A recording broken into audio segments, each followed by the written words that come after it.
This story is about a guy named Chung Yan, an underpaid engineer who died from the stress of his workload and finds himself reincarnated into the body of a prince. In this new world, witches exist with supernatural powers, and Chung Yan plans to use his engineering skills and the witches' powers to advance in this primitive society. His new life begins abruptly when he hears someone calling him to wake up. As he opens his eyes, he discovers himself seated on a chair, bewildered by his unfamiliar surroundings. He looks around and sees these oddly dressed ladies. When he looks in front, he sees an entire town gathered around what looks like an execution platform. Naturally, the poor guy's mind is blown by this bizarre scene. I mean, just a while ago, he was probably crunching numbers or drafting some blueprints, not dodging beheadings. Suddenly, a bald guy addresses him as Prince and reminds him that the time for the execution has arrived and he has to announce his ruling soon. The boy remains clueless for a moment about what's happening, but when he focuses, memories of the body's previous owner flood his mind instantly. Apparently, he's the fourth Prince of Grey Castle, known as Roland Wimbledon. He recalls his father assigning all his siblings to various territories under his control, with the promise that in 5 years, the one who governs best will inherit the kingship. But the boy faces a big problem. He's just an ordinary guy, while his siblings are a formidable bunch, giving them an edge in this competition. The first prince has exceptional martial skills. The second excels in finance. The third princess commands a strong following, and the fifth princess is highly intelligent. Meanwhile, Roland, as the fourth prince, seems to be only a waste of oxygen thus far, with no notable talents. To make matters worse, he's been assigned to a desolate border town, God-forsaken city, where streets are filled with filth and neglect. Here, he must interact with the locals and somehow turn this dismal place into a thriving territory. While feeling sorry for his situation, the old man reminds him once again to make his announcement quickly. That's when the boy realizes he has a witch to execute today. The crowd is restless, eager to witness the demise of this alleged witch, whom they believe to be a spawn of the devil and wholly deserving of death. The boy is shocked by the bullcrap spewed by these ragtag individuals and deeply disappointed by their uncivilized behavior, which infuriates him. In frustration, he flings the paper from the old man's hands away and with an annoyed expression, orders everyone to release the witch immediately. The crowd goes quiet, clearly unhappy with the prince's sudden decision. After seeing the public reaction, he lets out a tired sigh, saying he's beat and suggests they move the trial to another day. The old man tries to talk him around. Chief Knight Carter Lannis steps forward, urging him to think it over. He insists they must execute the witch right away to prevent other witches from trying to save her. The prince can't help but chuckle at the sight of this tough knight, built like a bull, looking so scared of witches. Our hero then starts to head down, casually pointing out that if more witches showed up, they could squash them all in one go. The knight has no clue how to handle this, and the scene shifts to the fourth prince's residence in Bordertown South Castle. Outside, the grumpy knight stands while our hero slams the door in his face. The prince lets out a sigh at first, but then suddenly freaks out because he hasn't dealt with this many people in his entire life. Even after his meaningless death, he's not complaining, because he is grateful for this second shot in life, and he's dead set on fully stepping into Prince Roland's shoes and getting to the bottom of things with the witch. The scene then shifts to the dungeon in the border town, where he's about to meet this witch despite all the warnings from his knights about the potential dangers ahead. The boy just laughs it off, poking fun at his chief knight for being scared like a coward of a little girl. But the knight nervously insists that witches are minions of the devil. Unfazed, our hero keeps on walking until he finally comes face to face with the supposed witch. The witch stands up and steps forward, and our hero starts to blush a bit at the sight of her beauty. But his noisy knight immediately butts in, telling the prince to back off from the witch. Our hero just casually puts a reassuring hand on the knight's shoulder and steps forward again, asking the girl her name. Once again, the annoying loudmouth interrupts before they can even exchange pleasantries. Finally fed up with the knight's constant yammering, our hero gives the shiny armored guy a gentle bonk on the head out of frustration and tells him to stay the heck away while he's talking. Turning back to the girl, our hero asks if she's cool with sharing her name. She decides to spill the beans. Turns out her old man was working in the mines when a cave-in trapped him. Some greedy miner tried to loot his stuff in the chaos. She rallied the neighbors to help free her dad, but her uncle had to throw down with that baldy McShine.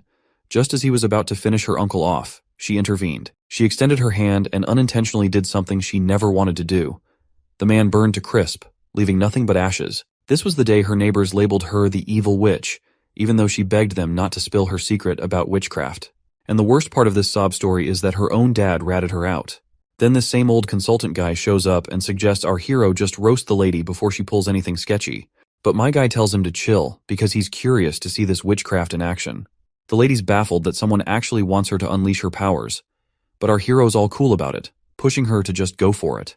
She reminds him that her powers are blocked by this locket around her neck, and asks if he's really up for her taking it off, warning him she might cause chaos. But then he grabs the locket chain, breaks it, and tosses the locket away like it's nothing.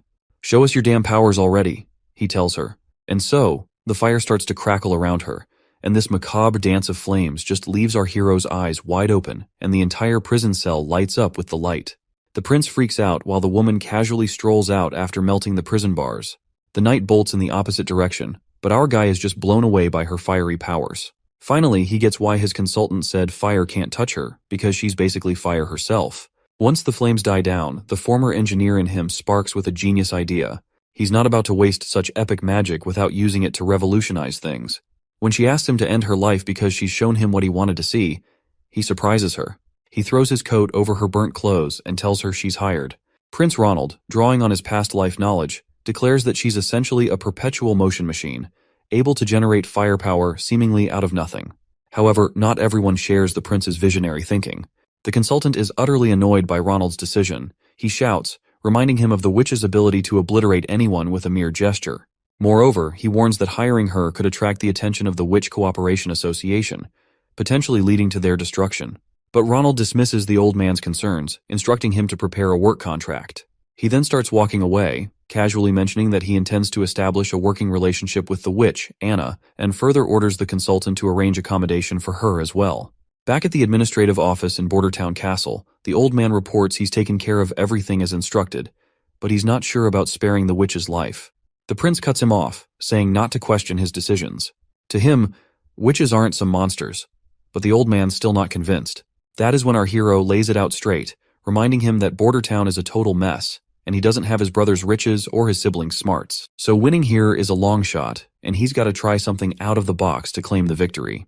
The old man's impressed by the prince's determination and agrees to arrange a meeting with Miss Anna. Meanwhile, Miss Anna is getting a thorough wash and cleanup, and once she's looking all cute and tidy in some nice clothes, she's escorted to meet our hero. The knight shows our hero the cottage where Anna will be staying. The prince is pretty impressed with the cottage, especially since it was prepared on such short notice. Just then, the knight announces Anna's arrival. When our hero turns around, he sees her in a maid's attire, looking absolutely stunning. He's pleasantly surprised and amazed at how well the clothes turned out. He asks her if she's comfortable in her new outfit. But instead of being happy, she starts a tirade, questioning why he's giving shelter to a murderer like her, someone tainted with evil and loathed by everyone. The prince surprises her by stating that he doesn't see things that way. He dismisses all the talk about evil witches and devils' powers as nonsense. He explains that people are just scared because they don't understand her significance to society. He extends his hand, telling her he accepts her despite her flaws.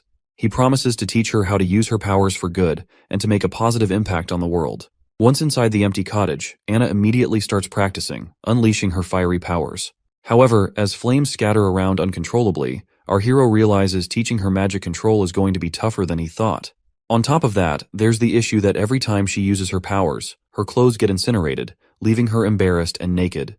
Both of them feel awkward, but our hero is relieved he had prepared multiple sets of clothes ahead of time.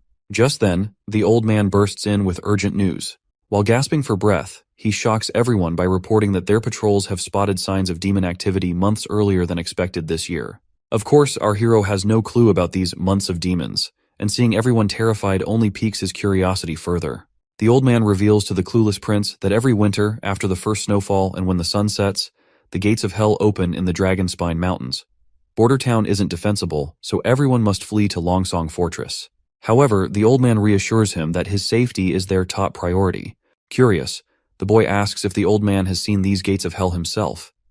The old man replies no, explaining that it's impossible for them to see such things. The Dragonspine Mountains are not only impassable, but also emit a foul miasma that affects anyone who gets too close, unless they've already fallen into the devil's grasp, meaning only witches can explore the area and see the gates of hell. The prince then wonders if the old man has ever encountered demons. Once again, the answer is no. It's his first time in the central region of Grey Castle, and hardly anyone's ever come face to face with a real demon. Looks like it makes sense to our hero why this place doesn't thrive with a bustling economy, because people always get evacuated at the end of every year. The boy then raises a valid point, which is that if Longsong Fortress can fend off the demons, it means they're not invincible. So keeping that in mind, he is itching to throw down with these demons by himself. The old man is terrified by this plan and explains that Longsong Fortress has massive walls and Duke Rayon's elite troops stationed there. They're formidable, and Border Town is located in the North Slope Mountains, which serve as an early warning system for Longsong Fortress about impending threats. But our hero remains resolute and instructs the old man to gather local soldiers who have experience fighting demons. In the bright day under this gazebo, we see our duo having afternoon snacks, and while they are at it, the prince requests her to tell him something about months of demons. The lady immediately complies. Her tone gets somber as she describes the hellish experience of the months of demons. Unlike big shots like our hero, commoners here deal with this nightmare every single year. She explains that her father, a miner like many others in town, struggles daily to survive. When the months of demons begin, the people of Border Town send their year's mining production to Longsong Fortress in exchange for next year's rations and some gold royals. During this time, everyone takes shelter at Longsong Fortress until winter passes. One year, the months of demons lasted a brutal 4 months straight. City officials at Longsong Fortress said the ore they produced in autumn could only buy 3 months' worth of food. The 4th month's supply had to wait for new ore. But the months of demons lasted another extra month, which trapped the people inside the fortress. And to top it off, the grub from Longsong was divided between people equally, leading to the strong bullying the weak. The prince gets ticked off hearing her sad story, and he straight up tells the lady that no one's gonna suffer through those months of demons again. Leaving the gazebo, our hero asks to meet with the consultant to check on progress. The scene shifts to the Border Town Administrative Office, where Consultant Baroff has brought 3 folks. 2 are soldiers, big shots in charge of the Border Town Patrol and lighting the beacon every year. The 3rd is a hunter who claims he's faced demons before, even bagging one himself. At first, one of the scared soldiers stumbles through his words in front of the prince, muttering gibberish that makes no sense. The prince then nudges the other soldier to speak up. The other one then explains that the demons used to be regular critters in the forest, but the evil miasma turned them into savage beasts. They're tough, but still killable. Once the months of demons wrap up, Longsong Fortress sends out cavalry to mop up any stragglers in the area. That's when the hunter slams his fist on the ground like he's showing off, boasting that those monsters are as easy as slicing cucumbers with his sword, and he's taken down 2 already. The big guy then drops to his knees before our prince. The consultant introduces the hunter as Iron Axe, saying there's gossip he's so tall because of his giant monster blood in his veins from the Mojin clan. Our hero asks him straight up if his stories are true. Iron Axe nods confidently, saying he's already killed a demonic boar and a wolf type. Iron Axe explains how hunters categorize demons. As the guard mentioned, these critters started out as regular animals but went berserk after they got a taste of hell miasma, and which is why they're such a pain. The wolf type is sneaky and lightning fast, and the wild boar has a tough back which is so thick that even crossbows struggle to pierce it. The prince quickly realizes that these demons are essentially animals, but with enhanced traits. The hunter agrees, saying they don't pose much of a threat. However, he gets serious when discussing hybrid types, calling them the true spawn of the devil. He explains that these monsters are horrifying creations that only hell could concoct. Describing one hybrid, the hunter mentions it had the body and legs of a rugged beast, but also sported huge wings for short-distance flight. What's more, its senses were keen, always pinpointing its prey no matter how well hidden. The hunter barely survived by diving into the Redwater River before losing consciousness. It seems our hero can handle the regular monsters with big walls, but he's stumped on how to deal with those that can fly. He then asks his knight if those hybrid demon types are supposed to be rare, and the knight nods firmly, saying during any months of demons, you'll usually get 2 or 3 of those bad boys popping up. It's enough to give Longsong Fortress a serious headache. The boy finally connects the dots. With a bang on the table, he announces he's staying put in Border Town for the winter. Everyone's jaws drop at his decision, and the knight scrambles to convince him they're outnumbered by monsters. Our hero fires back, suggesting they build a wall from the foot of North Slope Mountain to the Redwater River. But the knight ain't buying it, and waves it off as a pipe dream, saying it'd take them a lifetime to build such a wall. My guy leans back, telling the knight to chill. He promises if he can't get the wall up fast, he'll retreat like everyone else, because he is not about to throw his life away in this place either.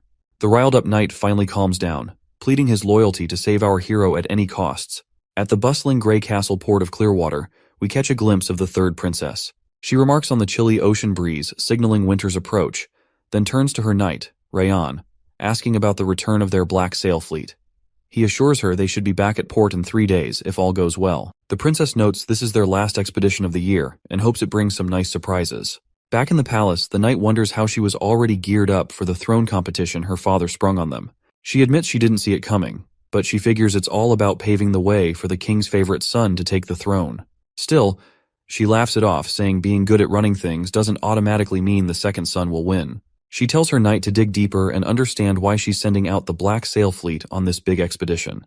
After mulling it over, the knight realizes her fleet isn't just about making money, it's about gaining serious influence and power. Since launching the Black Sail plan, she's rounded up skilled sailors, tough fighters, and key allies to back her play.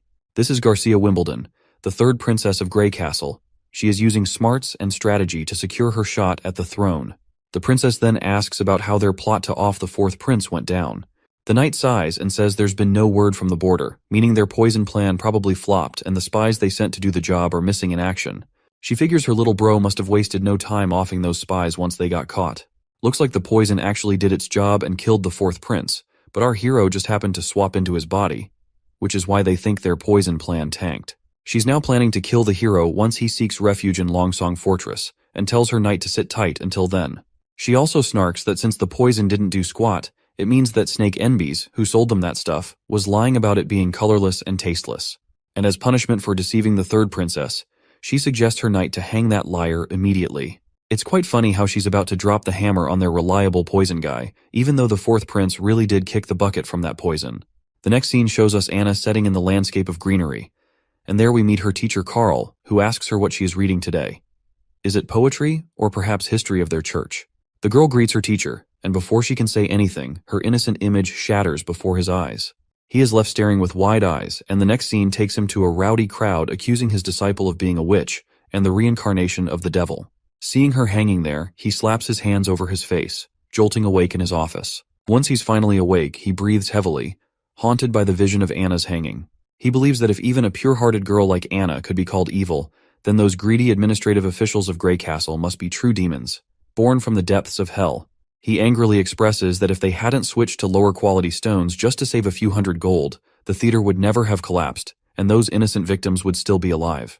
In his eyes, those corrupt individuals are the ones who truly deserve to be hanged for their heinous acts and corruption. Sadly, this country didn't administer proper punishment to them. Instead, the blame fell unfairly on innocent stonemasons, resulting in harsh taxes, rampant inequality, little rule of law, and even labeling a curious and innocent girl as a demon and sending her cruelly to the gallows. He appeals to God for help in punishing these deserving evil people. Suddenly, there's a knock on the door, and when he opens it, he finds one of his young students, Nana, looking really worried and anxious. The little girl timidly asks if she's going to end up like Anna, hanged. The man quickly reassures her with a pat on the head, promising to protect her no matter what. He strolls through town, thoughts swirling about how the powerful have mistreated the innocent while he stood by. Determined to act this time, he vows not to let another girl suffer like Anna did. His attention is then drawn to a commotion at the town square. People are gathered around the quest board, where they're reading a notice posted by the fourth prince. It calls for workers for construction jobs in the border areas, gravel workers, stonemasons, and more. The notice details everything the applicants need to know. The teacher's eyes widen in shock as he sees the notice signed and stamped with our hero's name. That's when he remembers our hero, the fourth prince. He's heard rumors about the prince having all sorts of unique ideas and a personality that's totally different from everyone else. The prince also doesn't seem to be a big fan of the church, which gives the teacher a bit of hope. But right now, he's worried that supporting Anna, who is a witch, might get him labeled as a witch sympathizer and land him on the gallows as well. He's banking on the idea that if the prince hates the church enough, maybe he also hates their strict laws. That's the only way he sees to protect other girls from facing the church's severe punishments for being witches. We're back with our hero again, and his knight is questioning him about the dimensions of the wall he plans to build. Our hero says it'll be 15 feet tall and 6 feet wide, enough for 4 people to stand side by side on top. The knight then mentions they'll need to dig a trench as deep as a person is tall to stabilize such a massive structure. With the wall being 15 feet tall and 6 feet wide at the top, the base width will need to be doubled for stability. Even with 350 craftsmen working simultaneously on digging and building, they can only promise to finish before next year's months of demons. The prince curiously asks what the main challenge will be, which is taking such a long time. The knight explains that the real issue lies in laying the wall itself. They'll have to carefully select and polish each rock to ensure they fit together properly. Otherwise, the wall won't hold up well. The prince decides to move ahead with his knight's plan to dig the trench and build the wall at the same time. When it comes to laying the wall, he reassures his knight and reveals about Grey Castle's alchemy workshop producing a new thing called cement, which is bound to impress everyone. Naturally, the knight is all ears, because he has never heard of something known as cement in his entire life. In the next scene, we're outside the cement kiln room at Border Town, where we see both of them standing outside of the cottage. The prince explains to us that making cement is pretty straightforward because the raw materials are plentiful here. But the real trick lies in getting the calcination temperature just right. Sadly, he can't recall the exact temperature needed, and there's no way to measure it precisely in this world. Suddenly, the cottage door swings open, revealing Anna. Before the prince steps inside, our hero tells his knight to hang back. It's clear that the prince is using Anna's witch powers to create his cement, and she seems perfectly suited for the task. Before she heads out fully naked, our hero hands over his coat to her once more, and once she is out of the cottage, she eagerly expresses that she has done as her prince had asked of her. Inside, we find a heap of cement on the floor.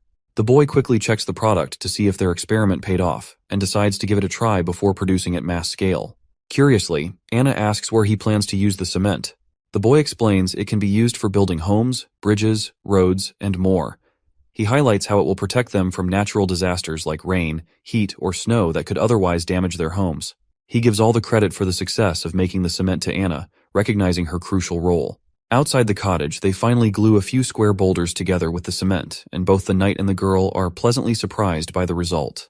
The knight can't help but marvel at this amazing discovery, while our hero inspects closely and is equally surprised that it feels much sturdier than what you would get from compacting ordinary dirt and mud together. The knight even tries to pry the boulders apart, but despite exerting all his force, he can't seem to budge them, let alone unstick them. The prince reminds his knight that he's been underestimating things because this stuff is better made than he originally thought. The knight is also amazed by this fascinating invention of sticky stuff that turns into solid rock in no time. He's pretty confident that with this, they could easily cover the entire border in 5 years. But our guy dismisses the need for such a grand project, saying even the tallest walls can't keep out enemies from within. Their first enemy is the fight against natural disasters to ensure their people don't end up homeless. He's determined to prove to the world that witches are humanity's most productive asset. From the next day in the cottage, the prince got down to mass-producing cement with the help of the workers who responded to the recruitment notice. They hustled to gather essential ingredients and supplies, giving Anna some well-deserved rest. Meanwhile, the prince kicked off the excavation for the city wall's foundation between the North Slope Mountain and the Redwater River. However, things didn't go as smoothly as expected. The knight was impressed that the prince personally visited the construction site and gave the workers a pep talk at the North Slope.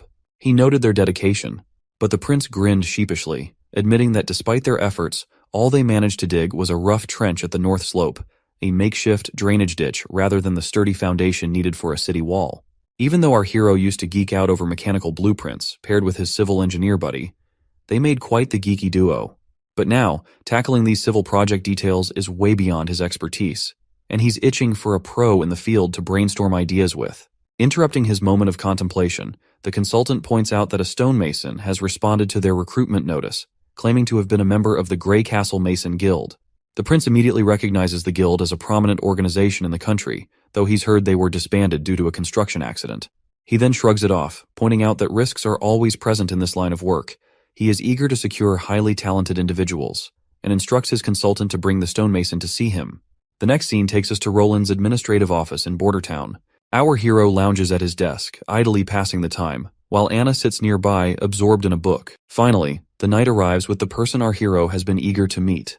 To our surprise, it's none other than the teacher who had been fretting about his little witches. Before the teacher can start extolling the prince, our hero cuts in, waving off the formalities and telling him to relax. When the teacher's gaze falls upon Anna, he looks completely bewildered, his mind clearly spinning.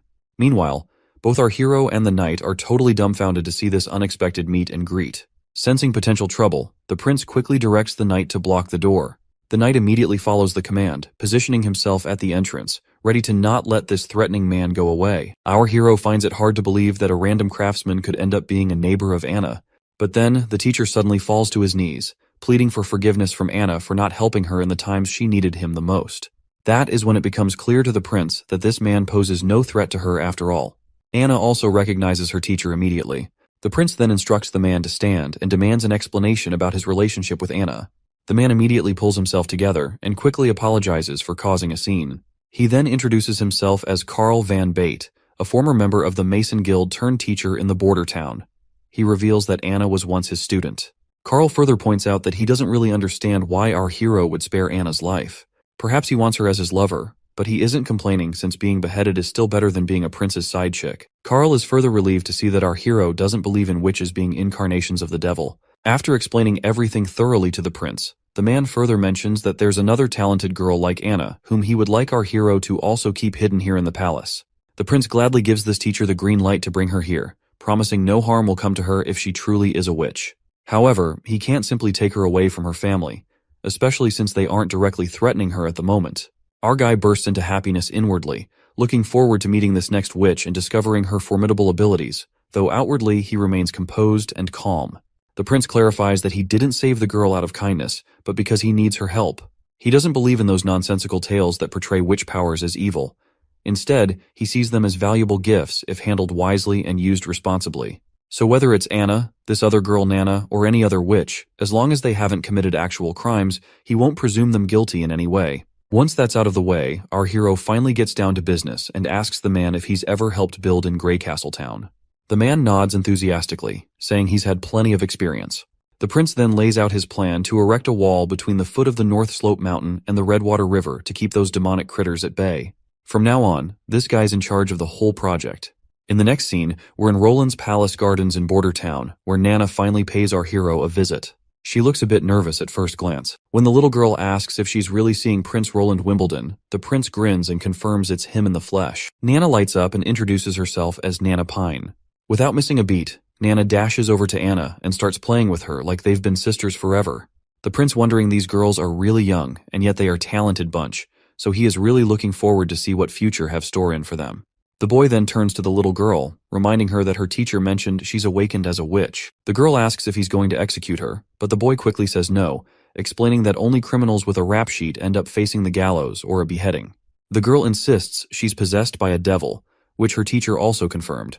Anna gives her a reassuring pat on the head, while our hero asks when she first noticed something was up. She explains it all started a week ago when she saw a bird with a busted leg. Feeling a strong urge to help, something like water blobs popped into her mind and surrounded the bird, and the bird's leg got healed instantly. After hearing her story, the prince tells his knight to go grab a chicken. As the knight heads off to find a healthy one, our hero wonders if her awakened powers might lean towards healing, which is nothing to scoff at. The prince then tells her that if she can save animals like that bird, it means she's actually a good person. The girl agrees, saying their teacher also told them that regular folks fear witches just because they can do things others can't. She insists she's never seen a devil and isn't connected to one either. Our hero believes her right away and gives her a gentle pat on the head, reminding her that the church and even their teacher were tricked by lies. Confused, the girl asks why anyone would lie. The boy explains it's not about good or bad, it's about people trying to make money by spreading fake stories. Once the chicken arrives, the little girl asks the prince to go easy on it. The boy agrees, but tells his knight to hold the chicken tight before giving it a quick whack on the head. The poor bird squawks in pain and flops to the ground. He then turns to the girl and urges her to heal the chicken pronto. She nods, saying she'll do her best. When she lays her hand on it, those watery blobs pop up again, and she gets to work right away. A few hours pass, and despite the boy's rough treatment, which leaves the chicken drained, he finally seems to understand Nana's power. She can fix up broken bits and mend fractures, though bringing a chicken back from the dead isn't in her playbook. Once the chicken has served its purpose, the boy tells his knight to take it to the kitchen, leaving the girl with tears in her eyes and a pout for how rough the prince was with the chicken. But he assures her it was necessary. Before long, a feast of delicious food appears before them. Nana seems to forget her chicken grievance as she eagerly eyes the cooked bird laid out before her. After their little feast, the little girl heads off, waving her hand one last time, and our hero waves back in response. Meanwhile, Anna is curious why our hero is not keeping her in the palace, knowing she's a witch too. He reminds her that she still has a family who doesn't know about her powers yet.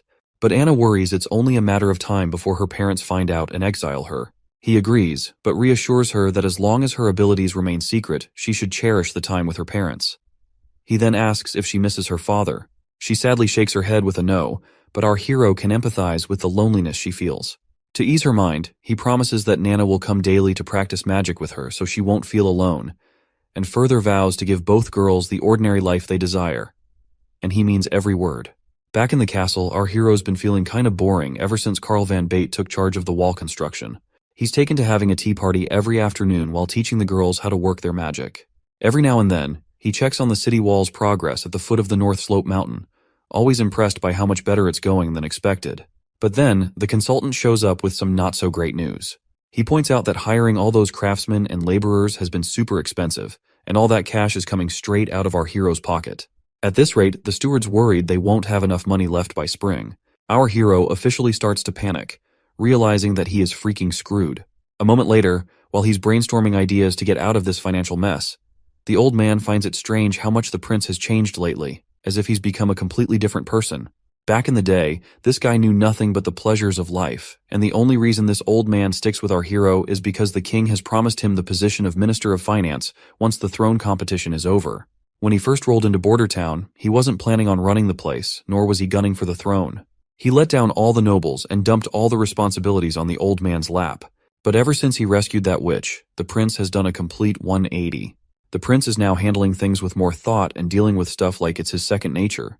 He even talks to the old man in this grown-up tone that's seriously creeping the old dude out, making him wonder if the prince got possessed by a devil or something. But the old man brushes it off, saying if the prince were really possessed, he wouldn't have casually snagged that godforsaken retribution locket. Cut to the scene back at the port in Border Town. Two nobles and this redhead guy, who looks like some ambassador, are shooting the breeze.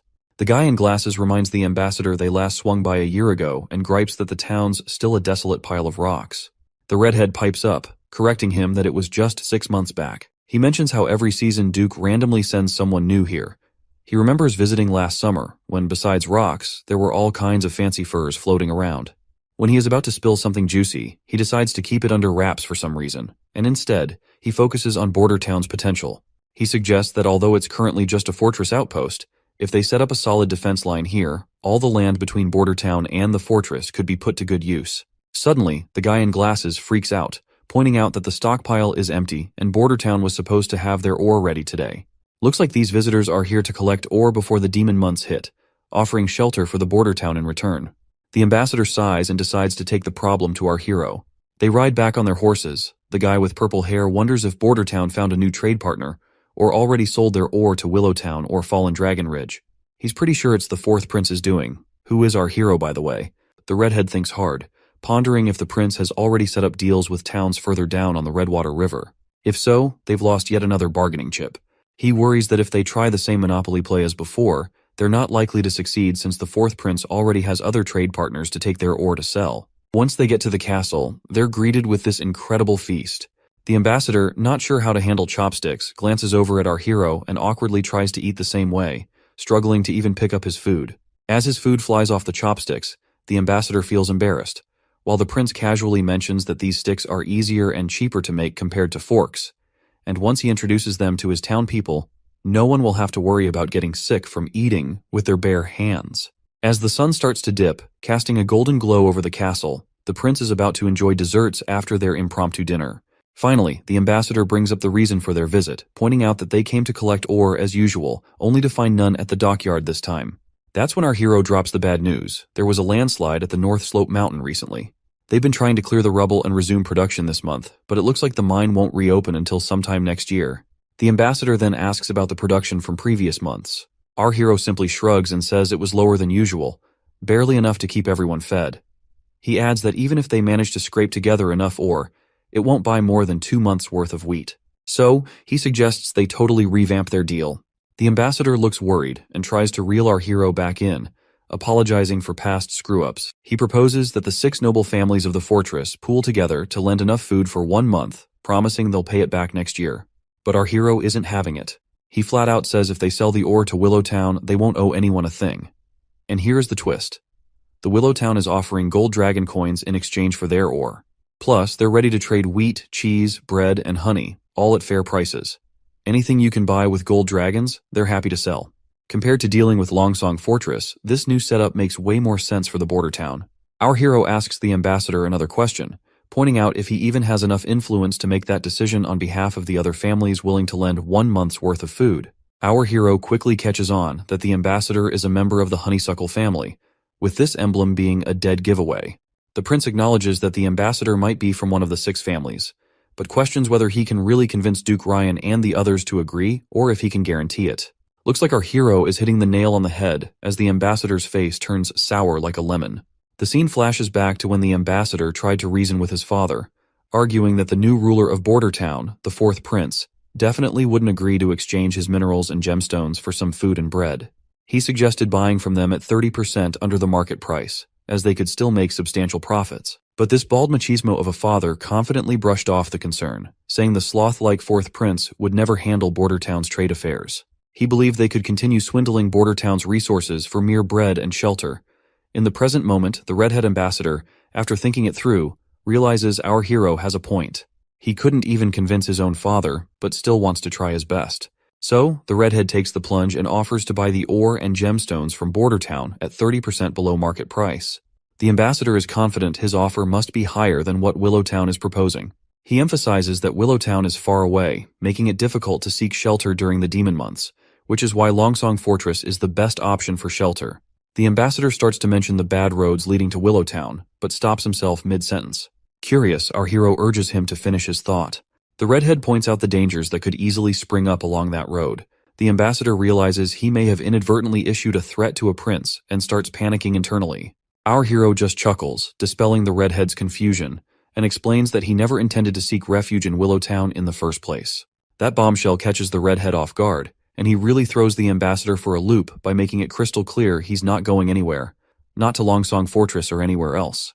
The prince goes on to explain that Border Town isn't just going to be some outpost anymore, it's going to be a full-fledged part of Grey Castle Kingdom. He's pumped to show off the brand new city walls stretching all the way from the North Slope Mountains to the Redwater River. The redhead's jaw practically hits the floor, and he double-checks with our hero if he heard right. The boy nods firmly, stressing they're putting up this wall right here in Border Town to keep those demons at bay. The redhead's mind flashes back to some fancy banquet where nobles were roasting our prince for starting construction projects just as the demon months were rolling in. Everyone had a good laugh at what they thought was our hero's cluelessness.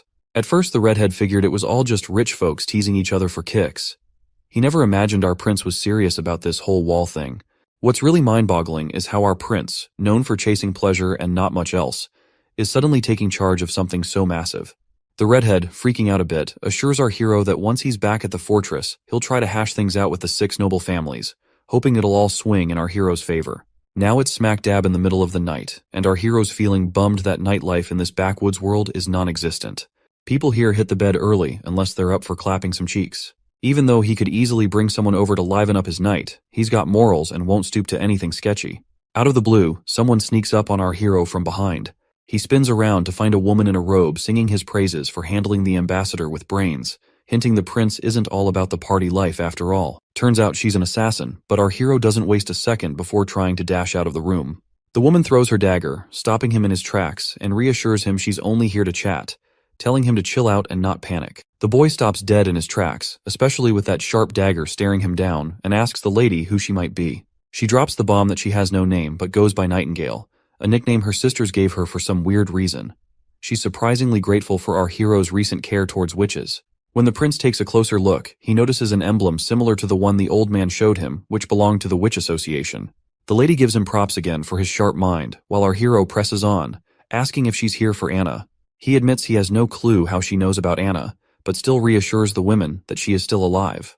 The lady nods, saying she already knows that much, and points out that even if she was killed, the Witch Association wouldn't appreciate meddling in politics by killing a prince just because a witch was killed. But she's quick to warn him not to underestimate them. The boy reassures her once again that Anna's doing well. The woman casually replies she already knows, and she's also aware of the other girl named Nana. Then she gives him the creeps by casually dropping that she's been spying on him for the past 2 weeks, keeping tabs on his every move, which really gets under our hero's skin. Because let's face it, this idiot did not have a single clue if he is being spied on. She gestures for our hero to come closer, assuring him she has no intention of harming him. Reluctantly, the boy sits before her, sensing no ill intentions. But then the woman gets uncomfortably close. Noting he's different because he shows no fear towards her or any other witches, she inches even closer. The prince steps back, half-jokingly telling her to keep it PG, not wanting YouTube to slap age restrictions on the video. The lady finally withdraws her hand and gets straight to the point that she's here to take Anna and Nana. The boy immediately refuses without hesitation, insisting they're happy here and safe under his watch. But the lady argues they'd be safer with the Witch Association, where they will be treated like family by every member. But the boy keeps pressing on, noting that the Witch Association doesn't even have a fixed place to call home. He mentions how his soldiers stumbled upon one of their camps hidden in a forest about a month ago, and the tracks led north. However, in that direction, there are only endless mountains. The lady defends their choice, saying they're based in desolate mountains to stay safe from outsiders and dangers. But the boy isn't convinced, bringing up the lack of basic necessities there that would make life difficult for the girls. He also remembers what the old man told him about the association's goal, which is to gather all witches and find the holy mountains, where witches can truly be safe. He asks if the lady has the same goal in mind. Cryptically, the lady responds that she can't give him an answer. This annoys the boy further, as he insists he won't let the girls live in such barren lands where only demons could thrive. That's when a light bulb goes off in his head, catching the lady totally off guard with what he says next. He invites the entire witch association to come to Border Town for the winter, looking all pleased with himself as he tries to convince her it won't be much trouble to wait until winter passes. The lady reminds him that while the prince may not fear witches, the townsfolk will likely freak out. Plus, the church will pounce the moment they catch wind that witches are staying in Border Town. But our hero is adamant, and wants to show everyone that witches aren't evil, especially if they help the town get through the tough months of demons. The lady then mentions another reason why she wants to take both ladies, especially Anna, who's almost the coming of age. Of course, this point sails right over our hero's head until the lady confirms he heard right. She explains that most witches awaken around the time of the months of demons, or when the gates of hell supposedly open. Basically, coming of age is a witch's final stage, and a woman who hasn't awakened her powers by 18 won't ever become a witch. Once a witch comes of age, during the months of demons, demons take over their minds, causing unbearable agony. It feels like something's trying to burst out of their bodies, straining every vein and tendon to the limit. If they survive, they'll recover after 4 or 5 days, but for those who don't, it's a brutal death. That's why witches are seen as the devil's spawn, and their horrific deaths, mixed with church propaganda, make people think they're possessed by demons. The boy then asks what happens once they hit adulthood, to which the lady explains that their powers will stabilize and often get even stronger, with some even picking up new abilities. Our hero questions how valid this all is. Old records claim that witches find eternal peace on the holy mountain and are spared from demons consuming their minds. The lady admits there's nothing concrete about the holy mountain, it's only mentioned in texts. Taking her to headquarters might slightly increase her chances of survival. If witches could live freely without being hunted, the demonic attacks would be way less severe. The boy realizes that Anna and Nana are key players in his big plan, but he's worried about putting them in danger if he goes ahead with it. He quickly agrees to let the lady take Anna if she's up for it. As for Nana, he decides to wait until tomorrow to talk to her about it. The witch is delighted to hear our hero's wise decision, but when he summons Anna and asks her about it, she immediately declines, saying she's not going anywhere. This shocks both adults, and the woman tries to reason with her, explaining that she can sense the demonic energy building within her as she nears maturity. She reminds Anna about the whole puberty talk she had with our hero earlier. Anna then reminds our hero how he promised her an ordinary life, but she couldn't care less about anything because all she wants is to stay by the prince's side. She's confident that the demonic energy won't stand a chance against her, and she's determined to survive the months of demons and conquer her puberty. The woman sighs and decides to give up on convincing Anna, but she makes it clear she'll stick around to watch over her until she experiences her maturity. She thinks Anna is just a naive kid who doesn't understand the dangers. Of course, our hero doesn't like the idea of her keeping a watchful eye on him for the rest of the winter. Anyway, before the woman disappears, she comes face to face with Anna and talks about the hardships she's seen and the friends she's lost, vowing not to let Anna suffer the same fate. With those final words, she bids farewell to our girl and vanishes into thin air without a trace. Seeing her abilities totally blows our hero's mind. He's amazed by her assassination skills. Once they're alone, the boy gives Anna a reassuring pat on the head and tells her to hit the hay as it's already pretty late for her. The next day rolls around and our hero greets the citizens of the town with a cheery, "Good morning." He gathers everyone for an important announcement. He explains that almost 4 days ago, the ambassador from Longsong Fortress visited him to collect the already mined ore. However, everyone should remember that a month ago, the northern mining quarry collapsed, and production hasn't resumed since then. The community immediately panics because the last output was only half of the average, and they had to endure starvation and a lot of crap from Longsong. He then exposes the Longsong Fortress hideous act, saying he tried to get a loan and supplies from the ambassador, but the guy shut him down hard, just like 2 years back. People freak out again, fearing starvation once again. He reminds them of the time when food was so scarce that many lost family, siblings, kids, and more. He asks them how long they want this cycle of loss to continue. The crowd starts begging him to save them, and he nods positively, swearing he won't let his people fall into that pit again. After a dramatic cough, he drops the bomb, which is that 2 months' worth of mining would have bought them enough food for almost a year, but those Longsong jerks never played fair. The whole crowd starts to seethe at Longsong Fortress for taking advantage like that. So, our hero explains that he traded his stones for a bunch of food from Willowtown, enough to keep everyone fed through the winter. Just as folks start celebrating and feeling relieved, he puts a pause on the party vibes. He reminds them that cutting ties with Longsong means they're committing to sticking it out in Border Town for the winter. That news sets off another round of worry, But the boy quickly shifts gears, reminding everyone about the wall they're building. He boosts their spirits by saying demons aren't any tougher than the beasts in the forest and won't be able to scale their wall no matter how hard they try. Then he gives them a choice: either seek refuge to starve in Longsong Fortress or stand with him to protect their families. He asks if anyone's up for joining him on the wall to fend off monsters, promising good silver coin rewards for those who help out. And if the worst happens and someone doesn't make it, he pledges 5 golden coins to their family. The whole crowd gets fired up by his speech, and suddenly everyone's geared up to face whatever comes their way with determination and grit. The atmosphere in Longsong Fortress is lively with laughter echoing through the entire castle. People seem to be having a good time poking fun at our hero's decision to stay put in Border Town and build a wall. One guy, sporting a solid mustache, jokes that our hero would probably stack some rough rocks together, throw in some dirt and mud, and call it a day. He is sure that eventually our hero will come running back to Longsong, and they can further exploit him when he's desperate. However, the leader of this committee doesn't seem to dismiss our hero as lightly as the others. He asks for the ambassador's take on the matter. The redhead, bewildered at first, mentions that their original plan was to maintain their monopoly as usual, and as long as they purchase ores from our hero at 3 times lower than the market price, it's a good deal for them. But our hero has other plans. He's not just looking to sell the ores to only Longsong fortresses. He's willing to cut the price of ores by half, aims to stimulate higher demand and thereby increase overall production capacity and revenue for Border Town. This approach is a strategic move to foster economic growth and sustainability in the region, and because of that price cut in ores, the Longsong Fortress will be able to earn much more than they earned in the past.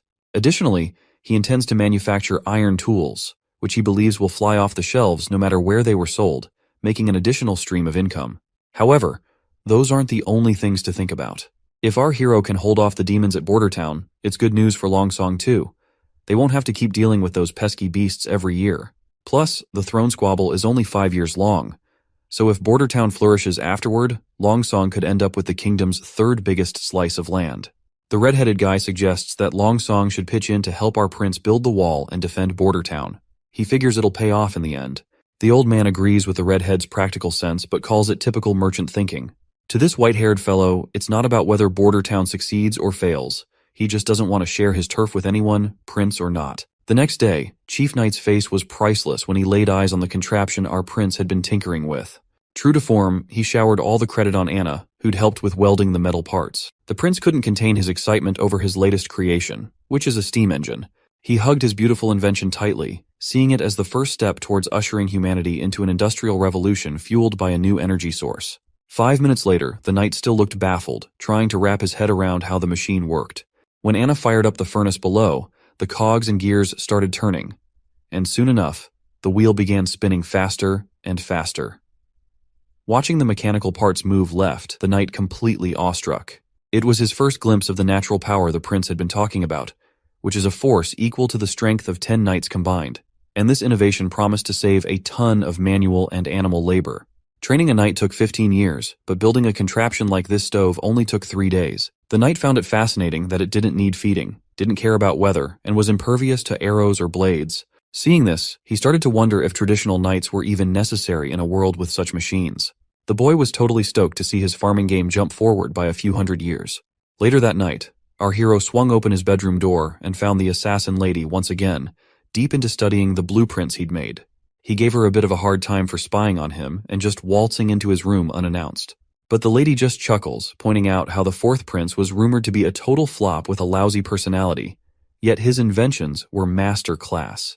She wondered if those blueprints were for the stove he'd cooked up recently, but the boy was feeling kinda down and out, watching her toy with his secret plans he had kept locked up tight in his office. Seeing her impressed, he attributes all of the credit to Anna once again, and explains that the machine could be used for anything needing a lot of muscle, like getting stuff around or making stuff. The lady smiles upon hearing this, and lets our boy know that she'll be keeping these blueprints, since there are many witches in the association who can make good use of firepower. As she tucks them into her robe, the idiot's eyes accidentally drift over her cleavage, and he stumbles over his words in embarrassment, telling her he didn't give permission for that. She just smirks and says she already has something as payment. Tossing a document at him she pulled from her chest. The boy eagerly grabbed it and tore it open, only to find it addressed to his servant Tyre. The letter sternly instructed Tyre not to repeat the same mistake and was ordered to eliminate the prince during the months of demons. The boy's mind races, recalling how Prince Roland used to exploit her whenever he could, and our hero feels deeply unsettled by these memories. The woman then tells him she snatched it from one of the pigeons, mentioning there wasn't any signature on the letter, but she thinks it might have been sent by one of his siblings. So she asks if he's cool with her digging deeper to find out who's behind these orders. He gives her the go-ahead, and she strikes a respectful pose, saying she'll be taking the blueprints as payment. The next day, he's still hung up on last night's letter when the knight shows up. The guy drops to his knees and spills that Tyre kicked the bucket last night. Apparently, she took a tumble from her balcony, and there weren't any signs of a struggle, and the guards swear they didn't see anyone come or go. The boy's visibly bummed out and tells the knight to have the head servant handle the situation. Once the knight had left the room, our hero called the assassin lady back, and she showed up right on cue. She quickly spilled the beans that the servant had killed herself the moment she laid eyes on her. The boy couldn't hide his disappointment, muttering that he figured she'd know how to handle such things. The lady countered, saying she had tied Tyre with ropes up tight, but the wily servant had stashed poison in her fake tooth, and once she died out of poison, she threw the servant from the balcony to make it look like an accident. Even though her interrogation had hit a dead end, she whipped out another note from her cleavage and revealed that this is what she found out in her apartment. With a sly grin, she points out that the sender called Tyre Big Sister and mentioned a seaside view a lot. She hints that there's a chance the third princess from Clearwater Port might be the one pulling the strings. She suspects Princess Garcia Wimbledon might be holding Tyre's family hostage, using her as a pawn to eliminate our hero. Judging by how Tyre chose to end things, it seems she was trained for years before being assigned here. The boy feels deeply disappointed that his own siblings are so quick to eliminate each other for the crown. Suddenly, the woman leans in close to our hero's ear and whispers that she has to go because someone is coming their way. The boy blushes a bit, maybe catching a peek of her assets straining against her shirt before she disappears into thin air. Just then, the old consul shows up with some good news. A bunch of folks have volunteered to take on the demons during the demon months.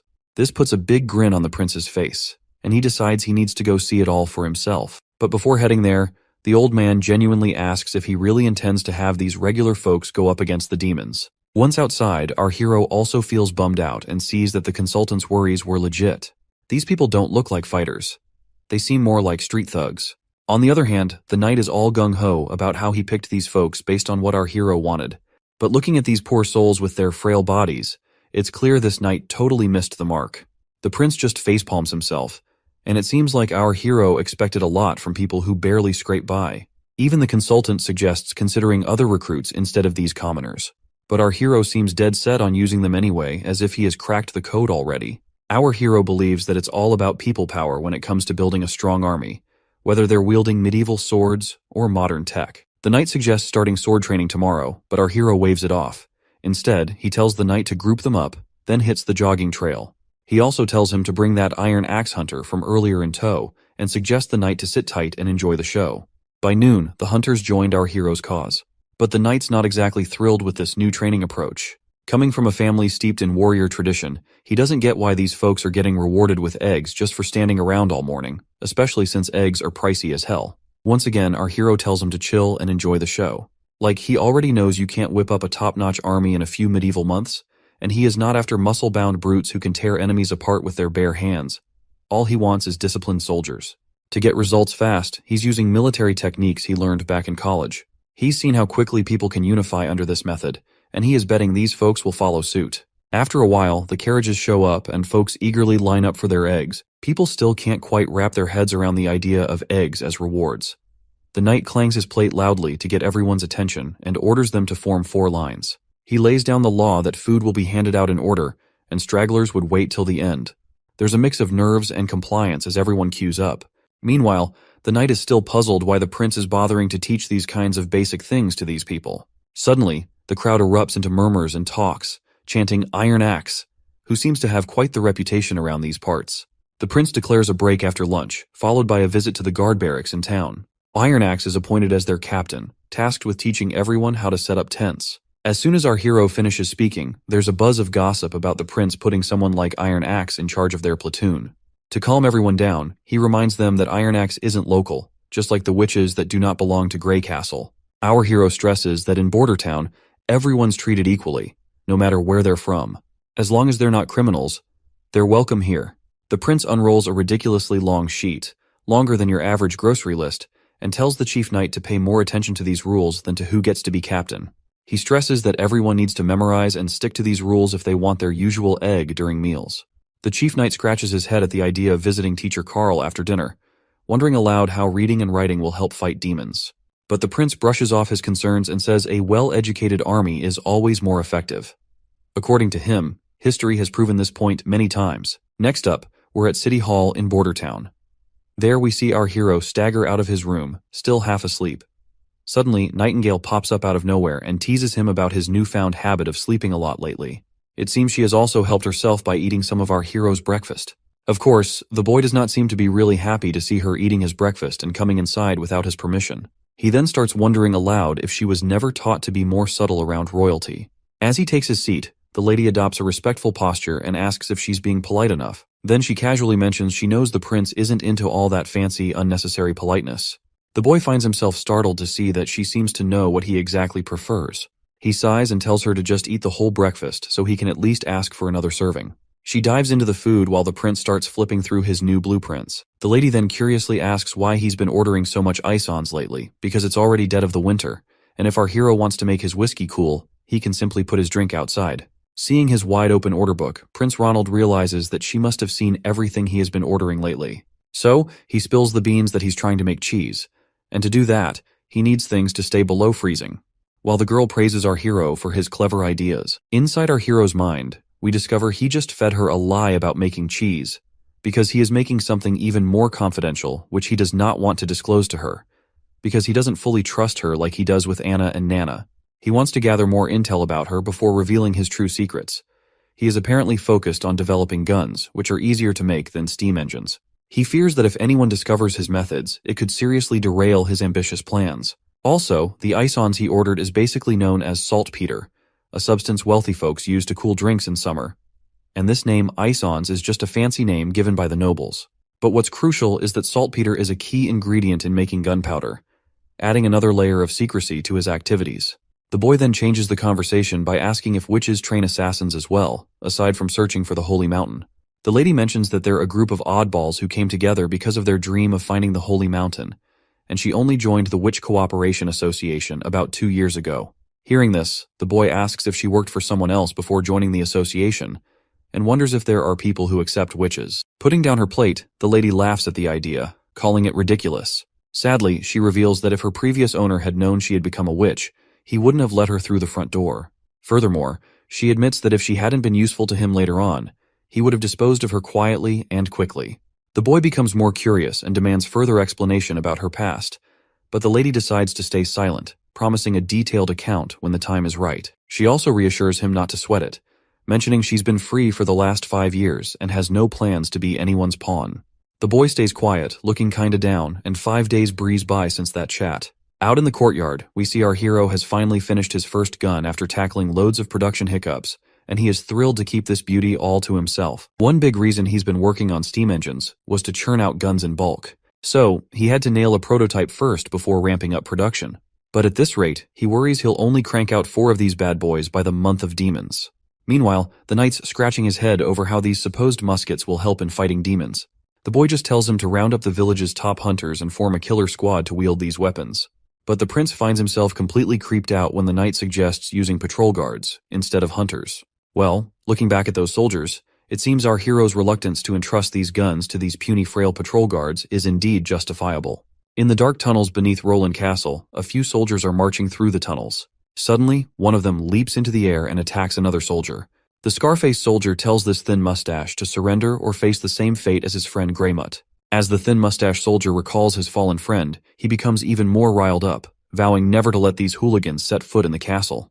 With a surge of strength, he flings the scar-faced man back, causing his sword to fly off. Thin Mustache then readies his own sword and thrusts it into the left shoulder of Scarface, declaring that, "This is for Greymut." As he bleeds, Scarface scoffs, amazed that an ordinary guard patrol like the Thin Mustache soldier could hurt him. The Thin Mustache gets annoyed upon hearing this, and makes it abundantly clear that while Scarface was wasting time gambling and sleeping in pubs, he and his friends were training every day to protect their hometown. He swears he won't let Longsong and his partners disrupt their village's peace. As the Thin Mustache leaps to finish off his opponent, another cocky guy joins the fray and stabs him right in the chest. The poor guy writhes in pain from the dagger wound and collapses to the ground. Meanwhile, the other intruders stand over him confidently. Surprisingly, the Thin Mustache manages to pull the dagger out of his chest, despite the agony, and in a swift move, he throws it toward a nearby torch. The dagger shatters the torch, extinguishing the flame and plunging the area into darkness. Up in the castle's food storage, the thin mustache hides himself in one of the bins. He's certain these infiltrators are here to attack the food supplies. If they succeed in spoiling all the food, the border town will have no choice but to evacuate to Longsong Fortress. The soldier starts feeling disappointed in himself for not being able to protect a vital food bank while their prince is busting his butt for this town's progress. All of a sudden, his face goes terrified as the door behind him swings open, revealing those rowdy soldiers once again. One of the intruders grabs the soldier by the collar and throws him to the ground, telling him to quit running and surrender to Duke Ryan's demands. In case you forgot who Duke Ryan is, he's that white-haired guy who doesn't want our hero anywhere near his territory. The soldier stands his ground despite the threat, boldly stating that his prince will definitely foil Duke Ryan's plans. The intruders just scoff at the idea, laughing off the prince's abilities. Then, the leader tells his lackeys to take out the soldier and mess up the food while they're at it. Without hesitation, a lackey smacks the thin mustache guy hard on the head. Before losing his consciousness, the poor soldier wonders if this is how he will meet his end. But it seems fate has other plans, as Nightingale suddenly arrives on the scene. She questions the intruders if they're enjoying themselves in someone else's territory, but warns them their party is about to get shut down real quick. The intruders demand to know who she thinks she is. Nightingale coolly replies she's just a local from the border town. She questions why these clowns are here and suggests they look like sewer rats creeping out of the drains. Looks like those intruders do not realize how deep in shit they are, and their leader tells his crew to just take down this mysterious lady. But she just smiles, and in a flash, she swings her hand, and suddenly bodies are hitting the floor. Our soldier watches with bleary eyes as this mystery person swiftly takes out the intruders. Before he can even figure out who she is, he drifts off into unconsciousness. The next day rolls around, and we find the intruders' bodies scattered in the food storage. The knight inspecting the scene is scratching his head. He's trying to piece together who could have taken out these guys. He knows the thin mustache guy couldn't have done it with his injuries. The most likely scenario is some outsider jumped in without needing any backup. Their moves were so slick, the enemies didn't stand a chance. And there's no mess left behind. No blood or barrels knocked over. Not even a scratch in the place. Suddenly, he's thinking there must be someone with serious sword skills around. He starts feeling proud of his clan's history and their knack for knightly arts. The soldier gives his report. The autopsies are done, and they've identified the corpses. 8 were from our town's guard, and 1's still a mystery. The chief knight asks about the survivors. The soldier says Captain Brian's getting special healing, but Scarface got tossed in the dungeon and locked up. The knight tells the soldier to wake Scarface pronto for interrogation. Meanwhile, the prince feels annoyed that he hasn't made any real progress yet, and these guys are already trying to bring him down. But he's thankful Nightingale swooped in and saved the day. Nightingale reassures him that those intruders couldn't have gotten to him anyway, with Anna sleeping right under his floor. That's when the prince gets an idea. He proposes that Nightingale become his secret bodyguard, offering her a gig that pays better than Anna's. A sweet place to live with a garden, 2 days off each week, and paid vacations. But even with all those tempting perks, she politely turns down his offer, explaining she can't leave the association and her friends there. The prince suggests bringing everyone to town since there's plenty of space after the construction. He assures her there won't be any discrimination, and they can live freely. Once again, she declines, saying she'll think about it in the future, leaving the prince feeling a bit awkward after being turned down. Moving on, the boy asks if she safely sent Nana back home after healing the soldiers. She confirms she did, mentioning Nana was scared when she saw the injured soldiers. But that's not surprising. Given her experience as mostly patching up chickens, healing a person covered in wounds was understandably terrifying for her. Returning to the conversation, the boy asks her if she has figured out which of his siblings might be behind this infiltration. The lady points out that this time it wasn't one of his siblings behind the infiltration. The culprits bribed the patrol guards of the border town. Their plan was so sloppy they left 2 witnesses alive who didn't even have the guts to kill themselves before getting caught. She assures him they'll figure it out soon, since the chief knight is already grilling one of the infiltrators. She also mentions these guys were surprisingly wimpy and tearful compared to the 3rd princess's infiltrator. While everything is peaceful outside the castle, we see our hero strolls alongside the chief knight, heading to visit the thin mustache soldier. When the soldier spots the prince in the room, he's totally thrown and jumps in his bed. The prince starts off by praising Brian for his guts and the fight he put up. But Brian gets emotional, saying it was his buddy who really stepped up, the true hero who sacrificed his life. But the prince reassures the soldier, saying his friend's funeral will give him the recognition he deserves for his bravery. As for Scarface, he's getting the full punishment. He's set to hang in 3 days, and the prince hopes Brian will be well enough to see it happen.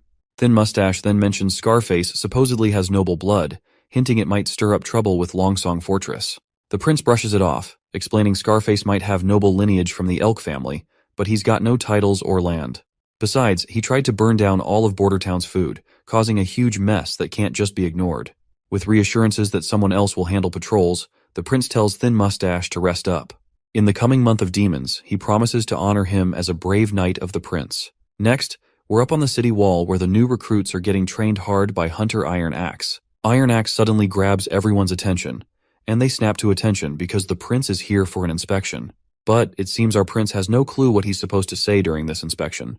He awkwardly starts walking up to a random soldier and decides to ask about their daily routine. With a friendly smile, he asks the soldier how he feels about the training and if he's been eating well lately. The soldier looks really nervous in front of the prince, while our prince seems to be copying something he saw on TV once. Out of nowhere, the soldier drops down to his knees, leaving the prince totally puzzled and kinda weirded out, wondering if he's missed something. Meanwhile, the soldier's got tears in his eyes. Not just him, but everyone's really moved that the prince came to check on them personally. The boy reaches out and tells the soldier to get back on his feet. It looks like all those good meals our hero fed them have really perked up the soldiers. Then the prince reminds everyone they can speak up if they have suggestions or complaints, and promises to make sure everyone gets enough to eat. Out of the blue, that shy kid from earlier pipes up. He says there aren't enough soldiers in their civilian army, and with the way they're training, he's worried they won't stand a chance against the demons when they attack. Whispers and murmurs start buzzing around, everyone thinking the same thing, and wonders if the prince plans to hire mercenaries to fight off demons. But our hero cuts them off with a hand gesture, and with a big grin, he asks the soldier for his name. The soldier Vanner replies nervously. Our hero gives Vanner props for his sharp eye, and agrees that relying solely on a civilian army to defend the entire wall doesn't not make any sense. However, he points out that demons are just mutated animals and beasts, not as smart as humans, and Iron Axe has proven this by taking on those monsters directly. Iron Axe nods in agreement, saying those creatures are exactly as the prince described, but he admits hybrids are a whole different ballgame, posing a tougher challenge altogether. The prince comes up with this idea to strategically place fences, ditches, and hills to guide the dumb beasts into traps they set up. He figures it'll work since these creatures are pretty simple-minded. Iron Axe still seems worried about getting too close to these beasts. He says spears and bows won't cut it against them if push comes to shove. Our hero smirks and agrees, knowing traditional weapons won't do the trick. That's why he's cooked up these new weapons that are more dependable than a whole squad of armored knights. The crowd's buzzing to see these new toys. We're out on the testing grounds, and suddenly there's this massive explosion that rattles the whole place. Our hero's over the moon that his gunpowder invention worked like a charm, but the others are just freaking out. Iron Axe even mutters something about this explosion being God's wrath. The explosion blows a big hole in the ground and even takes out the test rabbits in the process. The prince tells everyone to get up close and examine everything to gather test data. Our hero is pumped that they can create such a powerful weapon just by mixing a bunch of elements in the right ratio. With everything wiped out by the blast, the hunter suggests they wouldn't have to worry about monsters if they had this bad boy doing its job. But the prince reminds them they won't have enough gunpowder before the month of demons. Still, he's excited they can work around it, relying mainly on guns and crossbows, while keeping the gunpowder as their trump cards. In the next scene, Nightingale paints how the world looks to her, just black and white, with no clear boundaries. She navigates through paths that defy normal limits by shifting her perspective. Up, down, left, and right aren't fixed. They collide, break away, or overlap. Moving along these ever-shifting lines gives her a bird's-eye view, letting her swing through anything. Other than the black and white, she can also see some other colors as well. For example, witches are the essence of magic, and she can sense the magic flowing and fading within their bodies. In this world, only witches hold something truly amazing, and Anna's magic stands out with its vibrant, rich colors. Suddenly, Anna calls her out, and Nightingale appears back in the real world. When Anna asks what Nightingale was doing here, Nightingale smoothly changes the subject, mentioning she brought some fish cakes. Anna's face lights up with delight at the sight of these treats, but Nightingale hesitates, saying she needs to wash her hands first. Instead of water, Anna just uses her fiery powers to cleanse her hands, which impresses the women big time. That is when it hits Nightingale that Anna is the only witch in their group with such incredible powers. This realization fills her with both dread and sadness, knowing that such strong abilities come with risks. With the month of demons approaching, she worries about Anna enduring unimaginable pain during her puberty. Nightingale gently suggests that Anna should join the association, where other witches can support her. She assures Anna that everyone would be thrilled to have someone as powerful as her among them. But then Nightingale's tone turns serious as she admits to Anna that she might not make it through this winter. Anna then asks Nightingale where she lived before joining the association.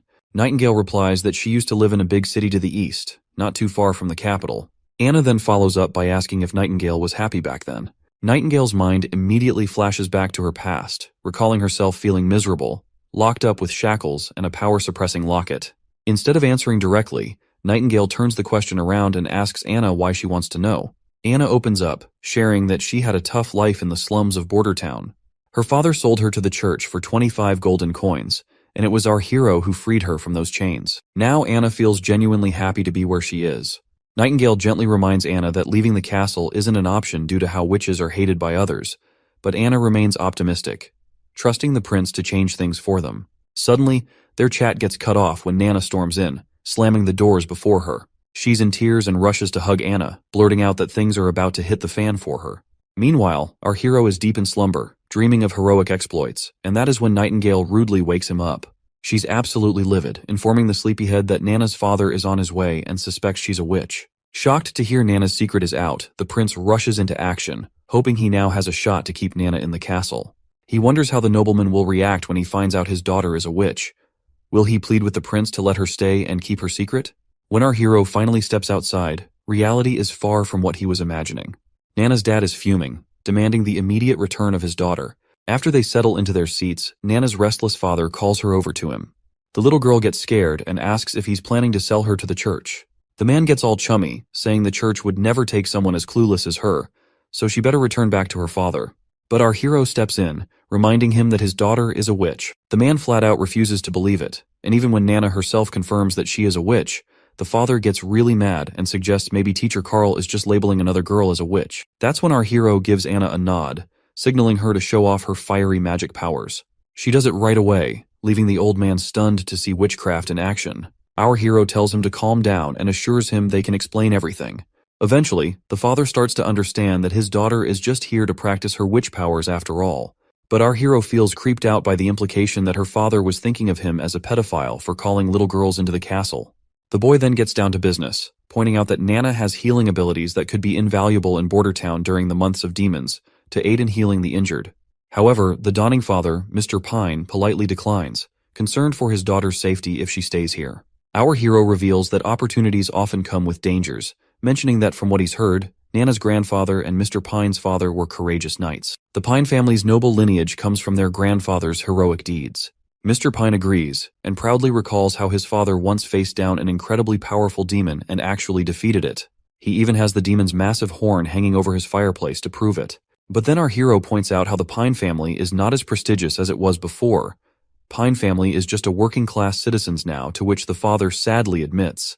He then notices Pine's rough, calloused hands, proof that Mr. Pine hasn't given up on his warrior spirit and still trains daily to sharpen his sword skills. So, he cleverly suggests that Pine join in defending the border, promising to grant him enough land to become a true noble. Despite this tempting offer, Pine isn't willing to take the risk and prefers to send Nana to Longsong Fortress rather than see her in harm's way. Our hero reminds him that Longsong Fortress isn't as safe as Border Town. The church has eyes and ears everywhere there. If the truth about Nana gets out, not even he could protect her. He promises to prepare a small boat for a quick retreat to Longsong in case of trouble, ensuring Nana and Anna's safety. Finally, the old man puts his faith in the prince, nodding respectfully and pledging his loyalty to fight for our hero's cause. Everyone breathes a sigh of relief and smiles, but Anna pouts, showing her anger toward our hero for even considering sending her away. She makes it crystal clear that she's not going anywhere. The next day, the old constable shows up looking really worried that they've blown all their money on weapons and army training. He's fretting that if things keep going like this for a few more months, everyone's going to starve for sure. The boy facepalms himself and gives him permission to use his savings for their budget. The old man agrees but grumbles it won't solve their long-term problems. Our hero shrugs and says if the defenses fail, they'll evacuate the town as soon as possible, then sends the old man off to do as he's told. Once the constable's gone, the boy feels pretty crushed after draining every last penny he'd saved up, and if the border defenses still fail, he's screwed. Then, his mood perks up when Nightingale shows up again. The woman immediately points out that he had lied to the old man about leaving the town. The prince immediately admits his lie, because he does not want to spread distress among the already terrified town's people. Nightingale advises him to spend his time with Anna instead of stressing over politics. She shares her fear that Anna might not be around much longer, but the boy insists she will survive, because she has promised to beat those demons at all costs. Nightingale wonders how he can trust a witch cursed by demons. The boy just shrugs and says he believes in her, and further points out that he also trusts Nightingale as well. The woman just stares at our hero's poker face and realizes he's not lying. He casually points out that he doesn't lie without a good reason. Suddenly, they hear a commotion outside. Nightingale glances out the window and gets visibly anxious, noting that it's snowing. Winter has arrived. The boy decides to check on Hunter Ironaxe and his progress. At the shooting range, Ironaxe is using the guns and hitting bullseye after bullseye. The prince shows up and asks about the training. Ironaxe lights up like a kid, enthusiastically mentioning that he's nailed all the basics he was taught. The prince isn't surprised, because being a warrior through and through, Ironaxe has been able to master any weapon given to him. The man praises this iron pipe of the gods for its insane power. He grits his teeth, saying if he had this pipe when he fought that hybrid monster, it wouldn't have stood a chance. Ironaxe drops to his knees, overwhelmed that the prince entrusted such devastating power to a humble hunter like him, and promises not to let his prince down. The prince then checks in with his chief knight, Carter, asking how things are going. The knight looks a bit serious and mentions they could really use more than just the 2 guns they have. Our hero gets it and assures him that 2 more guns are already in the works and should be ready soon. He admits they rushed the gunpowder development because the months of demons are finally here. I'm starting to feel like this comic is turning into a manhwa version of Game of Thrones. Anyway, once he climbs up the city wall, the soldiers greet the prince right away. Seeing them bow their heads makes our hero feel sheepish, wishing he had taught them some proper military etiquette. The hunter points out that there aren't many demons after the first snow, but our hero tells him to stay cautious regardless. Suddenly they catch a sight of something, and there they see a demon in a distance.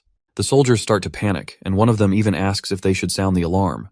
Our hero tells the soldier to decide for himself, since he has more experience after their training. Finally, the soldier decides not to sound the alarm and puts his bow down.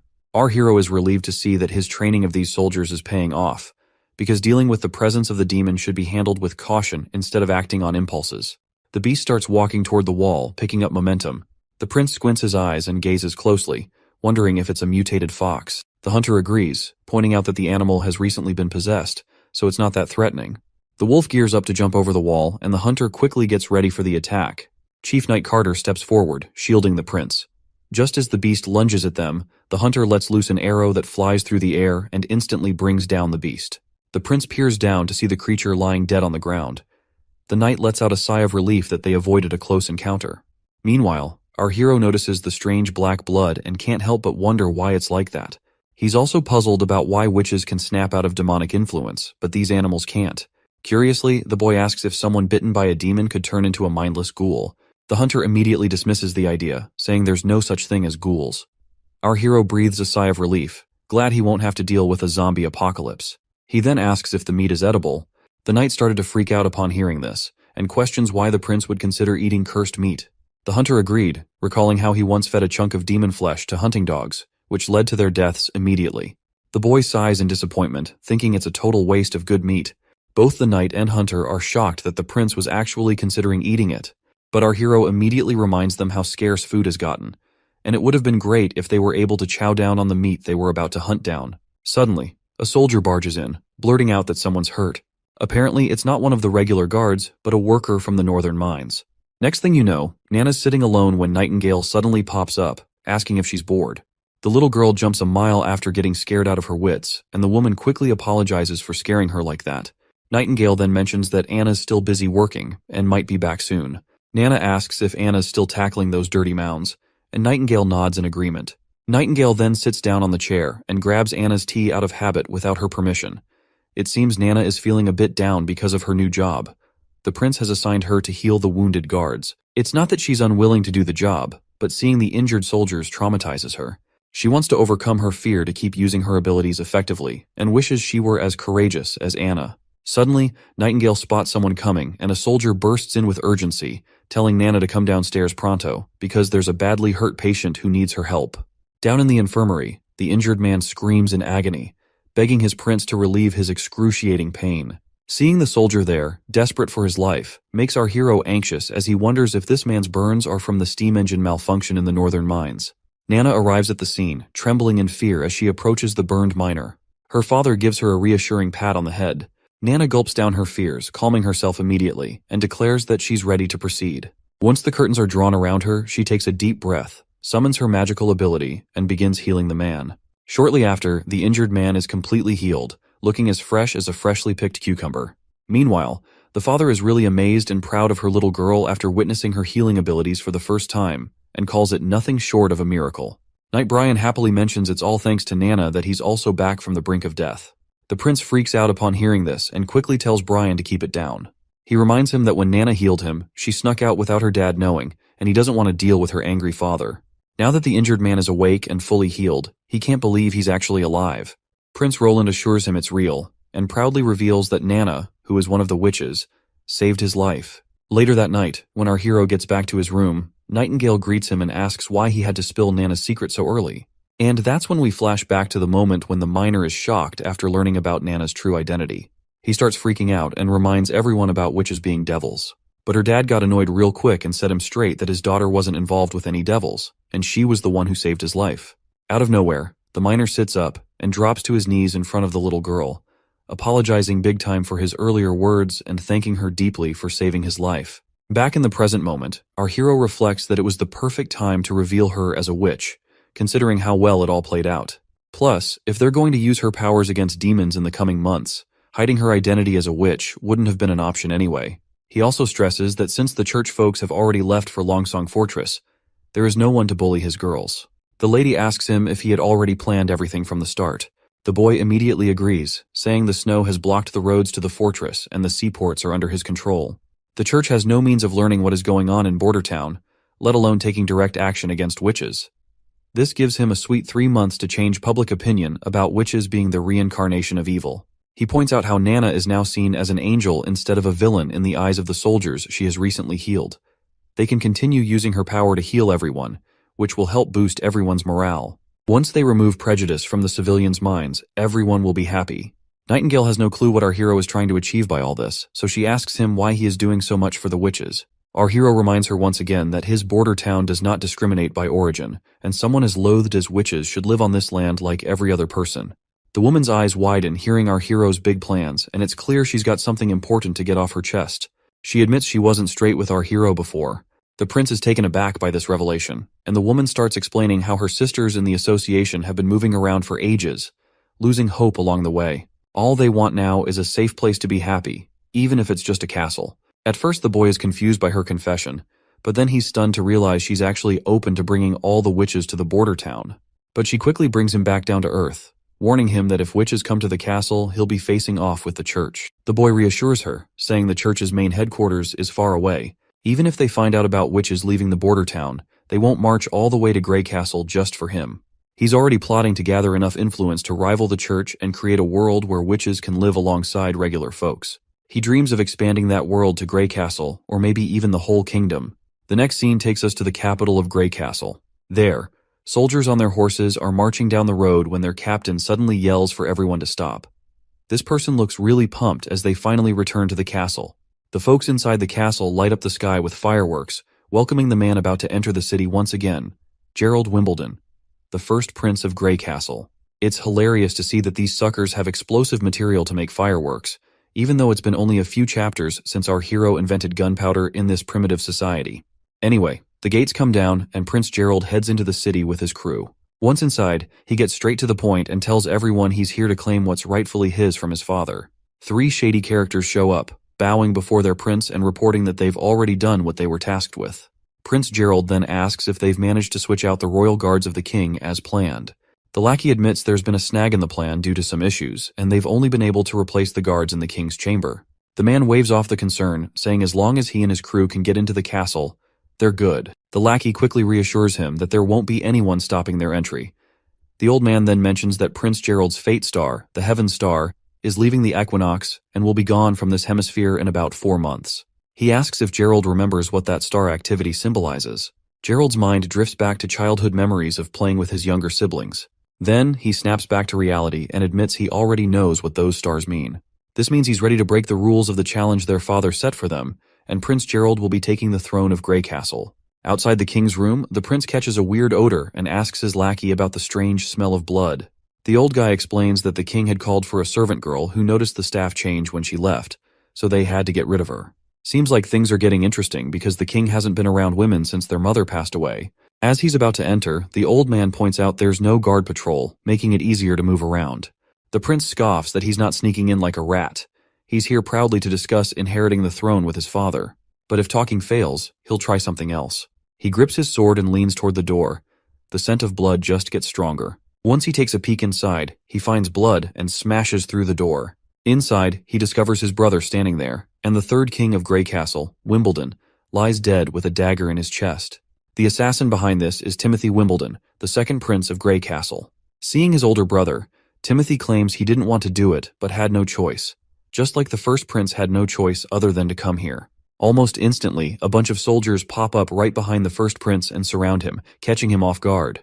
The older brother asks his younger sibling how long he'd been planning this. Timothy explains that the decree their father set was like a chess game. He admits he planned to play by the rules, but the third princess started playing dirty. He also points out Gerald as a dirty player, suggesting the first prince wouldn't have rushed all the way across the kingdom to the capital without a heads up from his astrologer lackey. Seems like his lackey has also betrayed the first prince, though the old man clarifies he never lied. When the heavens move from the equinox, it symbolizes a seeker who's lost their way, but also foretells downfall. The first prince gets annoyed and yells at his younger brother, reminding him how he was the favorite son, given all the advantages by the king. Yet he killed their father. In response, Timothy grins shamelessly, pointing out the first prince's hypocrisy, since he was also there to kill the king if talking didn't work out. The first prince trembles, probably after seeing his brother dropping truth bombs so brutally. He asks Timothy if he intentionally lured him here to get rid of him as well. Timothy just shrugs, saying he didn't plan to confront their sister just by staying put to kill his older brother. He's kinda impressed their sister also saw all this coming before the decree was even written. Timothy goes on to explain he wants to end this royal decree early because his Valencia city isn't like their sister's Clearwater port, which is breeding warriors like rabbits. He needs an army, a big enough one to challenge her sister, and that's only possible if he's rocking the Grey Castle crown. The first prince gets furious and charges at his brother, but the soldiers quickly intervene. One of them strikes him from behind with a spear, forcing him to drop to his knees in front of his younger brother. Timothy devilishly informs his brother that he'll be framed for killing the king and labeled a murderer, and he will face the guillotine for his crime as well. The soldier pins the first prince down, but he keeps protesting, asking if Timothy even has the right to judge him, and vows to expose Timothy's crimes to everyone in public. But Timothy has covered all his bases. He's prepared a potion called the Silencer. Once someone drinks it, they won't be able to utter a word. After executing his brother, Timothy plans to play the grieving role perfectly. With no one else in line for the throne, he'll become king without breaking a sweat. He further tells his brother to curse his sister for the terrible fate he's about to face, while the first prince's mind flashes back to a memory once again, and the soldiers start dragging Gerald out of the place. The cunning fox who betrayed the first prince starts calling Timothy king, declaring that the crown is already his. Timothy gives the man a verbal high five for a job well done, but then he pulls out a presumably poisonous pill and tells the man to swallow it if he doesn't want to be betrayed later. Timothy looks at his father, gritting his teeth in frustration at seeing him dead before his eyes. The scene flashes back to the past when Timothy reported to the king that Gerald was on his way to the capital with intentions to forcibly take the crown. Timothy asked if the king had a plan to prevent this. The king just grinned manically, leaving the boy confused.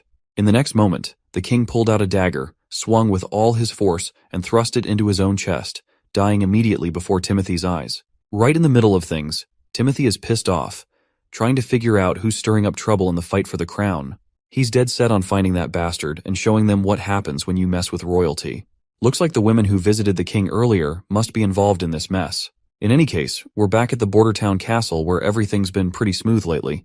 The steam engine prototype in the mines got fixed up, no accidents, and demons haven't been causing trouble either.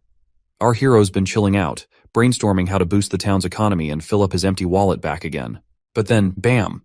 His peaceful moment gets crashed by the knight barging in with bad news. A massive horde of demons is swarming outside the walls. Down at the border, below the wall, a bunch of monsters are howling their heads off. Up above, the soldiers look freaked out at the sheer numbers. And let's not forget Vonner. He was just a regular miner who ended up joining the army just to eat damn eggs. One of the beasts charges at the wall and directly hits it with full force, leaving the entire wall shaking. And that also did quite a damage to the wall, but the monster immediately falls to the ground and the wolf-type monster starts marching down. Hunter Iron Ace quickly tells everyone to gear up their spears. As soon as the wolves are right on top of them, the terrified Vanner gathers his guts and stabs those beasts at the captain's command. One of the wolves manages to climb up, but the captain swiftly whips out his gun and blows the monster's brains out. With the immediate threat dealt with, Iron Ace tells everyone to stay focused and keep an eye on what's ahead. Suddenly, a soldier screams as they're attacked, their belly pierced deeply. Seeing their guts spill out terrifies Vanner to his core. The knight and the prince finally arrive at the scene. The knight tells Vanner to chill out and remember his training. Once the soldier regains composure, he snaps back to his senses and orders the others to take the injured soldier to the hospital while everyone else holds their ground and fights off the demons beneath the wall. The prince can't help but smile at the sight of Vanner showing such discipline. He's glad that all that egg-eating didn't go to waste in training the civilian army after all. Suddenly, something catches their eye on the ground, something so freaky that even our hero starts to freak out.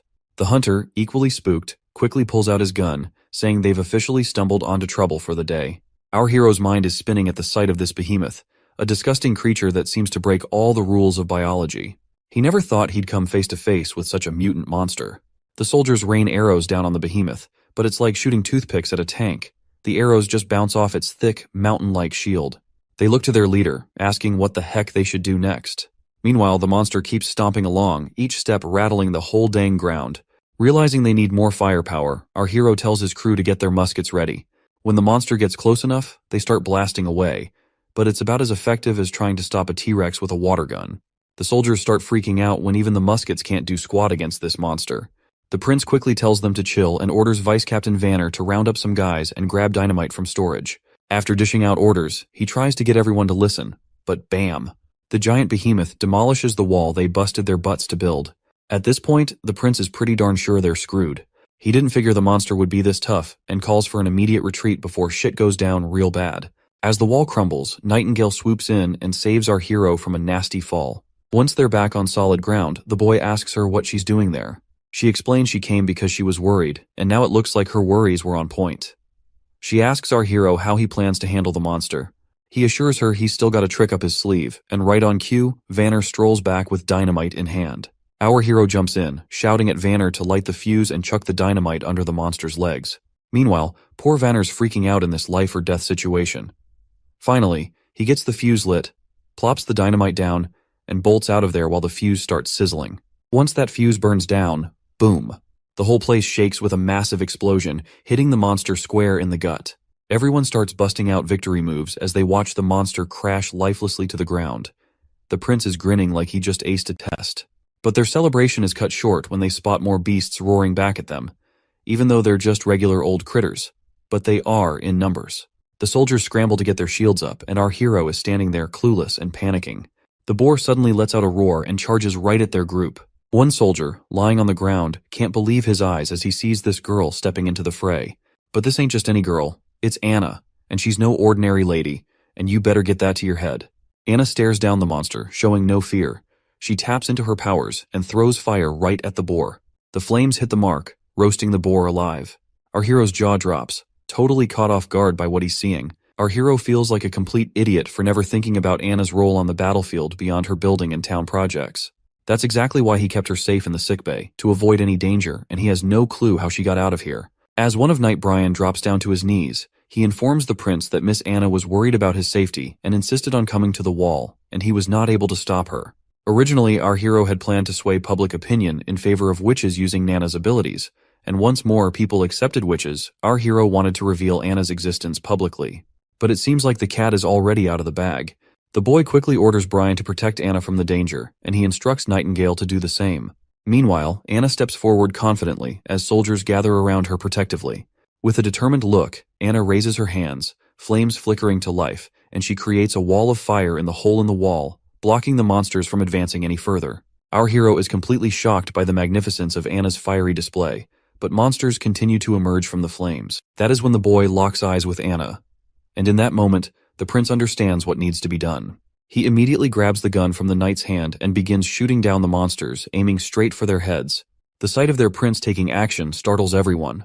Our hero raises his own gun, rallying the soldiers to prepare their spears and charge forward. His crisp voice fills the atmosphere as he commands them to protect their wall and their border town. The crowd really gets fired up to protect their town, and everyone is ready to take those critters down. After a while, the last wolf standing takes a bunch of arrows and drops lifeless to the ground, finally letting the soldiers savor their victory. The knight is totally blown away by their successful defense of the turf. But then, the prince suddenly remembers Anna, and he starts losing his shit because he's been so busy commanding that he almost forgot about her. He's worried about how he'll explain all about her being a witch to the civilian army. As he frantically looks around for her, he notices something surprising. Everyone is showing her respect instead of calling her the reincarnation of some devil or whatever. The prince is almost clueless about this unexpected attitude toward her from the civilians. Even though her fiery power had scared him, it seems to have earned trust and gratitude from others as well. When Anna finally stands before the prince, she looks exhausted from using her powers and promptly faints, dramatically falling right onto our hero's chest. The next scene takes us to Clearwater Port at Garcia's residence, where the third princess gets the news that her father has kicked the bucket. According to the letter, her brother, Gerald the First Prince, has been fingered for the assassination and is now locked up by the guards. They're saying he didn't kill himself, but rather got slapped with an execution sentence by the bigwigs. This news really throws her knight for a loop, and he finds it all pretty fishy. After a bit of hemming and hawing, she admits her brother can be a bit of a dumbbell, but he's not dumb enough to wish for death. She lays out how Timothy's trying to shift the blame to Gerald to fool the public. But snagging control of all Grey Castle won't happen overnight. So, she's tweaking her plans accordingly. The knight, though, he's still scratching his head over why Timothy would pull such a stunt, especially when the king always favored him. That's when the princess drops a truth bomb. Timothy's scared of her. He's quaking in his boots at the sight of the black flag. She explains that Timothy's move was totally uncalled for. Sure, he's trying to pin the blame on Gerald for their dad's death, but he can't fool everyone forever. If he wants to take over all of Grey Castle, it will require a more elaborate and sustained effort. Therefore, she decides to adapt her plans accordingly. The lady decides to set sail for Grey Castle tomorrow. Her knight asks if she's planning to go head-to-head with Timothy. She tells him that if Timothy isn't waiting out the 5 years to let the decree end organically, she won't either. The knight looks anxious and mentions that the whole kingdom must be mourning the king's death by now. She jokes if he wants her to shed a tear too. The knight hastily says no and obediently drops to his knees, waiting for her next move. She then instructs him to go fetch the captain of the Black Fleet for her, because they are about to sail as soon as possible. Back in the border town, after that horrific raid by the monsters, there have been no further attacks. The injured soldiers were healed quickly and returned to their duties right away. The chief knight was tasked with using the hybrid monster shell to patch up the broken wall, making it one with the barrier. The largest factor in their victory against the large-scale invasion was undoubtedly Anna. However, it's been a few weeks since she fainted, and she still hasn't woken up. Nightingale mentions today's supposed to be her maturity day, but she's sure she is going to die in her sleep, because the pain of maturity can only be endured while awake. She somberly spills that she's seen too many witches die before her eyes, treated like animals, burned or tortured slowly by nobles for some twisted fun. The lucky ones live in exile, far from society, always chasing the holy mountain, a distant dream they can't catch. But she says Anna's not like the rest. Unlike the Association sisters, she's actually cared for here, valued by our hero, and given due respect. This, Nightingale explains, is what the holy mountain truly signifies: a life free from prejudice. In Anna's case, she has already achieved this. As the memories of Anna flood our hero's mind, her strength, her resolve from the day one to the moment she vowed to stay with the prince, he clutches her hand tightly, refusing to let her slip away. Just as midnight strikes, Nightingale notices Anna's puberty beginning, sensing the magic within her body stirring. A candle nearby starts glowing with an eerie green hue, startling our hero, who wonders if it's the work of demonic spirits. But there's no visible change in Anna herself. Then, unexpectedly, the candle's flame dwindles, causing a wave of anxiety, especially for the young Nana. The candle flickers back to life with that bright green energy, surprising everyone again. Suddenly, Anna opens her eyes, which shocks everyone present. Prince Roland hurries over, immediately asking how she's feeling. Thankfully, Anna seems totally okay. She reaches out her hand toward our stunned hero, and he's not quite sure what to expect. But then, a flame bursts to life over her palm, glowing in that vivid green color, which catches everyone off guard once more. After summoning his courage, Prince Roland cautiously reaches out to touch the flame. Just as he does, the scene shifts into the office, where we see our hero's bewildered face. He is shocked to hear that Nightingale has decided it's time for her to leave the border town. She remarks that Anna not only woke up but also survived being possessed by demons, something totally unexpected and unexplained. She suggests that Anna's new ability with those green flames seems to be fully under her control now, synced perfectly with her mind. Anna can adjust its heat, manipulate it, and even move it within a 5-meter radius whenever she wants. But she's still confused over how she dodged that painful experience, given her super strong magic. The guy figures maybe after she used up all her magic at the border, her magic tank was running on empty, which might have toned down the demon pain. You know, witches are all about magic stuff. Since witches gotta keep their powers hidden from the civilians, all that magic energy builds up inside them. So when they hit maturity, bam, it's like a pressure cooker of magic causing them agony. Nightingale nods along, seeing the logic in his theory, and decides she's gotta jet back to the association pronto. Winter's coming, and there's gonna be a bunch of witches hitting puberty soon. She vows to bring any survivors back here to Prince Roland's town, hoping he'll take care of them like he did with Anna. But Prince Roland tells her to stay put, maybe wait till the demons have stopped popping up and the weather settles down. Nightingale smirks, saying even getting to association a day early could save lives. Plus, she assures him the demons won't be able to detect her, so she's good to go. The prince then asks about her own awakening, to which the woman brushes it off, saying it's the start of spring and there's no need to worry since she has gotten used to the pain. Still, he advises her to take care on the road. Before disappearing, Nightingale pays her respects to Roland one last time and vanishes abruptly as usual. Her sudden disappearance leaves the prince unsettled because he's never been a fan of her habit of appearing and vanishing without warning. Sitting back, he sinks back into his thoughts, mulling over how if his theory about witches turns out to be true, it could be a game changer. He then looks over at his ridiculously long to-do list, realizing there's a mountain of tasks waiting for him. But just as he starts pondering where to begin, his consultant bursts in with urgent news. A messenger from Longsong Fortress has arrived. The ambassador seems unusually anxious, and the prince wonders if things are going south for Longsong Fortress. His eyes widen as he reads the message. The king has passed away. Redhead, the ambassador, quickly clarifies he's there under orders from Duke Rayan. The royal decree for the 5-year challenge has ended, and Majesty Timothy Wimbledon is now the new king of Grey Castle. The ambassador leaves our hero totally shocked when he reveals that Timothy wants to reward the Prince Roland with new territory and a new position. A moment later, the consultant expresses his grief over the king's death at the hands of the first prince and asks what they should do next. The prince reveals that everything about the situation seems too suspicious to believe, and he will decide after monitoring his two sisters' movements. He admits he doesn't know much about the fifth princess's motives, but he's sure she's not the type to take risks, so he wants to follow her lead. He's also certain that the capital will likely descend into chaos with this power shift, and their priority should be to safeguard their families. With that in mind, he tells his consultant to instruct the chief knight and all castle staff to write letters home. The prince wants to ensure that everyone's families are escorted to other towns to hide. The consultant expresses his gratitude for the prince's careful consideration. The prince also tells his consultant that he wants to stop exporting the town's metals and will only sell gems and rocks to Willowtown, as he wants to use the metals for himself to make more machinery. Additionally, he plans to incorporate more civilians into the army and train them accordingly. He feels smug as he considers the news that the ambassador brought a blessing in disguise. Roland is confident that as long as he hunkers down in Bordertown, someone will try to bite him, such as Duke Rayan from the Longsong Fortress. Once the months of demons pass, he is pretty sure that Duke Rayan will try to extend his influence across the western side of the kingdom under the new administration, and this is precisely what Roland wants. Industrialization is his priority, but what he lacks most is people. Bordertown's population is only around 2,000, limiting the expansion of his projects due to a labor shortage. Buying slaves, recruiting talented individuals, or increasing the birth rate seem unrealistic. On the other hand, if they can take Longsong Stronghold, he can gain a large number of freed people while accumulating wealth. Assimilation is easier, and invasion is the best way to grow the population and gather wealth. Roland acknowledges the hassle of challenging the entire fort of Longsong, and he can only wait for Nightingale to return with the witches. This is also the sole reason the prince wants to expand his civilian army and wants to make more machinery. The next scene takes us to the northern mountain range, where Nightingale proceeds down one of the tunnels. Her steps are soon halted by roots growing out and blocking the entrance. Nightingale immediately introduces herself, and the lady known as Leaf withdraws her roots and gets delighted to see her friend back. After exchanging pleasantries, Leaf reveals that one of the two witches, Erin or Ashley, failed to make it to maturity. They then decide not to dwell on gloomy things and proceed to get inside.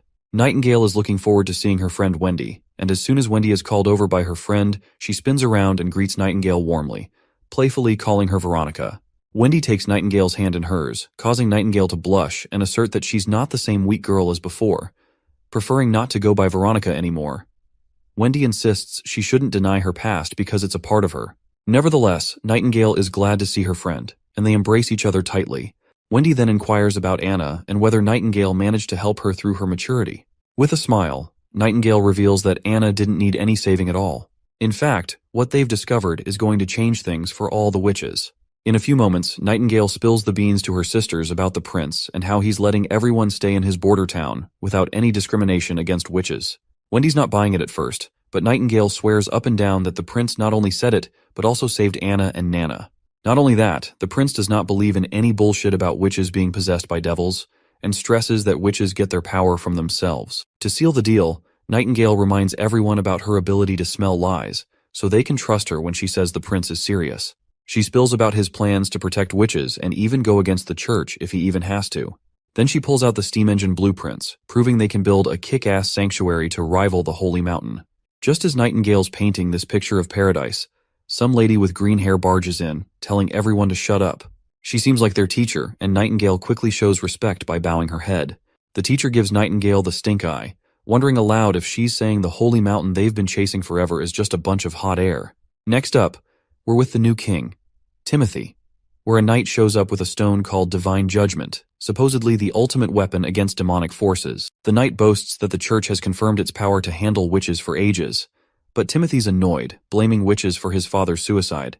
He orders the knight to keep capturing witches and scour the capital thoroughly for more. Meanwhile, back with Nightingale, she wakes up tied to a pillar with that same witch suppression stone around her neck. She's trying to figure out how she ended up in this mess. We flash back to when the green-haired lady freaked out at the idea of the prince siding with witches. She rants about how witches have been persecuted and killed for ages. She believes Nightingale has been deceived by the prince and insists that the pain of maturity is a sacred test for a witch's body and mind, and only those who endure it can achieve true power and find eternal peace in the Holy Mountain. Nightingale is shocked to realize that all the suffering witches endured was just a test for this woman. She's further annoyed at the thought that her fallen sisters, who endured so much pain, are simply dismissed as disqualified subjects. The teacher offers Nightingale a final chance to seek forgiveness for her ignorance and mistakes, promising her mercy. But Nightingale remains resolute, insisting she'll only take sisters with her who believe in her. As she tries to leave, a snake immediately grabs her feet, and before she can react, she blacks out from the venomous injection of petrification, waking up to find herself in her current bind. While they're face to face, Nightingale reminds her why she is using the Divine Stone of Judgment even though it's prohibited in the Witch Association. The Snake Lady says it's just a tool to punish disobedient kids. She reminds Nightingale how Wendy saved her from the clutches of the aristocrats. Instead of repaying that kindness, now Nightingale is trying to sell them all out to those filthy nobles just to mend her relationships with them again. Nightingale denies any such motive, emphasizing she only wants her sisters to live freely without fear of starvation or the pains of maturity, and believes everyone deserves the right to choose their own path. She points out how much Border Town has changed, pointing out that the steam engine blueprint she brought is just one of many miracles.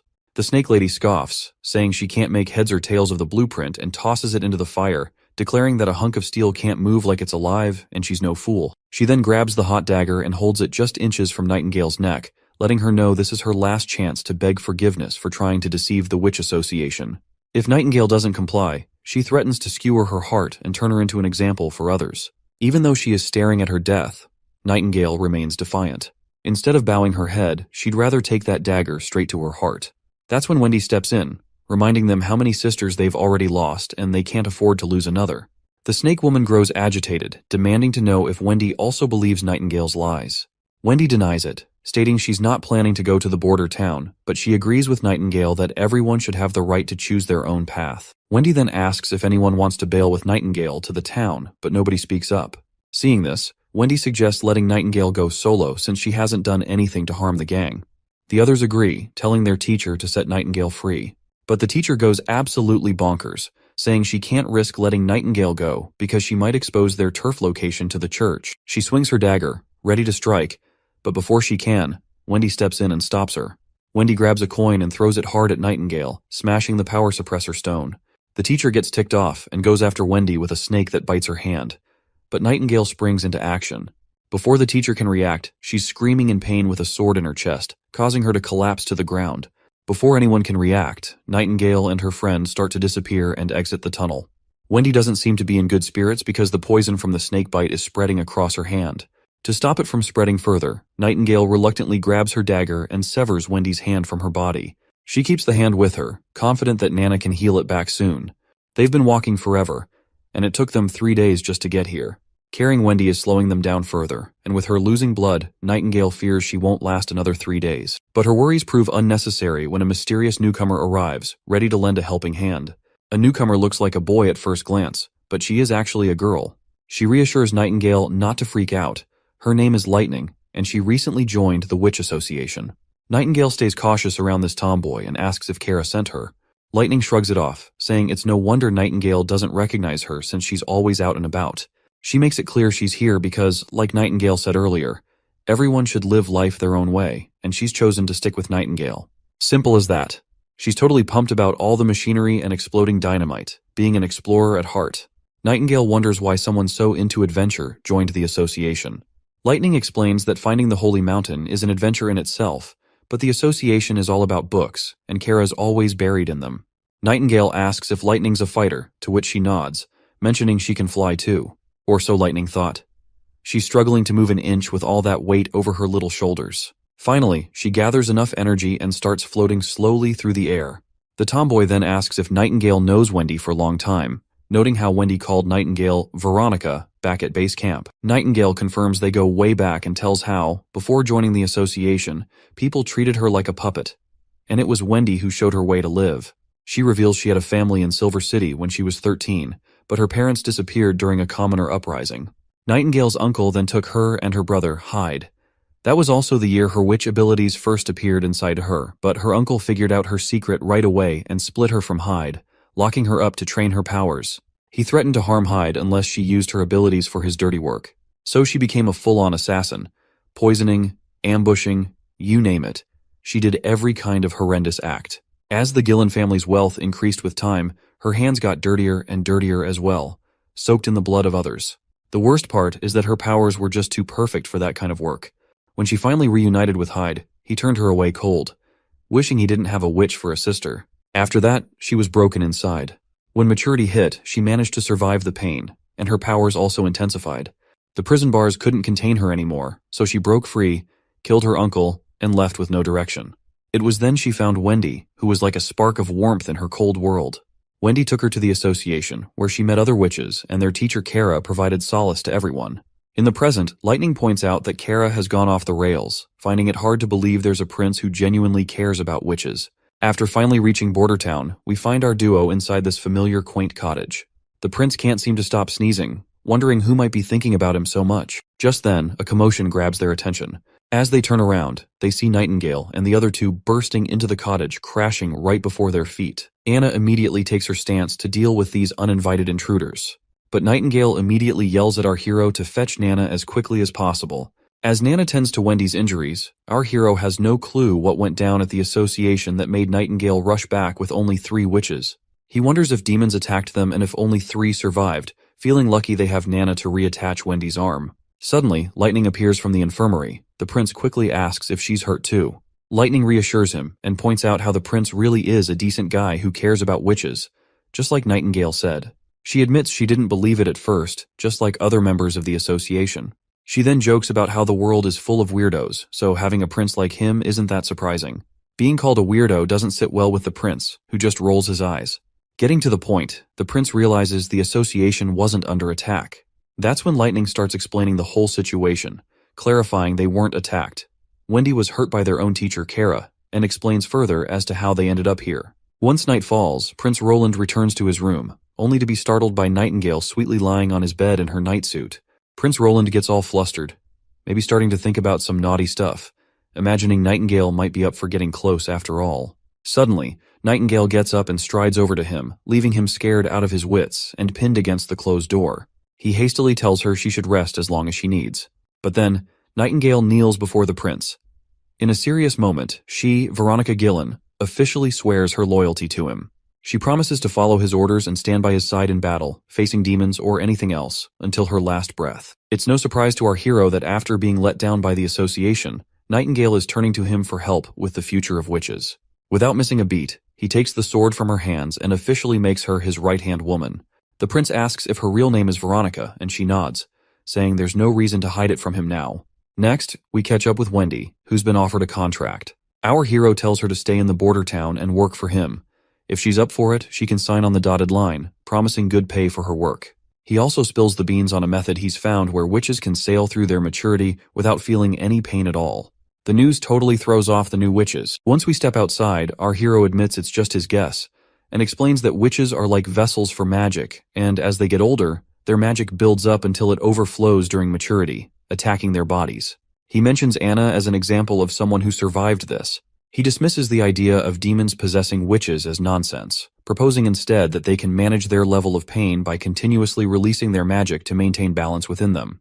He promises a safe haven in Border Town where witches can practice their magic freely, without anyone discriminating against them or threatening them. He believes if his idea works out, they can create their own version of the Holy Mountain right here in the borderlands they dream of. Wendy has already signed on to the plan and asks where to start. He simply tells her to keep using her magic until she masters full control over it. Once the prince gets busy with the newcomers and their magic training, Nana and Anna have a little chat about recent events. Nana looks impressed by Wendy's wind magic and Lightning's flying skills, which also saved Wendy's life as well. Anna expresses happiness at having so many sisters around, but Nana points out how Nightingale seems to look at our hero with warmth in her eyes, a detail not to be taken lightly. Anna is clueless about what Nana means, but the little Nana warns her friend not to blame her for not giving a heads up, and if Anna doesn't make a move, Nightingale might just win over our hero. Suddenly, they hear the alarm ringing, a clear sign something's wrong. The report comes in that a demon monster has arrived. The hero rushes to the wall and meets his soldiers. He squints to spot the danger but sees no demons in sight. The prince wonders if it was a false alarm and questions the hunter who raised the alarm. The hunter tells him to look closer, and when he does, he sees a dark blob of mist forming. As he takes a closer look, he's shocked to see a hybrid monster right before his eyes. The hunter reveals it's the same hybrid that nearly killed him a few years back. Hearing this, the boy connects the dots. This monster must have some intelligence, unlike regular beasts that just charge and die. But this monster survived for many years, and it always retreats when it senses danger. When the beast reaches the wall, it suddenly stops, leaving everyone puzzled. Unexpectedly, it jumps into the air, and the prince orders his soldiers to attack it immediately. Before they can react, the monster is already airborne, crashing onto the wall above. Our hero is stunned to see how cunningly it targeted the wall's weakest spot, which confirms our hero's last remaining doubts about this monster's intelligence. Once the demon makes it to the other side of the wall, soldiers report it's heading toward the town. The hero commands his 2nd Civilian Division army to accompany him, while the backup division holds the wall for now. Our hero marches toward the town with his platoon, regretting underestimating the smarts of these monsters. Finally reaching the monster's location, they're hit with the gut-wrenching news that it's already devoured someone alive in town. The trail of blood before our hero's eyes sends a terrifying chill down its spine. But he does not succumb to fear, and annoyingly orders everyone to stay on high alert. The monster pops into view once more, snatching another civilian. Prince Roland immediately cautions everyone as the soldiers look helpless against the monster, unable to use their guns for fear of hitting civilians in the chaos. Not only that, the soldiers can't even get close to this monstrosity. Iron Axe commands his soldiers to get on rooftops and higher ground to aim precisely without harming civilians. Soldiers immediately climb up to the rooftop to take their positions. Despite the odds, soldiers manage to shoot over the monster's overgrown head, but they slightly miss their mark. The monster glares back with an annoyed face. But before it can strike, Iron Axe closes in and blasts the monster's head right away, finally avenging the innocent lives taken by this monster. In the Hermes perimeter, north of Grey Castle, a gigantic mutated creature crawls its way toward the towering wall. The knights on the wall tremble as they witness the enormity of the approaching monster. Upon finally stepping on the rooftop, the creature drools and immediately perks up at the sight of the humans nearby. Without hesitation, the monster opens its massive mouth, unleashing an entire army of monsters marching out from its belly. The soldiers realize they're trapped with no escape route in sight. Still, they immediately start running in the opposite direction while a creature in the sky keeps following the soldiers. Eventually, when they reach the inner city's north wall, they find themselves waiting for the gate to open. The girl reveals to us that the whole outer city has been wrecked by the monsters. They've got to defend the church, but with only a handful of soldiers and monsters right on their tails, it looks like a tough fight ahead. But then the girl pulls out a red pill and instructs the soldiers to take it and annihilate the enemy. Without hesitation, the soldiers obey her command. As they swallow the pill, they feel a surge of energy coursing through them, empowering them to march forward against the monsters. Before these foolish soldiers can get slaughtered by those monsters, the gate finally drops, revealing a cocky figure striding out. He declares himself as part of the Judgment Army and orders everyone to clear the path. These soldiers are clad head to toe in sturdy armor, appearing like elite knights. The lady is bewildered by the sudden appearance of this so-called Judgment Army, having no clue who they even are. However, she doubts that mere humans stand a chance against the hybrid monsters. But it looks like we're about to find out if these soldiers are all talk, or if they've got the goods. As the monster and army of judgment comes face to face, the sky monster swoops down. One of the knights on the ground immediately grabs hold of its gigantic sharp claws, and the other knight takes a stance and sends a spear flying with godly speed, piercing the monster right through the head. The woman is completely blown away by the soldier's speed and strength, which is matching the power of hybrids. As these badass knights wreak havoc on the monsters, the scene shifts to a church spire. On the balcony, we see 3 archbishops using a telescope to observe the Judgment Army. Seeing those monsters dead on the ground, they seem pleased to see that their army appears to be winning against the monsters. Archbishop Taefun shakes his head, noting the worst part of the battle was the total annihilation of the reinforcement armies sent by the 4 great kingdoms. Archbishop Heather chuckles in agreement, commenting on how those kingdoms sent thousands of soldiers who ended up as mere cannon fodder. She's clearly pleased, seeing it as proof that the border defenses of those kingdoms can't hold a candle to the church's mighty Judgment Army. However, a third individual interjects, pointing out the heavy toll of using so many pills in the process and the loss of much of the judicial army, which forms the core of the church's power. Taefun clenches his teeth, emphasizing that they had no choice because the beasts of the wastelands have appeared exactly as foretold in the Bible. He warns that time is running out, and unless the continent unifies and gathers its strength, destruction awaits them all. The arrogant lady chuckles again, saying humans are basically monsters committing horrifying acts just like demons, so maybe wiping out humanity isn't such a bad idea after all. This really ticks off the old man, who tells her to cut out the blasphemous talk and stop defying God's will. But the girl just brushes it off with another sassy comment, saying God never promised humanity would survive, and further challenges the old man, asking if he's sure God cares more about humans than demons. The old man looks even more ticked off, but he stays quiet. Maybe because deep down, he knows there's some truth in what she's saying. Well, even Archbishop Maine thinks the same way as that woman does, but he is also sure that God only favors those who come out on top. Back in the border town, they lay the fallen soldier to rest. Our hero gathers everyone's attention and announces that they are gathered to mourn Mr. Aggie from the Civilian Army 2nd Division. The prince goes on with the usual talk about the man's heroic deeds in sacrificing his life to save their hometown, bidding him a final farewell as they cover his grave with mud. Chief Knight Carker is deeply moved by our hero's compassionate gesture, noting he's never seen someone of noble birth show such respect for commoners whose names he didn't even know. Our hero points out that giving a proper farewell feels right, especially since Bordertown has never held proper funerals for those lost to the monsters, and they deserved more than a hastily dug hole. Besides, the prince believes that holding these funerals serves the purpose of decency and boosts morale. He explains that when people reflect on who and what they're fighting for, it can spark a profound change in an army. He aims to ignite everyone's willpower to steer Bordertown back on track. The wife of the deceased soldier shows up with her 2 kids, one of them really small. The soldiers nearby start wondering how she'll manage now, but this bald guy steps in and explains she'll get her husband's salary, some extra cash, and all the basics to get by. While they talk, Vice Captain Vanner suddenly senses someone nearby. The bald guy asks if something's up, and Vanner mentions feeling a presence of someone but brushes it off, saying he's probably imagining things. Back at the cement-making cottage, our hero catches up with Anna and asks how things are going with making barrels for the blunderbuss guns. Anna sweetly explains that thanks to the new steam-powered boring machine, the blacksmiths can handle most of the heavy lifting now. Meanwhile, lighting is bouncing off the walls as usual, super pumped about all the new stuff. She bombards the poor smiths with so many questions, they can barely keep up. Well, the prince was already wondering why he has not seen her around lately. I guess he now knows why. Looks like our hero has another project for her to handle. He shows her the rough sketch of a 12-pound gun, essentially a giant weapon for our sweet Nana.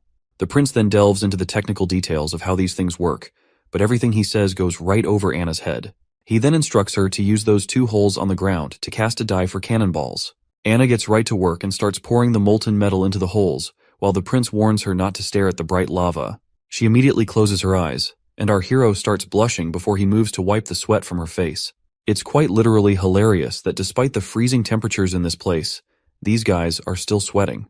Looks like the knight can see that this is more than just a prince wiping the sweat, and the way the prince is blushing just proves it further, and Anna is also blushing as well. Meanwhile, there's this guy who's absolutely freaked out to see our hero, the 4th Prince of Grey Castle, openly sheltering witches. He's practically sprinting to report this back to the king. Looks like Vanner wasn't imagining things when he felt someone's presence, because this man is definitely a spy sent by the new King Timothy. What's really messing with this guy's head is how these regular folks are just chilling with witches. And don't get him started on the other weird stuff he's seen, like that giant wall that popped up out of nowhere on the border, those metal sticks shooting projectiles to kill demons, and the fact that witches are treated like they're just regular folks by the prince. It's all making him think this town's cursed or something, and he's feeling like he's dealing with some dark magic. If they hadn't waved a fat paycheck in his face, he'd have never agreed to spy on this messed up place.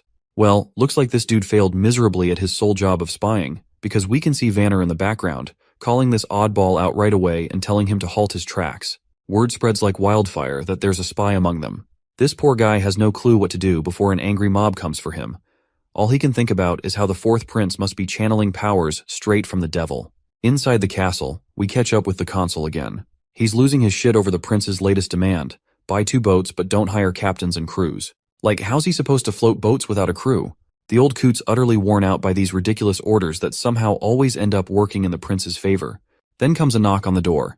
A soldier reports they've caught a rat, a guy named Cole, also known as Groundhog, who's apparently Prince Timothy's spy. Turns out this guy's been living under a fake identity for months, pretending to be a border town resident. They found a letter and some money on him, but he's still being grilled for more info. The old man orders them to squeeze every last drop of intel and execute him right away. Looks like the old man is not freaking out because this is already a 4th spy they have found out. Our clever prince had foreseen more spies would come, so he told the old man to announce that there are people in the border town trying to destroy their food reserves. He instructed everyone to keep an eye out for anyone acting suspiciously, promising a reward for anyone who catches a spy. The old man is always surprised by our hero's cunning decisions. He sees him as a devil who doesn't even fear the stone of divine judgment. Back in the Grey Castle capital, Timothy inquires about the royal decrees he sent to his siblings, but none of them have replied. One of his men reports that the 4th prince, our hero, sent a reply stating he will return once the months of demons are over and his people are safe. The reporter points out that Prince Roland still acknowledges Timothy as a prince, not a king. Timothy considers our hero a fool for opposing him, especially since Timothy had plans to offer him land and a comfortable life. He dismisses Roland as an oddball and asks his lackey if there's been any response from the 3rd and 5th princesses. The lackey reveals that the 3rd princess has disappeared from the city along with her butler and 2 servants, and they haven't been found since. The prince facepalms in disappointment, as he never wanted commoners to lay a hand on his sister despite any personal disagreements. He then inquires about Garcia Wimbledon, the stubborn pirate. Before the council member could speak up, Timothy orders him to seize her water port and forcibly escort her back to the capital.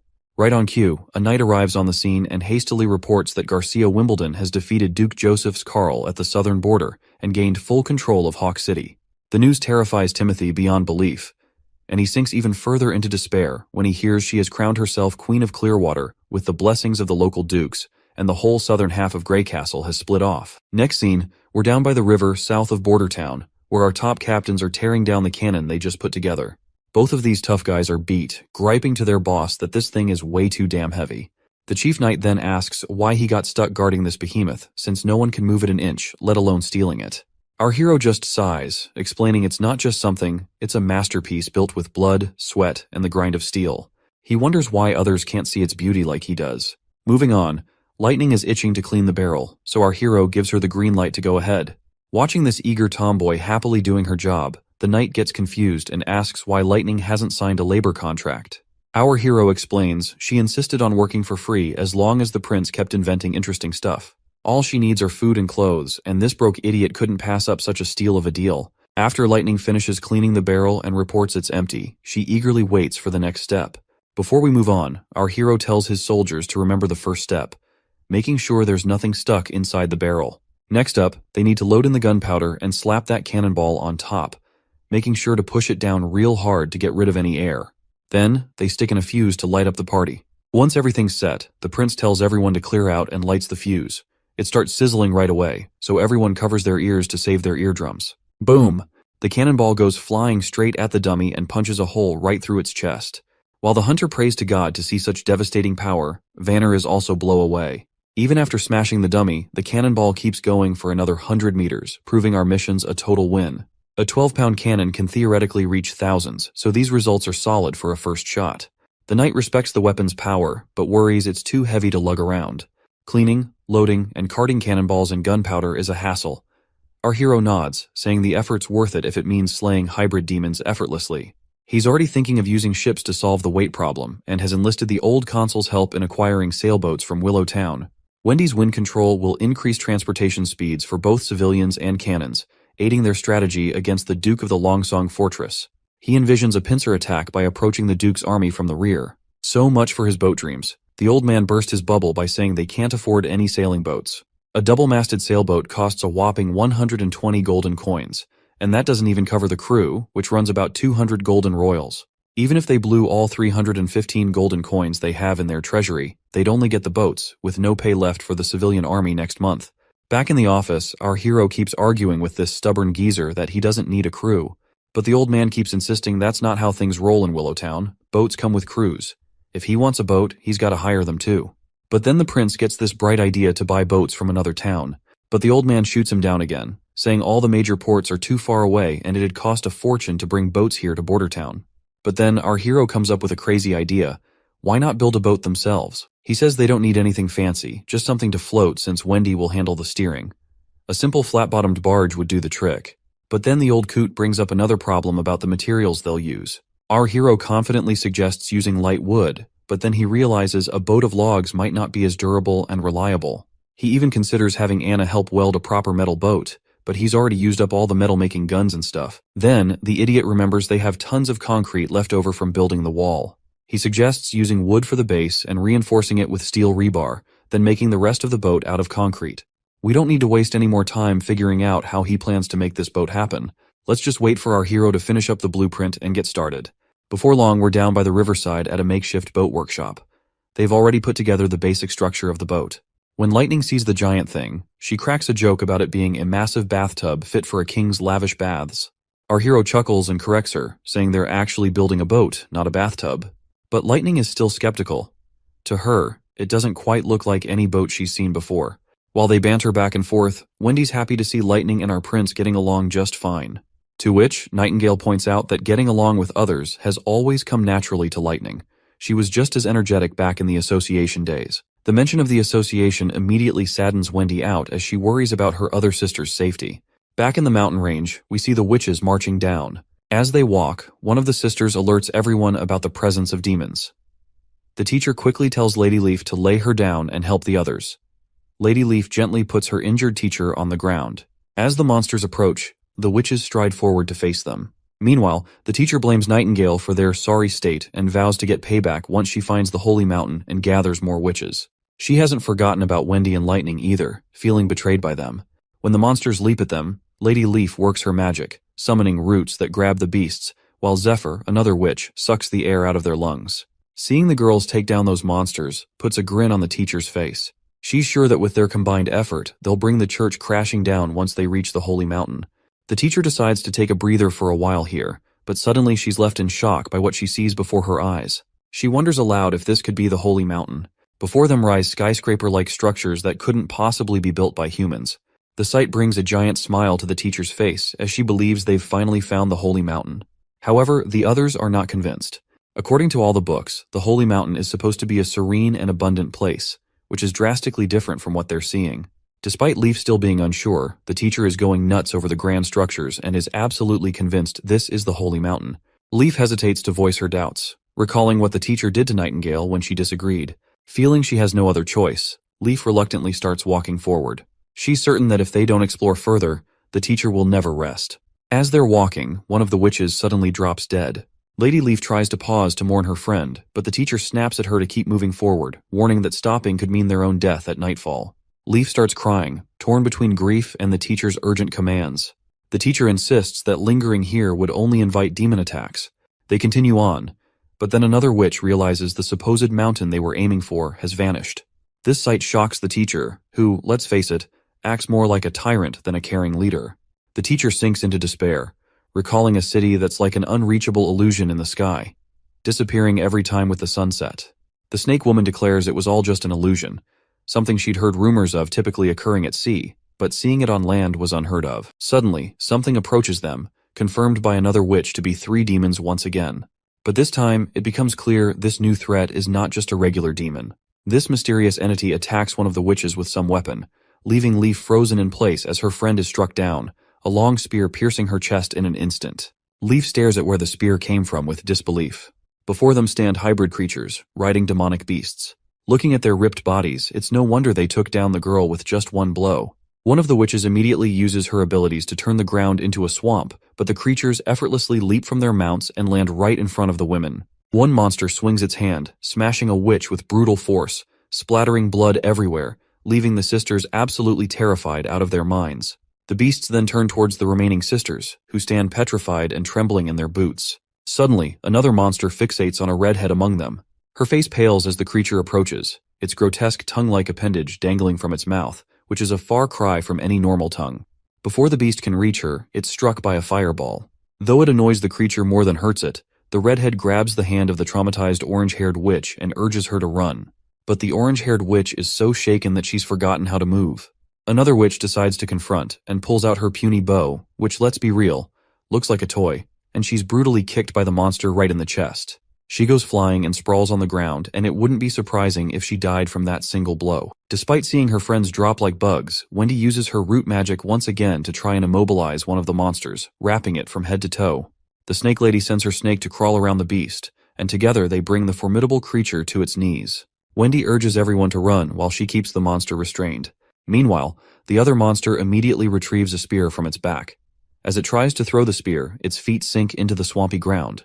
However, the monster manages to throw the spear with incredible speed, leaving only a trail of pink light as it goes straight for its target, leaving nothing but a haze upon impact.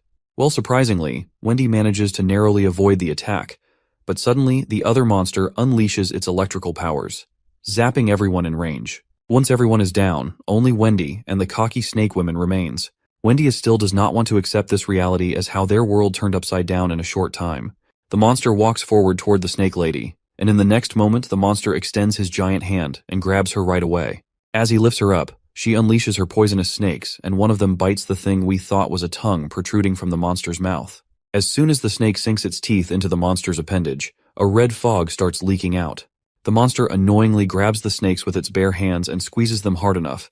Tears of agony well up in the teacher's eyes while Wendy watches in horror. Suddenly, the demon drops the snake woman to the ground, while he himself appears to be choking and struggling for breath. You know what? This snake bitch totally deserved every bit of it, because she was getting under my nerves ever since she popped up into this story. Anyway, the monster's legs tremble and it collapses to its knees. The red mist completely drains from the container on its back, and the giant creature slumps lifelessly to the ground. It seems Wendy has started to piece together how to deal with these creatures. She then looks at the other monster flailing in the swamp, screaming and trapped.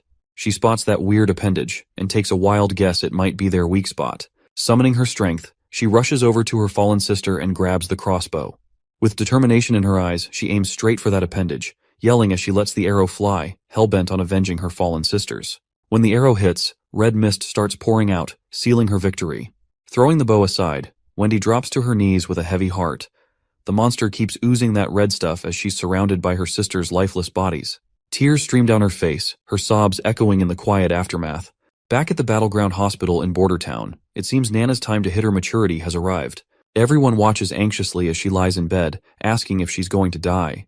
The prince and the others immediately reassure her with warm smiles, telling her that everything will be okay, explaining that because she's been releasing her magic power every day, her magic won't turn against her. Wendy gives her a comforting pat and agrees with our hero's words as well. Nana's worried father moves closer, urging her to squeeze his hand if the pain gets too much for her to bear. The others join in, deciding to lighten the mood with some coin magic tricks and storytelling.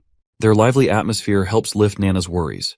Anna then also steps forward, reminding Nana that everyone is by her side, gently kissing her forehead like a caring sister. As midnight approaches, everyone remains seated around her bed, patiently waiting for her to hit maturity. Lightning, true to her energetic self, only seen not bored. On the other hand, the prince looks like he's on the verge of fainting, yawning uncontrollably. Just watching Lightning's energetic behavior is enough to tire him out. He turns to Nightingale and asks if there have been any magical fluctuations in Nana's body. Nightingale shakes her head, mentioning it's been a long wait and she hasn't noticed anything unusual. The prince gives himself a slap on the face to stay awake, already planning to build a clock tower once the months of demons are over, because he finds waiting aimlessly too tedious. Suddenly, Nightingale hears a rooster crowing. The prince pulls aside the curtain and is momentarily blinded by the morning light. Anna wakes up too, startled by the sudden brightness. It's clear the next day has officially arrived, and everyone is pleasantly surprised as Nana wakes up at daybreak. Lightning bursts with happiness, and her father breaks down in tears. Everyone is incredibly relieved that Nana has successfully passed through her maturity ordeal without any issues. After some time, the prince leans over to Nightingale and asks if she's absolutely sure today is Nana's maturity day. Nightingale nods, mentioning the change was subtle but definite. She agrees with our hero's theory about witches, how daily magic practice can boost their powers and ease their hardships. If all witches get good training daily, they could make it to adulthood without issues. Wendy joins in, saying since the prince is the only one welcoming witches, they could turn Border Town into a sanctuary. She pledges full support, and the prince lights up, saying he's been thinking about this for ages. But since openly inviting witches could get him cancelled by the kingdom, he plans to spread rumors about a sanctuary to let the witches come by themselves. However, if he becomes the king, there will be no one stopping him to invite witches. Wendy drops to her knees, promising to help him become king. She swears her loyalty and says her life belongs to him now. The next day, our hero's sail ship finally makes it ashore. Two soldiers take a close look and start pointing out all sorts of technical flaws that make this boat unlike any they've seen before. Once they finish their inspection, they decide to head back to cannon training. Meanwhile, some daydreaming soldiers, trailing behind Vice Captain Vanner, start talking loudly about wanting to be as formidable as Hunter Iron Axe. But then one of them gets serious, pointing out they've been training forever without firing a single shot, and wonders when the prince will actually let them loose in a real battle. Another soldier mentions how those in the Flintlock team have already been at it for days, practicing battle tactics on the walls. That's when Vanner starts to wonder if our hero really plans to use the cannon team against demonic beasts. But, considering how heavy and bulky the cannon is, it's not exactly ideal for transporting up onto the walls. Finally, it clicks for Vanner that their master's strategy involves using the cannon on the sailing boat, not just against beasts, but against a strong army. At the west shore of Redwater River in Border Town, we find the cannon team undergoing training under the command of Hunter Iron Axe. They've been tasked with aiming the cannon in a specific direction. The Chief Knight remarks on how hardworking the cannon team looks, and our hero agrees, noting that both teams are pushing themselves to earn 5 more silver coins than the others, which fuels their determination to succeed. The prince plans to move operations to Littletown once the soldiers are well trained on the ground. Curiously, the knight asks if our hero means the concrete ship they built, and our hero nods, saying that's what he's calling it. He points out that the workers managed to wrap up everything in these few days when the snow was light. They not only slapped on some anti-rust treatment, but also threw together a shed for storing cannonballs. And hey, Wendy's got herself a platform now to play around with her wind powers to stir the boat. Chief Knight finally gets why our hero was so bent on training Wendy to handle her magic. Then Prince Roland drops a bomb on the poor knight by making him the commander of the boat. The knight freaks out, saying he's never sailed a ship in his life. Our hero shrugs it off, saying it's no big deal because the witches will be the ones running the show anyway. When the soldiers finally let loose a cannonball, it goes boom. And our hero is feeling pretty smug as he is about to kick off this new leg of his journey aboard his boat. With the glass bottle shattered by the impact, Lightning finally inaugurates their boat adventure, all set to sail as Littletown's navigator. Meanwhile, Taigu Pine, the overprotective dad, takes charge of communications. On the other hand, the knight reluctantly roped into the role of captain doesn't look too thrilled. Lightning gives the knight a reassuring pat on the shoulder, assuring him that navigating suits her perfectly since she's a pro at sea adventures. She mentions her dad, known as Thunderbolt, also has a knack for the sea. Exploring the ship, Lightning is totally blown away by the bizarre materials it's made of, unlike anything she's ever seen. The Chief Knight is pleased that the weather is surprisingly good today, a choice made by our hero for testing Littletown. Once the boat is on the water, everything seems to be going smoothly, with a man named Brian assigned as helmsman. Lightning then tells Brian to turn the rudder fully to the right, and the knight echoes the same command. The tomboy gets curious and asks why the Chief Knight is repeating her, to which he explains he's following orders from the prince. Meanwhile, Brian is clueless about what he's supposed to do, so Lightning, after facepalming, decides to take charge herself. She goes all out and spins the rudder sharply to the left, leaving the two behind totally terrified. After her little adventure, Lightning marvels at how our hero has paid attention to details that even someone with years of sea experience like herself might miss. Lightning then tells Wendy to crank up the wind, since she has been assigned a role as movement power support. Before she got this title, our hero had pushed Wendy to master her magic, which she hadn't really bothered with before getting to Border Town. After some serious effort, her early attempts were only enough to blow dry some pieces of meat, but she matured slowly. And now, armed with those lessons, Wendy channels her magic and gives the boat a solid shove, sending it sailing above the water effortlessly. Lightning and the knight are pumped to see the boat moving, while this father gets all deep philosopher, pointing out how our hero turned rocks into boats and made them float. At this point, he's starting to believe there's nothing our hero can't pull off in this world. As the boat continues to sail smoothly, the man gives props to Brian for becoming a sailor in less than half an hour. Brian sheepishly credits Lightning because she was the one who was guiding him through everything properly. Meanwhile, on the pedestal, Wendy starts feeling drained and struggles to keep up with pushing the boat, as if running out of magical power. But she takes it as a challenge, pushing her limits with a goal to last until the ship reaches shore. Or so she thought. Wendy starts losing consciousness, and Lightning immediately directs everyone to steer the boat towards shore because Wendy has fallen ill. Once the tomboy gets her down, they find Wendy's entire body covered in icy sweat, potentially freezing her to death. They chide her for not informing them about her condition earlier, but it seems their streak of fortune has just taken a turn, as their boat also crashes into some rocks which causes damage. The captain bellows orders, directing Lady Lightning to escort Lady Wendy back to the castle while commanding the others to stay and gather the sails. As Lightning immediately departs with Wendy, the captain of the damaged ship is visibly disheartened. He reflects that while their test of Littletown was not a failure, it hasn't quite been a success either. At least they've identified two critical issues to address: keeping Lady Wendy warm on the pedestal and making the boat shockproof. Meanwhile, back in town, a carriage travels down a desolate road. The driver of this carriage is a one-legged man, and inside the carriage a priest can be seen beating the shit out of this little girl. And this girl is apparently not alone in this carriage. The carriage driver couldn't help but feel sorry for the girls, even though the man inside the carriage seemed to be their only lifeline. Without him, these girls would have likely frozen on the streets. When the man steps out of the carriage, the driver asks if they are all orphans from Wolfheart Kingdom. The priest nods, explaining that churches in the kingdom take in children when food and clothing are scarce. And since church ends up taking tenfold kids nowadays, the priest is glad that they have a driver someone like him to rely on. Grateful for the well-paying job, the driver appreciates earning 20 silvers to transport these orphans. And since he does not have one of his legs, driving the carriage just suits him perfectly. Little does the driver know, these girls aren't ordinary orphans, they are witches. That's why the priest pays him so generously. But the priest doesn't disclose this detail, just urging the driver to keep going without questions and promising payment upon arrival. Once they stop at a hotel to grab some food, the priest tells a woman that he's brought some tender kids for her to take care of. While that awful man parades those girls around like merchandise, the carriage driver can't bear to watch his client exploit them for a quick buck. He closes the curtains, unable to stomach the sight of their humiliation. The scene shifts to Archbishop Maine descending into a vast underground chamber once again. He marvels at the sight, acknowledging that no matter how many times he visits, the grandeur of the dome never fails to take his breath away. The Archbishop asserts that this dome, which he calls a natural creation, is surely the work of the Lord. The Archbishop explains that while the Hermes Church above ground symbolizes steadfastness, the heavily guarded depths of the Hermes dungeon might be the true heart of the church. Once he steps into that mysterious facility, a knight guides the priest deeper into its depths. As they stroll along, we learn these knights are the church's most steadfast hounds, rewarded with homes in these tunnels for their loyalty. Any disciplinary actions are dealt with severely, often resulting in lifelong confinement within the very dungeons they guard. Other tunnels house libraries filled with church literature, historical documents, and notably, the prison where those unlucky criminals rot away for good. Through another door they go, entering the prison where desperate voices beg for freedom, willing to trade their lives just to escape. The priest stops before a particular cell, secured with a large lock.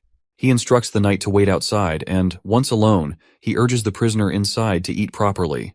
The priest reminds him that his meals are among the best, though alcohol is understandably excluded.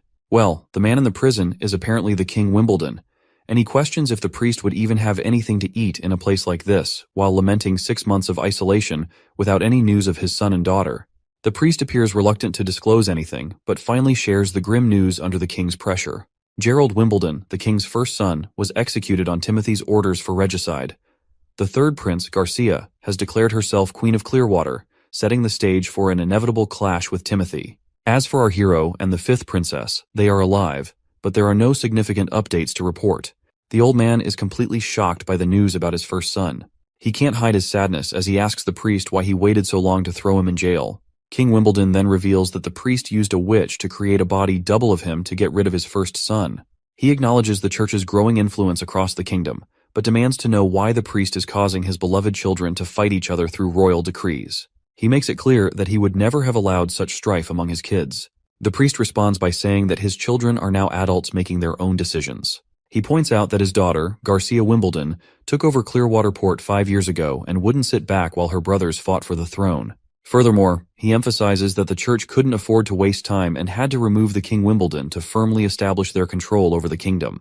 The priest declares that the continent will no longer be divided among the 4 great countries which are Dawn, Wolfheart, Everwinter, and Greycastle.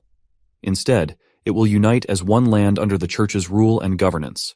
The old man, looking defeated as hell, drops to his knees. Blood's dribbling from his mouth, but he still manages to spit out that he'll be waiting for the priest in hell. The priest, not giving a damn, brushes off the whole hell thing, saying their moves are all part of the church's grand plan.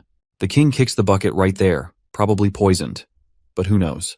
The priest sees this as their golden ticket to power, and he is preparing to take down the real enemy they have ahead of them. I guess he is talking about the demons, the true enemy they have yet to repel for the greater good of humanity. Honestly, church politics never really did it for me, but this series has been a wild ride. Can't wait to see what our hero gets up to next. Back at the Witches Association camp in the mountains, the witches who stayed behind are mourning their fallen sisters who died because they did not make it through their maturity. One of them speaks up, worried about their next steps. They barely escaped death themselves, and now their sisters who went off to find the holy mountain haven't returned in 2 weeks. Their food is also running low, which is only adding to their anxiety. Suddenly, they hear footsteps approaching. It's Lady Leaf. She enters the tunnels and drops to her knees, completely exhausted, and her face eventually meets the floor. Rewinding a bit in time, we find Lady Leaf walking a desolate path, her face pale from the harsh weather and hunger gnawing at her belly. Suddenly, her maturity hits hard while on this desolate journey. Just as she's grappling with this personal battle, a monstrous figure appears right behind her. Startled, she turns and begs for help, only to snap awake abruptly from her nightmare. As she sits up, Hummingbird tells her she's been out cold for 2 whole days. The other witches gather around, looking worried. One of them apologizes for discussing serious stuff right after she's woken up, but the sister insists they've already hashed it out.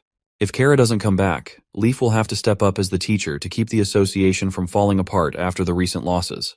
Without a second thought, Lady Leaf decides she's going to find Nightingale. This bombshell leaves everyone stunned. They're hesitant to believe Nightingale's tale about Border Town, unsure if they can really trust her. Lady Leaf then reassures everyone that they can find a safe place to rest, while she assesses the situation first at the border town. She instructs the purple-haired witch to take the role of teacher if she doesn't return, citing her experience as a former member of association. She places her faith in their hands, emphasizing that if Nightingale's information is accurate, Border Town will become their new holy mountain, potentially ending the need for their current association. Meanwhile, back in town, our party confronts some monsters. When one of the creatures vaults over the wall, Vonner thrusts his spear into its belly. However, as he tries to lift the monster, the spear snaps in half, causing the creature to crash back to the ground. The vice-captain quickly orders the muskets to be prepared, and they promptly follow his command, shooting down the monsters without delay. One of the soldiers offers a spear to the vice-captain, who is surprised to see a young boy named Claw there. Claw explains that he goes wherever he's needed to help. As the monsters lie defeated on the ground, the captain acknowledges that while they don't pose a significant threat, they must remain vigilant. He expresses his thrill that ever since our hero took charge of Border Town, they've been able to repel these terrifying monsters. Previously, it was only possible with the help of Longsong Fortress, but now even the town's commoners can fight thanks to our hero's leadership. He notes our hero's consistent presence on the mountain during times of danger, standing alongside ordinary soldiers. Suddenly, a hybrid monster appears, and a soldier promptly reports it as a winged lion hybrid. Lightning eagerly steps up to take on the monster, but our hero advises him not to rush. They stick to the plan. Lightning will act as bait to draw the demon's attention while ensuring she stays at a certain height. The monster lands on the wall's surface, and Lightning, brimming with confidence, decides to go for it, assuring everyone he won't disappoint. The prince officially initiates the hunt, but Lightning's confidence is momentarily shaken when he remarks that our hero's determined roar sounded more like a whimpering dog. After blurting out this unexpected comment, Lightning vanishes, leaving our hero unsure how to respond. He even asks the other ladies if he sounded that weird, and they reluctantly agree. The prince tells the ladies to stick to the plan and stay safe, and they nod in agreement. With a smile, the prince looks up at the sky, pleased to see everything going according to plan. Meanwhile, the monster is getting increasingly annoyed as our mischievous tomboy keeps pelting it with pebbles. She eggs the monster on, and it roars back at her. She dashes around it, teasing and taunting like she's playing tag with a giant cat. The monster gets frustrated and smashes the ground with a mighty blow, but Lightning is still enjoying the game. As the monster continues to chase her, Nightingale rushes through her dimensional space, because Lightning has successfully lured the monster into the town square. She tells Anna that even in her hidden dimension, the monster can still sense them with its sharp senses. So she advises Anna to approach cautiously with her fire, which has a radius of 5 meters, emphasizing they only have one shot to take down the beast, and they can't afford any slip-ups. Meanwhile, Lightning's still playing tag with the lion, making it increasingly ticked off with her relentless pursuit. When the ladies spot their chance, Anna gets down to business. Once the lion's in her sights, they pop back from that dimension.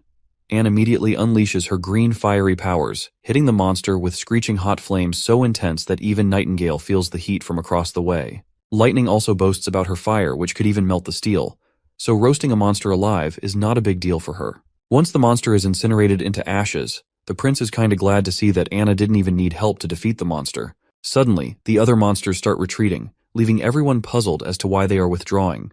Our hero catches sight of something unexpected, and looks up with astonishment on his face. He sees the gloomy clouds clearing from the sky and sunshine forcefully making its way through it, indicating that the months of demons have ended. News quickly spreads that the months of demons have finally ended, and everyone basks in this moment of triumph.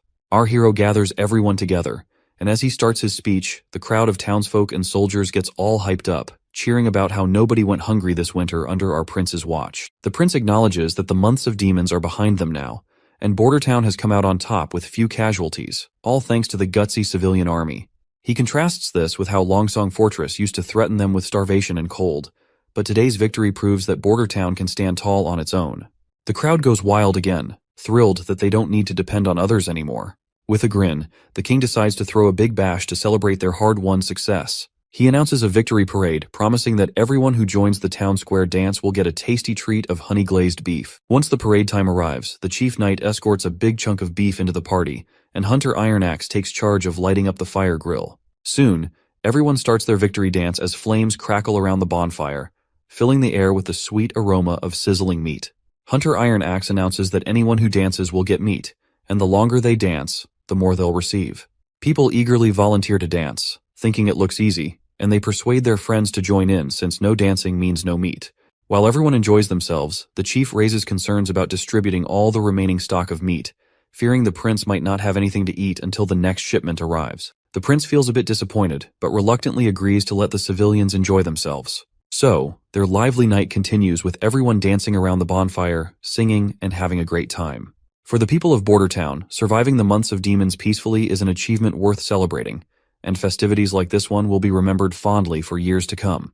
Meanwhile, our prince rushes back to the castle for his own private banquet, where all the witches are eagerly waiting. As soon as the prince arrives, Lightning decides to start the feast officially. Anna roasts sweet chickens with her fiery magic, cooking them to perfection and leaving Nana drooling over the delicious aroma. Nightingale shows off her skills by expertly slicing the meat into many pieces. Meanwhile, the tomboy and Nana are having the time of their lives, because having an outdoor barbecue party is the best thing they can wish for in their lives. Our hero is also having a great time, especially seeing everyone so happy. He believes they deserve this kind of luxurious treatment, thinking that people with such incredible abilities shouldn't be treated any less. Suddenly, the boy finds himself getting a sweet smooch from Lightning, right on his face. Nightingale and Anna are absolutely blown away by this unexpected move, and our hero's reaction is just as stunned. When the tomboy is asked about this abrupt kiss, she points out that women may kiss the territory ruler during celebrations, and it's a tradition. Meanwhile, Nightingale feels annoyed and a bit jealous, while Wendy clearly sees the tension. As the prince and Lightning go back and forth, we see Anna feeling a little down, probably because she wanted to kiss the prince too. Once midnight strikes, our hero feels dizzy from too much drinking. Suddenly, his dizzy mind perks up when he spots Anna in the distance. She gets really close, and our hero blushes. Right away, he starts explaining himself, saying the smooch with the tomboy was just an accident, to which Anna agrees. The prince further clarifies that Lightning is young, and he didn't look at her that way. Anna agrees once more. Anna then gathers her courage, and admits she was waiting for them to be alone, because she's not as bold as Lightning. As they get closer, just inches apart, Anna gives him a gentle kiss on the cheek. Meanwhile, Wendy's holed up in her room, buried in a book. She's totally baffled by how these books about the church's origins skip any mention of gods and just slap the title, Pope, on everyone. It's all a bit too much for her to wrap her head around. Just as she's mulling it over, Nightingale breezes in, catching Wendy mid-brainstorm. Wendy snaps the book shut, instantly lighting up to see her friend there. Wendy mentions how Lightning had gone to sleep while calling for Daddy, like a child. Nightingale chuckles and takes the book from Wendy's hand, reminding her that reading late at night could strain her eyes, especially in poor light. Suddenly, Wendy catches Nightingale off guard, asking if she's troubled by thoughts of the kiss Lightning gave our hero. Nightingale blushes and denies it, but Wendy presses her, telling her not to lie. Reluctantly, Nightingale clenches her teeth and admits the kiss is bothering her. Meanwhile, Wendy reassures Nightingale that Roland Wimbledon is the fourth prince of the kingdom, and their mission is to help him seize the throne and become the king of Grey Castle. She's confident he'll protect the witches under his rule and, when the time comes, marry a princess or a duke's daughter to secure the next generation. Wendy explains that as witches, they can't have children. It's a limitation granted by the heavens in exchange for their powers, and she hopes Nightingale understands this. Outside, as the party winds down, the townsfolk are busy with cleaning duties. They're already nostalgic for the months of demons, thanks to our hero who made their days unforgettable with his inventions and victories. They're also curious about what the artillery division will do now that the demons are gone. Vanner assures them they'll find out tomorrow. The next morning begins with the sound of horns, gathering all the soldiers for an announcement from our hero. Iron Axe informs them that since they've successfully protected Border Town from the demons, every member of the civilian army is now a private soldier under Prince Roland. However, he gives them the option to leave if they wish not to continue. A knight asks if being in the private army means they'll become knights. Hunter Iron Axe clarifies that a private army is a professional military force dedicated to protecting Prince Roland and his territory. They'll undergo year-round training focused on battle readiness, stricter discipline, and will receive higher salaries. The soldiers aren't totally sold on the better pay part, so Iron Axe lays it out. There's going to be a military ladder in this private army. With those who achieve outstanding results in battle will be promoted. Military officers will receive higher salaries and even land of their own. That news fires up the troops, who are now all about this new challenge and the rewards that come with it. But Iron Axe sternly reminds the excited crew that being members of the private army means their conduct must be far more disciplined than before. He emphasizes that any deviation from the code of conduct will result in severe consequences, such as forced labor or even execution. The squad members visibly tense up at the stern warning, and Iron Axe challenges them to reconsider their commitment if they have doubts. Despite the harsh conditions, Vanner remains steadfast in his determination to keep serving our hero, Roland, no matter what challenges arise. Seeing no one willing to leave the private army, Iron Axe raises his voice again with the authority of a seasoned captain, reminding them that they are now Prince Roland's private army. He declares that their training and conditioning will begin immediately, establishing a tone of strict discipline from this point forward. Back in the castle, Lightning reports to Prince Roland about the plans for the private army. She explained that due to the lingering snow outside the city, the soldiers will be crawling more than running during their 4-mile daily routine. While Lightning admires the new blueprints our hero has recently drawn up, the prince himself is deep in thought, contemplating the daunting task ahead of him, creating the army's structure from scratch, including regulations, rewards, and penalties. The sheer magnitude of the task gives him a major headache, considering he played military chess in his youth, but has since forgotten much of it. He's determined to innovate and do something unprecedented in this world and time. As they examine the blueprints, the word bayonet catches their attention. Before they can delve further into their discussion, a knock on the door interrupts them. With both witches vanishing into thin air, our hero grants permission for the visitor to enter. The old custodian surprises us once again by reporting that there's an aristocrat named Chris who wishes to meet our hero. Chris had left during the months of demons and has now returned, visibly upset because his house was demolished due to the construction of the walls. When our hero confronts Chris, the noble sternly demands answers about why the prince allowed his house to be taken down. He emphasizes how he spent a substantial amount, 150 golden coins, to build that magnificent mansion. Our hero bluntly asks if Chris is referring to the westernmost house in Border Town, to which Chris confirms. The prince apologizes, explaining that it was necessary because the house was too close to the wall and obstructed troop movements. However, he reassures Chris that the city will reimburse him for his loss. The greedy noble immediately perks up and asks how much he'll be getting. Our hero points out 20 golden royals, but this greedy guy isn't satisfied with such a small amount. Eventually, he agrees and asks where he can collect his money. The prince then reminds him that the sum has already been transferred to the property's rightful owner. The noble gets agitated and slams his hand on the desk, insisting he is the rightful owner of the property. Our hero cunningly points out that if the property truly belonged to him, why hadn't he been there even once during the months of demons? The noble explains that he had stayed at Longsong Fortress because he didn't want to die in Border Town. That is when the prince sees his opening, and questions whether this fat cat is implying he deserted his ruler out of fear of the demons. As the chief knight strides over, he claps the noble on the shoulder with a fierce look, letting him know that admitting his mistake about the house ownership can make this whole thing just a misunderstanding. He warns the noble that he can leave quietly to avoid any trouble, but if he does not leave, he will be charged for the act of treason and will be executed right away. The noble starts sweating bullets, finally owning up to his blunder and admitting the house isn't his. Our hero plays it cool, casually telling him it's all good and he can head out without any fuss. Before the noble scurries off back to Longsong, our hero tosses a message with him to carry. If any other nobles want to dodge treason charges, they better think twice about returning to town. It sounds like the noble is seething with frustration as he vents his anger by punching a nearby tree. He's convinced that once the Longsong Duke takes control of the territory, the prince will have to return, and this fat cat will wait for the moment to gloat over our hero's supposed downfall. As he storms down the road, his fury subsides when he spots a woman covered from head to toe, and the noble is taken aback by her beauty. He's never seen such elegance, not even among some princesses. Watching her stride purposefully toward the castle, he begins to wonder if she might be our hero's wife. Once inside the city, she covers her face again amidst the bustling town, finding herself confused to see the bustling streets, even though the months of demons just ended recently. When she reaches the castle gates, she wonders if Nightingale was truthful about the prince of this town. She hesitates before entering, but then she makes up her mind, thinking she could handle at least 2 guards if it came down to it. The knights at the castle door react sharply at this robe figure, ordering them to back off, as this is not a place for commoners. Lady Leaf remains undeterred, removes her hoodie, revealing her beauty, and boldly identifies herself as a witch. The soldiers exchange bewildered glances, unsure of how to respond. Meanwhile, Lady Leaf nervously swallows her fear and, with determination, requests to meet Nightingale, Nana, or Anna. The both guards take glances at each other, and one of them decides to step inside to report the situation. While seeing those soldiers go, Lady Leaf remains fearful that the soldier might be fetching reinforcements, or perhaps Nightingale had deceived them about the existence of Nana and Anna. With her head down in thought, she suddenly feels warm hugs from both Nightingale and Wendy. Once she realizes that they are her friends, the Lady Leaf is stunned to see both Nightingale and Wendy embracing her, their eyes moist with tears of joy. Wendy whispers a heartfelt "welcome home" into Lady Leaf's ear, which causes her to burst into tears herself. Meanwhile, our hero is seen yawning, and Wendy brings him some tea. During their tea time, our hero inquires about Nightingale, prompting Wendy to happily reveal that Nightingale is welcoming a new sister who has recently arrived.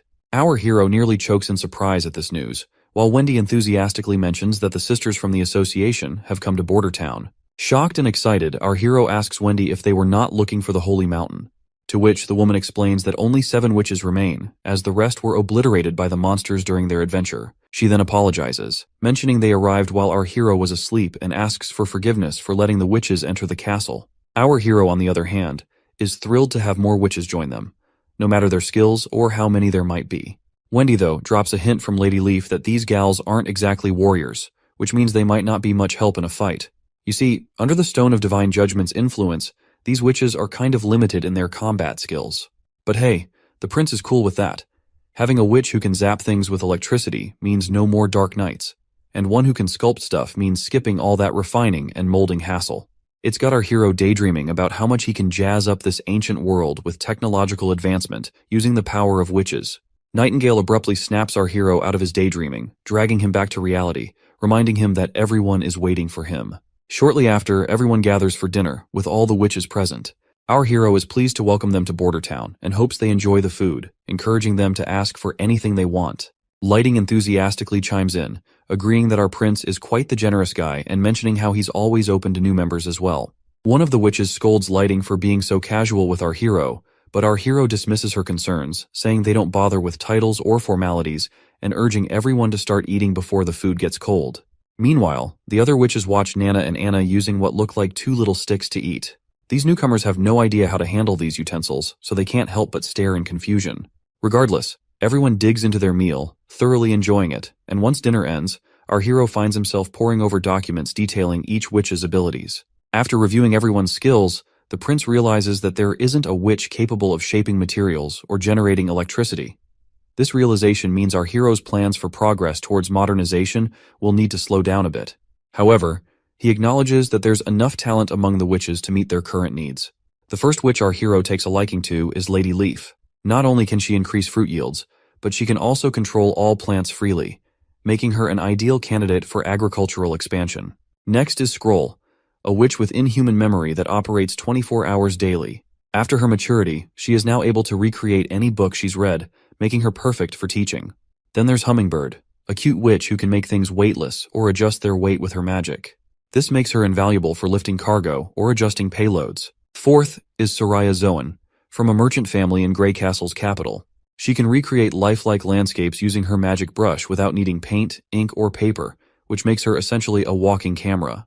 Echo, the fifth witch, hails from the southern continent and can replicate any sound, making her a master of sound illusions. Finally, Lily, who just turned 16, has the ability to prevent food from rotting, potentially helping with food preservation. But our hero has yet to figure out if her powers can also kill bacteria. However, after Lady Leaf, the seventh witch, known as Moon, is the most intriguing witch. A young girl who doesn't talk much but is a priceless asset because she can magnetize metal. Her ability was upgraded after maturity, and now she can magnetize almost anything. Nightingale reveals that Moon was regarded as the most useless in their camp and often bullied by their teacher, Kara. But for our hero, magnetism means he has a way to generate electricity, which is the oldest trick in the engineering books, and all credit goes to Faraday. With electricity, they can have light, and it won't be long before another miracle happens in his territory. He decides not to categorize the witches into battle and non-battle categories, but instead prefers to place them into three large categories. The first category is self-reinforcing, consisting of passive abilities that are not affected by the Stone of Divine Judgment. The second category is summoning, and as the name suggests, the magic is summoned outside the body, but with an area of effect of 5 meters or less, and these abilities can easily be suppressed by the Stone of Divine Judgment. The third category, power attaching, is all about directly attaching magic to their target. The process is slow, consuming a hefty amount of magic, and can be interrupted by the Divine Stone of Judgment.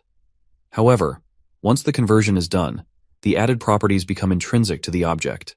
They remain effective even in the presence of a Divine Judgment stone. Once he sorts everything out, he calls it a day, knowing that things are about to get a lot more hectic from here on out. While Roland is about to hit the sack, we catch all the witches gathered in one room.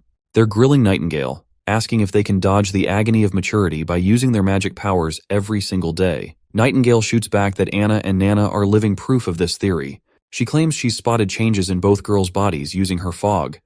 Their consistent magic use has beefed up their magic vitality, and at the same time, softened the pain of anti-phase. Or you can call it maturity as well. She doubles down, saying if they burn through all their magic right before their awakening, they'll breeze through the anti-phase with almost no pain at all. Wendy chimes in too, confirming they never got to exhaust their powers in the past because they were always on the run from the church and never dared to unleash their full abilities. Lady Leaf finally understands why she felt no pain during her own antiphase. She suffered while making her way back to the association. It was probably because her magic was exhausted after battling those demons. Once Lady Leaf finally understands the cause of their suffering due to the antiphase, she is terrified to realize that there was no holy mountain they were chasing after. However, Wendy immediately reassures her that the holy mountain may not be a physical heaven-like place. Instead, this town is more than the holy mountain to every witch because there is no discrimination here. A witch then suggests that if all this turns out to be true, then perhaps other witches might have also found their way around antiphase. However, she reveals that she had sent letters to the other witch associations in the kingdoms of Wolfheart and Daw, but received no replies. Nightingale reveals that Roland is trying to gather all the other witches by spreading rumors in the cities about this town being the holy mountain, hoping they'll gain confidence and come to this place too. Another witch admits she still doesn't understand Prince Roland's motives, questioning why he's taking an interest in them. One lady speculates he might want them as dancers like other nobles. Nightingale gets mad at this portrayal of our heroic prince and tells everyone they'll understand him better once they've lived here longer. Wendy agrees, speaking from her experience living there, vouching for Prince Roland. She advises them to be prepared to sign a working contract with the prince tomorrow. So, the next day rolls around, and everyone gathers in the dining room. Prince Roland lays down the law, telling everyone to carefully read through the contract details before scribbling their names. He urges them to start practicing their abilities according to the plans in the contract. Lady Moon pipes up nervously, worried she'll mess things up during her practice once again, like that time she almost bonked Lady Lily with an iron pan. Roland quickly reassures her, saying he will assist her in her training. He then tells Lady Scroll, Leaf, and Lady Soraya they are going to meet him privately. Later on, we find ourselves in our hero's office, where he starts his questioning. He kicks things off asking about the incident where they encountered creepy creatures, and only 7 witches made it out alive, including the teacher from the association who bit the dust in the Badlands. He wants to know if those things they saw were hybrids. Everyone clams up, especially Lady Leaf, who faced those beasts alone. She trembles a bit and finally speaks up, and states that they weren't demons but more like devils from the underworld. She mentions that they had tall frames and they could control demons, and they had magic as well, just like witches. The boy turns to Lady Soraya, asking if she was there when those monsters showed up. Anxiously, she confirms, and our hero slides a paper towards her, urging her to sketch out what the monster looked like. If you're confused about if Sister Leaf was the only survivor, then how did Soraya see those monsters? To clarify, Lady Leaf allowed some of the witches to retreat while she fought the monsters. Anyway, Lady Soraya conjures her special pen, leaving Roland in awe of her skill. She starts sketching, and with some deft strokes, what appears on the paper terrifies both our hero and Nightingale. Soraya feels drained after completing the drawing, and Lady Leaf wastes no time pointing out that the monsters in the picture are exactly the devils they encountered. She explains how one devil could throw javelins at lightning speed, while another could summon lightning itself, all alongside their immense physical strength. Lady Leaf also notes their weakness. They couldn't sustain their special attacks continuously, which she exploited to defeat them solo. Roland is shocked to hear that Lady Leaf took on those monsters alone. She then clarifies that she discovered a weakness under the devil's masks, a tube that was vulnerable. Kara's snakes bit the tube, severing it and causing the monster to perish, though it also cost Kara her life. So, the Lady Leaf used the same strategy to defeat another monster, discovering that there was red gas inside the tubes, which dissipated and caused their deaths. Prince Roland quickly realizes this sounds exactly like a respiratory system. But looking at the pictures, he's unsure if these creatures are aliens. Their skills and weapons don't seem to match up with typical alien descriptions. She then reveals they also encountered a floating city in the sky. No matter how much they tried to approach it, it always remained distant. Lady Leaf points out that the floating city might be a mirage. Our hero asks if they can draw it, because if it's actually a mirage, then the real devils could be somewhere in the Badlands, and the red blood mist above the city is what the devils breathe. Soraya starts drawing again, while Prince Roland considers that the flatlands to the west of the mountain range are unknown territories, so it's not surprising that other beings might live there. He then turns to Lady Scroll, asking about the ancient text Kara read about searching for the Holy Mountain. The girl explains that Kara never let anyone read it, but she once peeked at it. However, the text is scrambled and sloppy, and its contents are unimaginable. Prince Roland instructs Sister Scroll to recreate the ancient script for him, but she insists it's misleading nonsense and shouldn't be delved into. Despite her reservations, she conjures up a book as commanded, quickly closing it and explaining it's meant for his eyes only, fearing others might end up crazy like Kara. The prince nods, and later we find Nightingale snacking while Roland immerses himself in the book created by Sister Scroll. He asks Nightingale if she's not curious to see it, to which she simply walks away, uninterested in anything that might mess with someone's head. Roland argues that reading text won't drive anyone insane, and besides, he can't fully understand most of it because its language and grammar are archaic. He points out there's no mention of a holy mountain so far, only references to a bloody crimson moon and a massive stone door. He can decipher each word individually, but piecing them together is proving challenging. Suddenly, his eyes go wide as he gets something crucial from the text. The line he reads states that, "We regular humans don't stand a chance against these devils." Roland keeps reading from the book, telling how the divine stone of judgment couldn't hold up against the devil's relentless attacks. These monstrous enemies, scary as heck just with their brute strength, brought down the holy city of Tequila. They scattered all over, climbing mountains and crossing rivers to escape the underworld's door. The writer then spills that she's on her deathbed, being eaten alive by the devil's power. No medicine can help, so she's writing to her buddy Nataya for a favor. She explains how Alice's Judgment Army experiment is wrapping up, successful in making warriors who can stand toe-to-toe with the devils. But she's afraid even if they beat the devils, it won't be a real win. It'll just spell disaster. She begs Nataya to shut down Alice's Judgment Army, believing only Nataya can make that call. Once he reads all of this, Roland grabs his head in utter confusion. He speculates that Kara might have mistaken devils for witches, believing witches would reign supreme and prompting her to bring down the church's army. But he's still confused by how Kara had planned to overcome the Divine Stone's power, which is effective against witches, but useless against devils. With that knowledge in mind, at least he now knows the devils mentioned are a separate species, not witches. Still puzzled, Roland wonders when the church fought these devils and what kind of place Tequila is. He's frustrated with the original Roland for not taking studies seriously, leaving him with a disappointingly empty brain focused only on pleasures. He turns to Nightingale, asking if she knows where Kara found the book that drove her mad. Nightingale explains Kara already had the book when she joined the association, but she points out that, according to Wendy, the association was started by some witches who happened to meet in a sea breeze town. Nightingale explains that Kara, Wendy, and Scroll are the original members of their group. They discovered ancient underground ruins in the eastern forest near a town, but only Kara investigated further and claimed to have found the book there. After this discovery, the association expanded, and the church caught wind of their association and began a manhunt. Kara fled to the mountain range in search of the Holy Mountain, and that's the extent of their association's history. She then asks Roland if he's up for checking out the ruins. Roland shakes his head, saying the eastern forest is too far, and he'd rather focus on developing his territory than wandering off. Roland has another idea brewing, setting up a proper organization. He assures them it won't be like before, obsessing over holy mountains. Instead, it'll be a witch union, all about managing witches responsibly, no crimes or dodging the law with the use of power. Just freedom and happiness for all. The next scene takes us to the Longsong Fortress, where a grand noble gathering is in full swing. Among the attendees is Perov, the ambassador, who marvels at how this celebration mirrors the lavish banquets of the capital. He's certain that it took considerable effort from the Elk family to gather guests from such prestigious backgrounds at Longsong Fortress.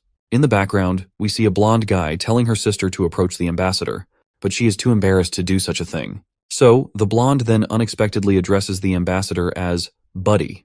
The ambassador bristles at the informal greeting, while this newcomer insists they're old friends and tells him not to be so uptight. He teasingly asks Perov ambassador if he wasn't appointed by the leader of Longsong Fortress, then jokes about the profitability of the mines at the border town, implying they must be raking in money from the locals. Perov quickly dodges the question, but the loudmouth keeps blabbing, sharing how he was headed to the holy city but got stuck in a blizzard, which probably saved his life. Curious, the redhead asks for clarification. The blonde reveals that the new holy city nearly fell, with demons breaching the inner city. If the church hadn't sent their strongest warriors, the holy city's church would have been in big trouble. He adds that all the armies in the 4 great kingdoms suffered heavy losses, with few returning from Frost Valley. In just a month, many women were left widowed, and now those widows are easy prey, with anyone able to take advantage of them for just 2 silver coins. If you can't recall, we've seen these tough church soldiers clash before in previous chapters. I hope that rings a bell. The blonde guy is pretty convinced this is all part of the church's plan, where the 4 biggest kingdoms lost their generals and warriors in this war with demons and Hermes. Suddenly, newcomer asks the ambassador if he noticed a handkerchief in his invitation. The ambassador gets a bit peeved and asks if there's some mischief going on. The blonde guy reassures him, joking that if he wanted to tease him, he'd have included socks instead. He then mentions the handkerchiefs were sewn by his sister, who turned 16 right after today's shindig. Seems like the brother's eager to pair his sister up with this redhead, despite their big age gap. Suddenly, someone starts shouting, and all eyes turn to see a noble throwing insults and curses at our hero with every name in the book. Perov steps forward and inquires about the commotion. A man explains they are discussing the owner of the border town who has seized properties from the aristocrats. A curly-haired noble then steps forward to clarify directly to the ambassador. He reveals he resides in the border town but seeks refuge at Longsong Fortress each winter during the demon months. This year, however, every noble from the border town has been informed that Prince Roland has demolished their homes to build a wall and isn't providing any compensation. What's more troubling, Prince Roland has branded those who fled to Longsong Fortress as traitors for abandoning their prince and territory. Returning to Longsong Fortress now means facing the death penalty for treason. The ambassador quickly catches on that Prince Roland is probably aiming to cut his ties from Longsong Fortress completely to make his territory self-sustaining. Meanwhile, the noble keeps on bashing Prince Roland's moves, hoping Mr. Medi can help them get a message to the Longsong Fortress Duke to help them. Medi steps in coolly, telling everyone to chill because Duke Ryan is already on it. He boasts how the Duke's been building up an army and the Elk family is also ready to help in this cause. The border town's nobles are relieved, stating that if Duke Ryan is handling this directly, they have nothing to worry about. But the ambassador isn't thrilled about attacking Prince Roland. He pulls Medi aside, reminding him they're talking about a prince here. The blondie shrugs it off, calling Roland a prince who owns a patch of dirt and assures the ambassador that Roland will surrender once they face him. Despite all the reassurances, Perov isn't exactly thrilled about the situation. His friend keeps hammering home that if they march into the border town with a huge army, all those farmers and miners will scatter like ants, so the battle will be over before it could begin. But Perov's main worry is that Longsong Fortress will be the one to take the brunt of this conflict, not Prince Roland. He can't quite wrap his head around how Prince Roland will use regular folks to take on the Duke's army, but he has this uneasy feeling that Roland will come out on top somehow. Later on, Perov swings back to the Honeysuckle family in the Longsong Fortress. He greets his father, who tells him to grab a rundown on their imports, exports, and available labor. It seems they need to prepare for the Duke's army in the spring. The ambassador is shaken to realize they're dead serious about taking on the border town. His old man tells him Duke Ryan's already called for recruits once the snow melts, and all 5 major families gotta pitch in knights and soldiers to back him up there. Perov asks his father how many soldiers they're sending. The old man, kinda surprised Perov's suddenly interested, lays out the knights and common workers they're sending, which are over 100 men in total. Perov gets really worked up hearing this, and begs his father not to hit the battlefield. The Baldy asks why, and Perov just says straight up he's worried sick about his old man's safety. Hearing that, the Baldy starts laughing his ass off at Perov's concern. He considers Longsong Fortress to be an elephant ready to squash the border town like a measly ant, so he ain't sweating it. He reminds Perov that Prince Roland only got a handful of knights and maybe 50 guards. But the redhead ambassador keeps his protest. He points out how everyone underestimated Roland's mud wall, thinking it would crumble after a night's reign. But surprisingly, it held strong. People also doubted the border town would not survive the winter, but Roland stood his ground till the end of the months of demons, earning everyone's respect. The Baldy gets more riled up hearing this and tells his son to shut it. He points angrily at the portraits on the wall, his tough-as-nails ancestors who stood firm in the battlefield. And as their descendant, he's not backing down from any battlefield either. The poor son couldn't help but take his father's insults, who just doesn't seem to get how unpredictable Prince Roland can be.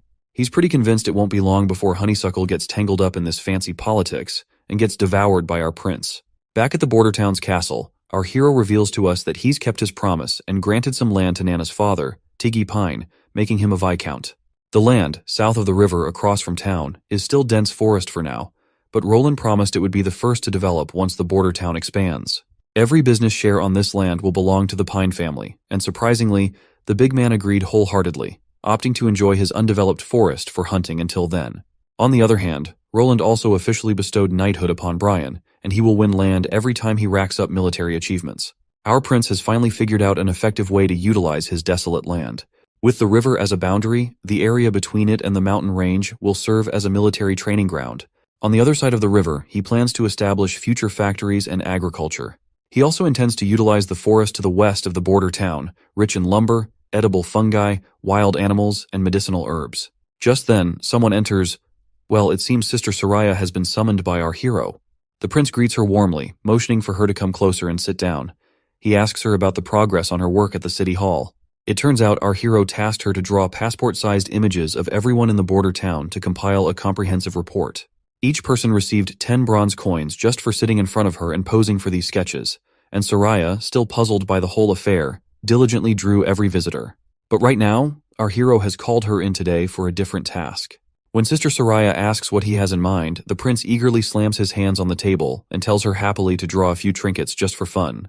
Soraya is a bit confused by this unusual request, but she agrees nonetheless. She asks if she should draw them from her imagination. Roland instructs her to draw a soldier holding a heavy crossbow on the paper. Soraya picks up her magical pen, and Roland specifies to draw the soldier in armor, detailing his environment. Looks like my guy has found the perfect way to use a ChatGPT-like bot to generate images for him. Anyway, the lady starts drawing anxiously while the prince watches closely. Once she finishes, he takes a look and remarks that it's surprisingly realistic. He then instructs her to draw a small circle at the top and middle of the card. Soraya follows his instructions as he continues to give commands on what she should draw. Eventually, after making one card, he tells her to create an entire deck and promises to teach her how to play with the cards. After creating those cards, he decides to play the first round with her, and they end up spending the entire day immersed in the game. The prince clinches the final round by slamming down his most powerful ace up his sleeve, leaving Soraya taken aback by its sheer power. She challenges him to another round, but he decides to postpone it for another day as it's already getting late. Soraya feels a bit disappointed, but agrees nonetheless. As the yellow hue of dawn settles in, a sweet melody fills the air, and Sister Soraya quickly recognizes it as Lady Echo's singing. She explains that it seems Lady Echo has learned the poem Soraya had taught her. We also catch up with Anna after a long time, and she seems to be enjoying that sweet singing. Lady Scroll walks into the scene and informs Anna that Sister Soraya is calling everyone. Anna replies that she wants to read more and is also enjoying Sister Echo's singing. Purplehead then reveals that even Echo admires Anna for her abilities among all the witches here. In response, our Anna asks why. Lady Scroll explains that Echo isn't from Grey Castle but hails from the southernmost continent. She was brought to Grey Castle by slave traders from Clearwater Port, where she was trained in techniques to seduce men to fetch higher prices. Though her current life is better, her past remains a mystery which was full of sorrow, and she was torn from her family and landed far away from home. Anna feels sad for her, and Lady Scroll adds that for Echo, having a power like Anna's is like winning the lottery, considering her singing isn't exactly a career booster. The sister then gives our girl a reassuring pat, saying she doesn't need to worry about anything since witches are no longer desperate and destitute in this place. Anna, being the first witch our hero met, gets all the credit from Lady Scroll for becoming a reason for comfort to the others. Purplehead notices something that creeps Anna out. She points out that her hair is a bit long and asks if nobody has cut it. Anna blushes, saying she cuts it herself all the time. Lady Scroll assures her that she's going to give her a proper haircut and proudly claims that back in the association, she was the one who cut every sister's hair. After a while, she brings her tools, ties Anna's hair with a cloth, and proceeds to cut it while telling her that she used to make a living with this barber profession. Anna then hesitantly asks a question, mentioning that the book she read yesterday had many stories where the prince always ends up marrying the princess and making her his wife. She asks why the prince always has to marry the duke's daughter. Sister Scroll explains that's just how things are, but Anna immediately questions why, asking what if a person doesn't like princesses or noble ladies. Sister Scroll responds that regardless of personal preference, the prince would still have to marry someone of noble blood because it's likely he will become king, and a king's marriage is dictated by political affairs. Additionally, it's crucial for a king to have pure blood offspring. Anna is definitely thrown off by this revelation because she might have been hoping for a chance to marry Prince Roland. But I guess she doesn't have a shot since witches can't reproduce. Even Lady Scroll understands that much, and she doesn't want Anna to feel upset about it. Once she is finally done cutting her hair, Anna looks cute and beautiful, and Lady Scroll decides to change her stories from now on. She tells Anna that she's heading back to her room and instructs her to come find her if she reads anything she doesn't understand. But before she can leave, Anna speaks up again, saying our prince isn't like the ones in the stories, because he does what he wants, no matter what. Purplehead asks why she thinks that way. Anna reminds her that if he were just any prince, he wouldn't have saved her. A while later, we see our prince holding a piece of paper with the Pythagorean theorem written on it. He teaches Sister Scroll a bit about algebra and tells her he'll be writing a few more equations for her to memorize. The prince asks if she gets it, and the lady nods, takes a deep breath, and uses her ability to memorize the equation. Looks like our hero is trying to preserve his math knowledge before his memory declines. Since he was an engineer in his past life, he knows a lot about math and physics and has some basic knowledge of other subjects. So, he's making Scroll memorize the contents he wrote to preserve this knowledge, hoping it can be used in the future to promote education. Meanwhile, he still hasn't figured out what magic really is in this world. Magic is abundant here, and witches use it to bend the natural laws in ways he can't simply compare to other energy sources like electricity. The only way to truly learn about the origin of magic power is to understand the universe itself. He starts thinking about Einstein's discoveries and all that jazz, and figures that maybe scientists in his world had already stumbled upon this magical power, but they had no way to prove its existence since there were no witches around. Suddenly, his daydreaming is interrupted by Lady Scroll, and as the hours pass by, our hero decides to call it a day. The girl gets up from her spot, but before she leaves, she says she's got a question she wants to ask. The boy gives her the go-ahead to speak. So she asks him why he decided to take witches in, and if he wasn't scared of the church threatening him.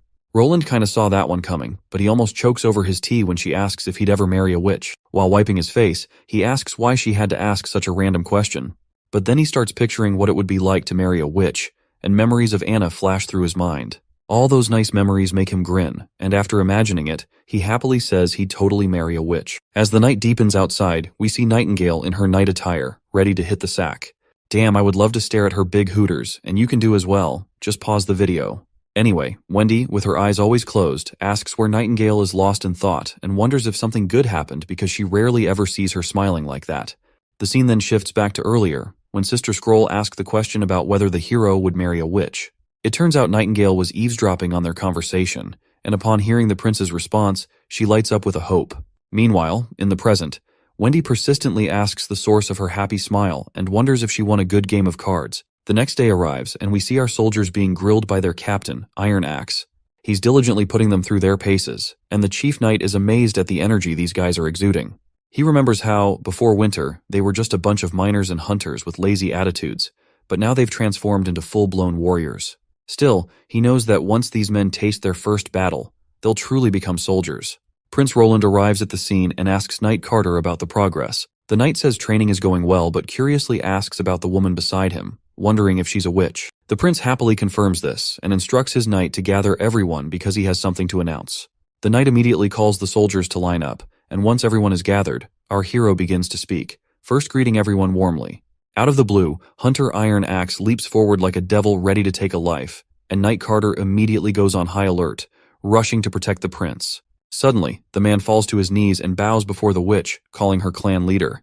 Everyone present is shocked to hear this news.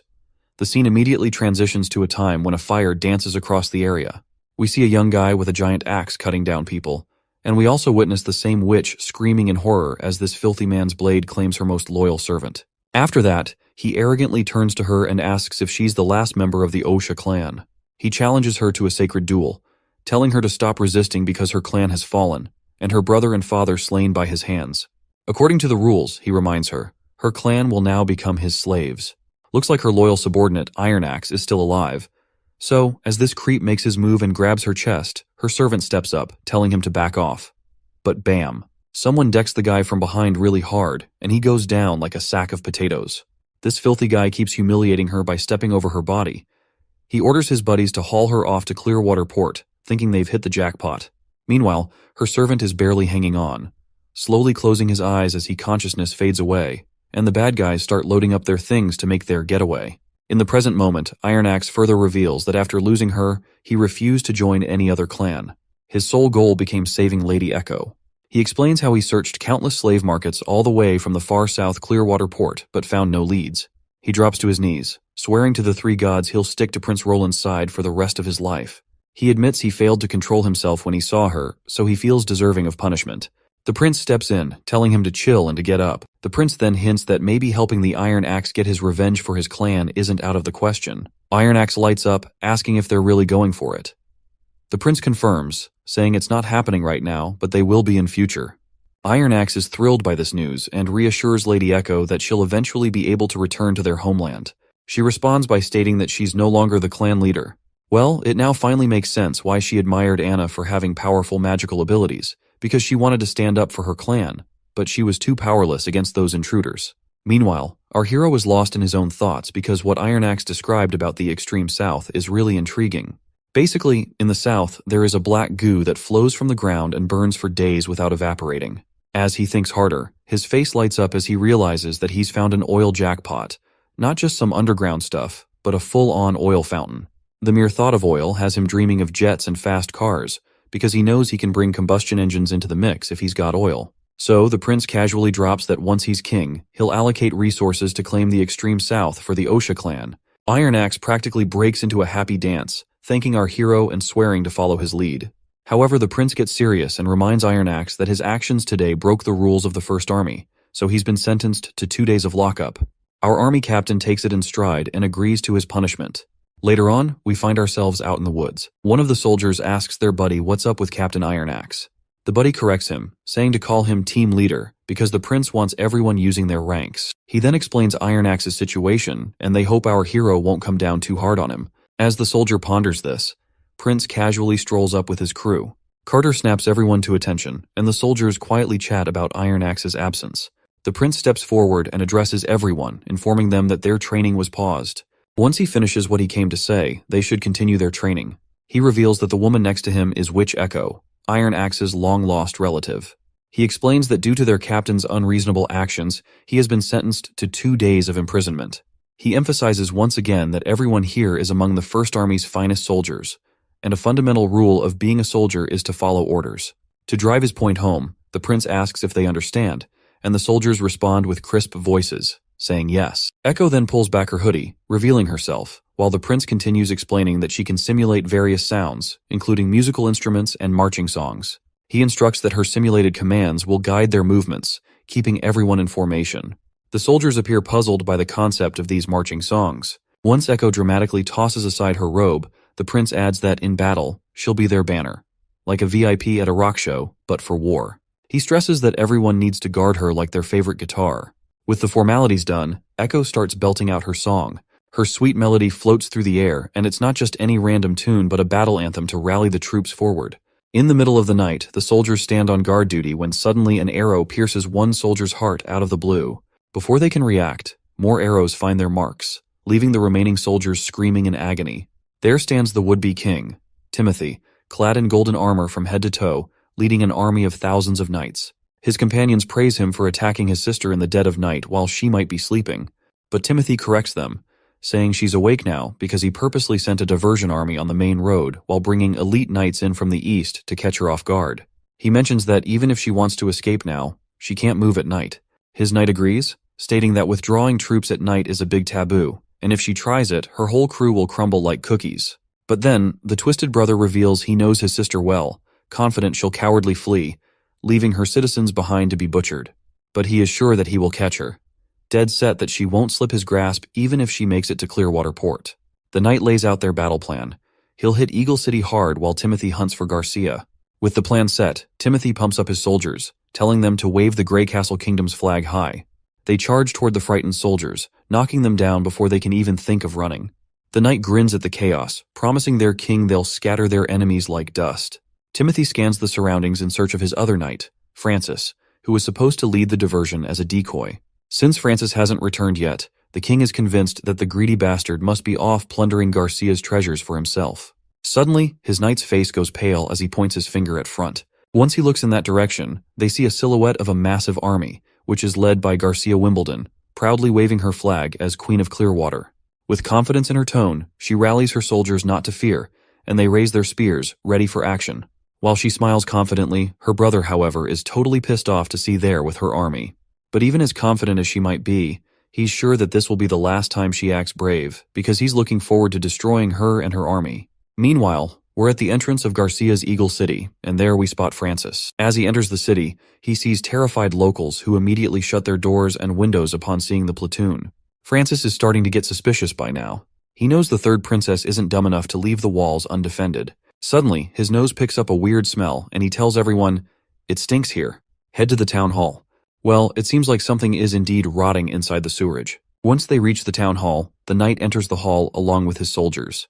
A while later, the soldier tells the Duke they've searched the basement but found nothing valuable. Well, the Duke flips out, kicking stuff violently around. He finally realizes it was her plan all along. If she had been in a hurry to retreat, she wouldn't have ransacked the entire castle for valuables. It looks like she was prepared to abandon the city long before. Right on cue, he gets more bad news, which is that the north gate is on fire. He rushes outside to see flames blazing and smoke billowing. The knight tells the soldiers to stay calm and get people to extinguish the fire. But the soldier shouts that it's spreading and water won't do a thing. Hearing this, Duke Francis is shocked once again. The soldier explains that not only will water not put it out, but it will actually spread the flames further. Another soldier suddenly appears, likely with some bad news, revealing that the fire has already reached the city and their troops can't contain it. It's spreading fast. The knight is shocked once again, and this time he's utterly terrified. When he thinks about unstoppable fire, only the work of witches comes to mind, and he's sure that Garcia is enlisting their help. Still, he rallies his soldiers not to panic and tells them that this demonic fire is cast by the witches under Garcia's command.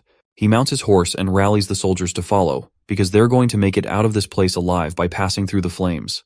They zoom through those screaming flames, the knight yelling for everyone to keep moving, convinced they've got the divine stone of judgment backing them up. They push on through the firestorm. Buildings are crumbling left and right, but the Duke leaps over every obstacle like a hero. After finally getting out of the first wave of flames, he turns to reassure his soldiers they've made it, only to see them already swallowed by fire. He trembles, staring at the stone, wondering why the heck the divine stone of judgment didn't do a darn thing. He watches the city crumble around him, despair sinking in as he fears being crushed by the falling debris. Once taking a bird's eye view, we see the entire Eagle City appears burned to a crisp. Finally, the Duke emerges alive from the gate, though his feet tremble and he's covered in bruises. Realizing the divine stone of judgment didn't protect them, he knows it wasn't the work of witches. While he collapses to his knees, a giant axe-wielding figure appears, and the Duke confirms to us that they are the Sand People. As he trembles for his fate, the man before him raises his axe and brutally chops his head off. Meanwhile, back with Timothy and his soldiers, both armies prepare for battle. As Grey Castle forces advance, Garcia's soldiers take their positions. The clash erupts into a brutal bloodbath for these unfortunate people. People from both sides are slashing and stabbing, total mayhem as a soldier tries to charge towards the queen, sitting all regal on her throne surrounded by those sandfolks. She just raises her hand, doesn't even bother to say a word, and with a flick of her finger, those sand dudes rush forward and chop the horse's legs clean off in one go. Poor soldier hits the dirt, and before he can even blink, the sand guy swings his axe again, ending him with one brutal whack. Timothy's crew starts freaking out. There's another whole army staring them down. It's those folks from the southernmost region, where Lady Echo and our Captain Iron Axe hailed from. And since the southernmost region is full of oil, I have started to think that the inferno in the city was sparked by oil. Which is why it's no wonder Duke Francis couldn't snuff it out. These sand dwellers raise their axes high and charge straight at Timothy's army, swinging and stabbing with deadly precision, cutting through soldiers like they're slicing cucumbers. It's not a battle anymore. It's a one-sided massacre. The sand dudes dominate the whole scene with their sheer power. Lady just smiles, watching the chaos unfold, while Timothy's face shows pure terror and horror. He bites his nails, unable to think clearly. Ordering his knight to sound the horn and regroup, the knight grimly states it's already too late. Timothy keeps nervously biting his nails, urging his soldiers to retreat. He bolts in the opposite direction on his horse, still cocky even after biting the dust, convinced he'll get this sister next time. After that messy showdown between those two stubborn siblings fighting over territories like kids arguing over ice cream, we head back to the border town. And it looks like Prince Roland is gearing up to face Longsong Fortress. He's pretty sure Longsong is trying to strike now because they think the border town's at its weakest, right after the demon months. But our hero's been ready for this. There's not a ton of gunpowder in storage, but it should be enough to fend off the siege. He's wrestling with whether he'll move into Longsong Fortress once he wins. Well, probably not. Because dealing with those trash nobles would be a nightmare. Better to stay cozy in his border town and develop it further with Longsong's resources. Just thinking about all the labor and skilled craftsmen he'll have after winning the war puts a smile on his face. He's itching to outwit Longsong's Duke Ryan in the war to squeeze every penny from him, and the thought alone has him drooling. Suddenly he senses something heading towards him, and lighting takes him down after crashing through the window, giving him a gut-busting blow right into his chest. After recovering, the boy eagerly asks for an update. Lightning happily reports that Longsong Fortress is advancing.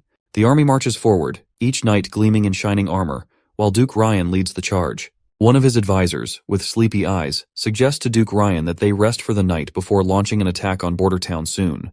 Duke Ryan playfully retorts that he'll sleep in his large castle bed tonight, right after defeating Bordertown. He jokes that a second-rate place like Bordertown will be an easy conquest.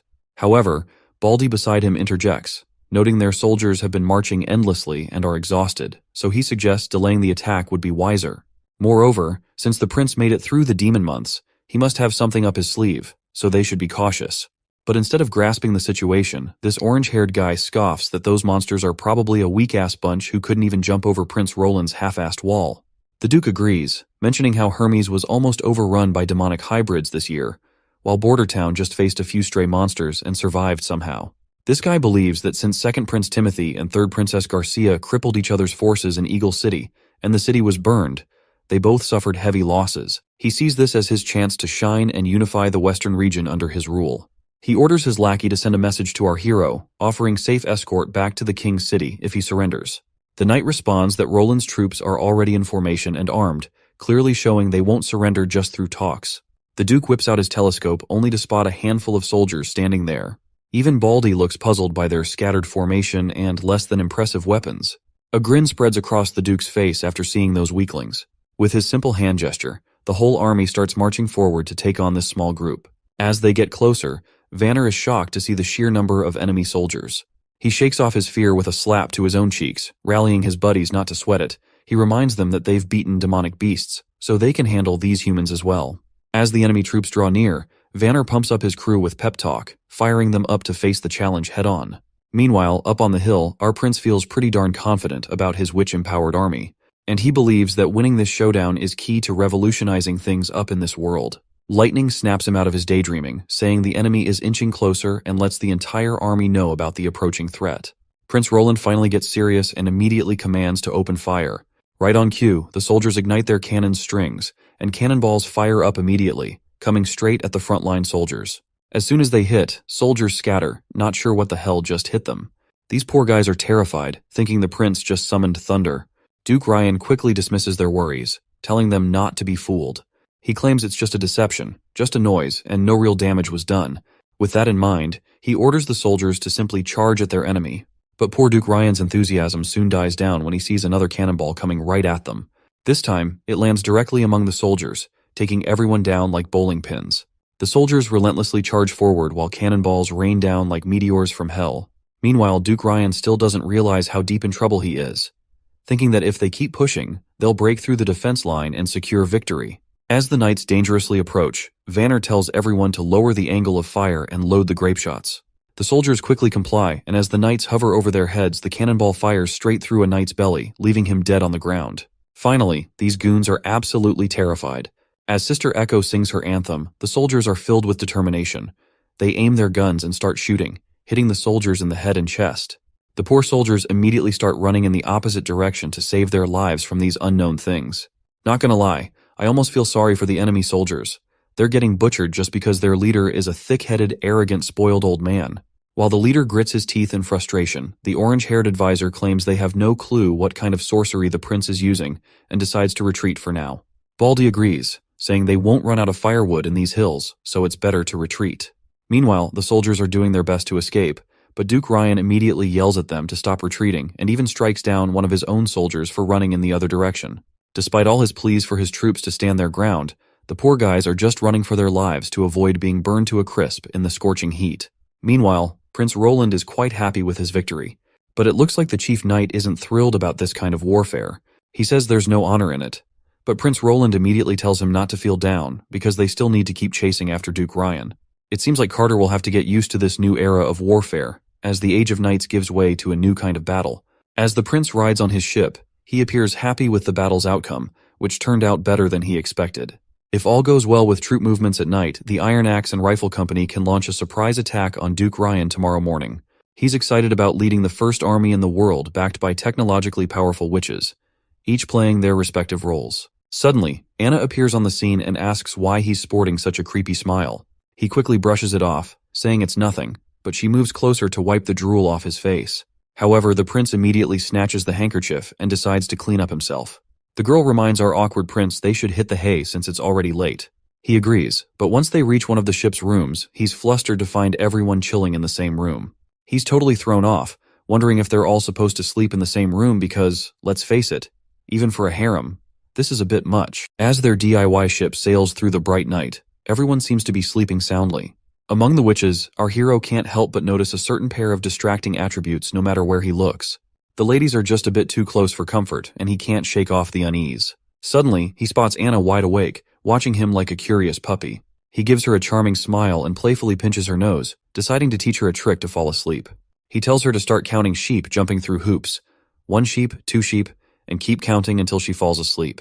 The girl immediately complies and starts counting. As she continues counting softly, the prince finds himself wide awake. Now he's having an even harder time falling asleep. Nightingale seems awake too, sneaking glances at him. The next day finally arrives, and Prince Roland gets dressed. Lady Leaf appears still sleepy and asks how everyone slept. Well, it seems Anna had a rough night. She still appears to be counting sheep even now and is about to hit the 100,000th sheep. The next scene takes you at Duke Ryan's resting place, where he angrily throws his wineglass down and demands to know how Prince Roland got his hands on such high-end weapons. He drills his soldiers, asking about those catapult-like things, which had more range than they've ever seen in any weapon. In reply, the terrified knight admits he's clueless. All he heard was thunderous claps, and suddenly the knights hit some invisible wall, tearing them apart in an instant. The orange head suggests it might involve witches, but Duke Ryan calls it bullshit, reminding his soldiers they had the divine stone of judgment for protection, so there is no way witches could attack them. Deciding to retreat for now since they might lose this war, Duke Ryan plans to gather more troops back at Longsong. Once ready, he intends to block all trade on the Redwater River, knowing Bordertown won't last a month without food supplies. He orders everyone to prepare to return to Longsong Fortress by tomorrow. But it looks like their plans hit a snag, as Sister Echo's singing rattles everyone in the tent to their core. Before they can react, a massive explosion rocks the entire area. Duke Ryan storms out, demanding to know how the enemy caught up to them without anyone noticing them last night. The knight quickly brings a spare horse, and Duke Ryan wastes no time hopping on, sprinting away before things get even worse. But soon, he finds himself staring down gun barrels as Captain Ironaxe and his army stand before them. Instantly, our soldier pulls the trigger, and the bullet hits Duke Ryan square in the chest. He topples from his horse, kissing the ground with his face. He looks worse for wear, his groggy eyes catching a glimpse of our hero marching forward with his team, and he loses consciousness before he can see them clearly. After a while, we make a grand entrance inside the Longsong Fortress. Local soldiers scramble as they see our party crashing their party. They seem more scared of the witches walking alongside our hero. Night Carter reveals that the Duke's family tried escaping through the back door, but was captured by our first army. The prince lays down the law, saying all rebels and prisoners of war are to chill in the dungeon. Then, he gets this wild look and blurts out, "First things first, let's touch the corpse." Anna and Nightingale are creeped out to hear this and ask, "What kind of weird fetish is that?" The prince quickly backtracks, explaining he just meant looting the body, not getting all creepy with it. And so the first round of looting begins, and everyone dives into the loot. First up, they snag 300 shiny gold royals, followed by a special Clearwater port pearl necklace and some top-notch hides from the Wolf Heart Kingdom and Hermes' Godstones. But then they hit the jackpot, a hidden room. They press Y to open it, revealing a treasure trove filled with glittering gold items. The prince can't help but drool at the sight of so much wealth. Seeing chests stacked high with riches, He muses on how the lives of the rich are always so mundane. But he's not complaining, because he'd rather cry in a Ferrari than stress about paying rent any day. Suddenly, Knight Carter bursts onto the scene, revealing that Ambassador Petrov Hill of the Honeysuckle family has already arrived at the castle. The prince is taken aback by this news, not expecting him to arrive so early. The knight and the other ladies scramble to tidy up all the loot as quickly as possible. Outside the gate, Ambassador Hill reluctantly makes his way into the castle. He's visibly anxious, imagining our hero smugly demanding ransom money in the exchange of his father. But once he finally faces our hero, Ambassador Petrov Hill sees Roland smiling pleasantly. The prince casually assures him that his father wasn't harmed since he surrendered first. Grateful, the ambassador thanks him and offers to pay any ransom the Honeysuckle family can afford. However, Prince Roland surprises him by declining any money, asking instead for livestock and people. Petrov quickly offers up cows, sheep, and horses, but admits that the Honeysuckle family is short on people. Prince Roland gets specific, listing out needs for bricklayers, stonemasons, blacksmiths, farmers, and serfs. He rattles off a long list of goods, which also lists down the alternatives for other specific items. He smugly tells poor Petrov that 1,000 sheep and 300 craftsmen would be a fair exchange, given the worth of the Honeysuckle family head. Petrov finds himself thinking hard, realizing he's got just a day to come up with a solution. But then, the prince hits him with bad news. He's under a tight deadline. Prince Roland casually mentions that Petrov has only a short time to decide what to provide from the list. He's not planning to stick around Longsong for more than a week, and will be heading back to Border Town soon. Petrov is thrown off by this news. If the prince leaves, who will run Longsong? He doubts Duke Ryan's kids can handle it either. He humbly asks if the humble prince wants someone to look after Longsong Fortress. The prince surprises Petrov, asking if he's interested in taking charge of Longsong. He explains they need someone or a family to oversee the territory. If the Honeysuckle family wants in, they'll be taxed by Border Town, which is 30% of their revenue plus 1,000 gold royal worth of goods and materials. Well, that's a tempting offer. Petrov thinks to himself as the prince casually lays a hand on his shoulder, hinting at the allure of power and opportunity the Honeysuckle family have. Roland suggests this could be Petrov's shot at real influence, but he's got a few questions first. First up, Roland asks how Petrov plans to handle any opposition. Anxious, Petrov counters with questions by asking the prince about his estimates of revenue and taxes of Longsong. The prince calmly insists that this is not his headache, and asks Petrov how he will ensure that monthly 1,000 worth of goods and materials, and what kind of steps he would take to make sure of the revenue target. Roland slaps the ransom terms in front of the redhead, signaling Knight Carter to escort him out.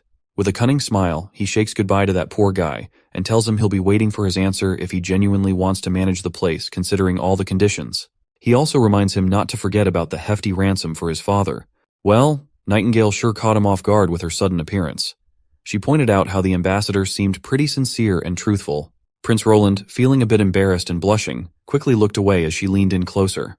He agreed with her, admitting he used to think nobles were just lazy pleasure seekers, but he's impressed by the Honeysuckle family's business skills. As Nightingale leaned even closer, holding him in her grasp, she whispered softly, her warm breath tickling his ear, asking if he really didn't want to stick around in Longsong Fortress. But before he could answer, she darted off and reappeared before him, reminding him to consider Longsong's wealth and how prosperous this place is compared to Border Town. Roland shakes his head in response, explaining that Longsong is deep in political roots, which makes it tough to revolutionize here. So he'd rather stick with his Border Town and play Anno 1800 and keep on expanding. Not to mention, the influence of the church here runs deep, and discrimination against witches would be at its peak. He's always maintained that he wants all witches to roam freely on the streets, something he can only achieve in Border Town. The girl admires his noble ideals, her heart racing as she struggles to control her impulses. Suddenly, she loses control, grabbing our hero and pulling him close until they're both blushing and they share a kiss. After that slimy and slippery smooch, she quickly steps back, leaving the prince feeling utterly embarrassed. She suddenly disappears as Knight Carter appears, announcing that High Priest Tylo of the Longsong Fortress Church wishes to meet him. Prince Roland, still blushing from the earlier encounter, gives Knight Carter the go-ahead to allow the priest in. Shortly after, Inquisitor Tylo arrives in the office and promptly greets their new ruler. He explains that he's here to pay his respects on behalf of the Holy City. As they settle in, Prince Roland is surprised that the church does not seem bothered by the death of Duke Ryan and by the new ruler of the Longsong. The priest shrugs it off, saying the church usually stays out of political squabbles as long as the king governs justly and improves the lives of his people. He adds, with a knowing look, that they don't care where the king came from either. With his usual sass, Roland asks if Tylo's only here to give blessings. The priest smirks and says that's just part of it, and he's got a proposition that might pique Roland's interest. The priest tells Roland he's willing to assist in expanding his territory. Roland, though, reminds him of the church's stance on staying out of political clashes and secular disputes. The priest clarifies that while they usually keep their distance, they can't ignore everything.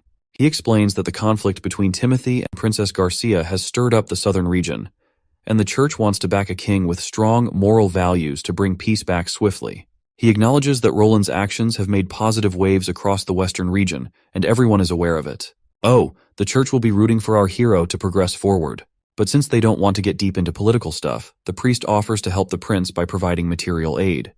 He then rummages through his coat and throws a box, stating that this is a special medicine produced by the Holy City. He tells our hero to accept this as a goodwill gesture from the church. The boy picks up the pill curiously and examines it closely. The priest explains that the red pill grants temporary incredible strength, while the black pill enhances pain tolerance and resistance to extreme temperatures. After the priest leaves, Roland reflects on the church's approach to cozying up to him and giving their support. He turns to Nightingale and asks if she can discern if the priest was truthful or not, but she explains she couldn't penetrate his thoughts as there was black void due to the divine stone of judgment he carried. Upon inspecting the pills with her fog ability, she notes they seem surrounded by a black void, similar to the divine stone of judgment, but it doesn't appear to affect her abilities like the stone does. She figures they could test those pills on some poor soul already on death row to check their effectiveness. Meanwhile, our hero is confused why the church wants him to fight his siblings to seize the crown, especially after Garcia's victory in the Battle of Eagle City. He is certain that battling his siblings for the crown will only drain Grey Castle dry, and wonders whether the church aims to instill fear in the populace to strengthen its influence. He blows off all that politics and decides to clean up Longsong Fortress. By using its loot, he plans to beef up Border Town with machinery and other stuff. 3 days later, we're back in the Borderlands, and Night Carter's wondering if handing Longsong Fortress over to the Honeysuckle family is a smart move. Prince Roland is all confidence, saying they won't dare break the contract. Even if they did, he will gladly take down Longsong once again. Besides, he trusts their business-doing skills, and he is hoping that they will give him surprising results. Then, the lady spots folks in the distance, and Roland confirms they're the first batch of serfs sent from Longsong. He explains their generational bondage to the land, enduring harsh lives under the whip and control of their masters. This grim reality saddens the lady, but Roland assures her they'll provide for their basic needs and work towards freeing them. He pledges to eradicate slavery entirely in the years to come, offering hope to these oppressed people. As their boat nears the shore, the prince catches a funky smell from the seaside, causing his face to go pale as he realizes it's the unmistakable odor of literal shit. He immediately starts vomiting rainbows, hands trembling, and tells Carter that today he's going to make the most impactful decision in the history of Border Town. Yes, that's right, he declares emphatically. We absolutely need toilets on every corner of Border Town immediately. The others present are startled by this revelation as the prince explains that the first toilet will be placed near the serfs' wooden sheds. He insists on enforcing a law that requires people to use the sheds for shitting, and he wants the area opposite the Redwater River to be designated as an industrial zone, free from any unpleasant odors. The knight, not really familiar with the whole toilet thing, wonders aloud why they need a special spot just for taking a dump. He figures people can enjoy nature while they take a dump outside. Besides, people are really used to working in funky smells and all. The prince gets where he's coming from, remembering how he used to shrug off hygiene too. But now he's all about setting up toilets and teaching folks to stay clean to avoid getting sick. Then the old man chimes in, asking what they're gonna do with all that collected poop. The prince says they'll stash it for farming as fertilizer. The old advisor and Night Carter are completely creeped out.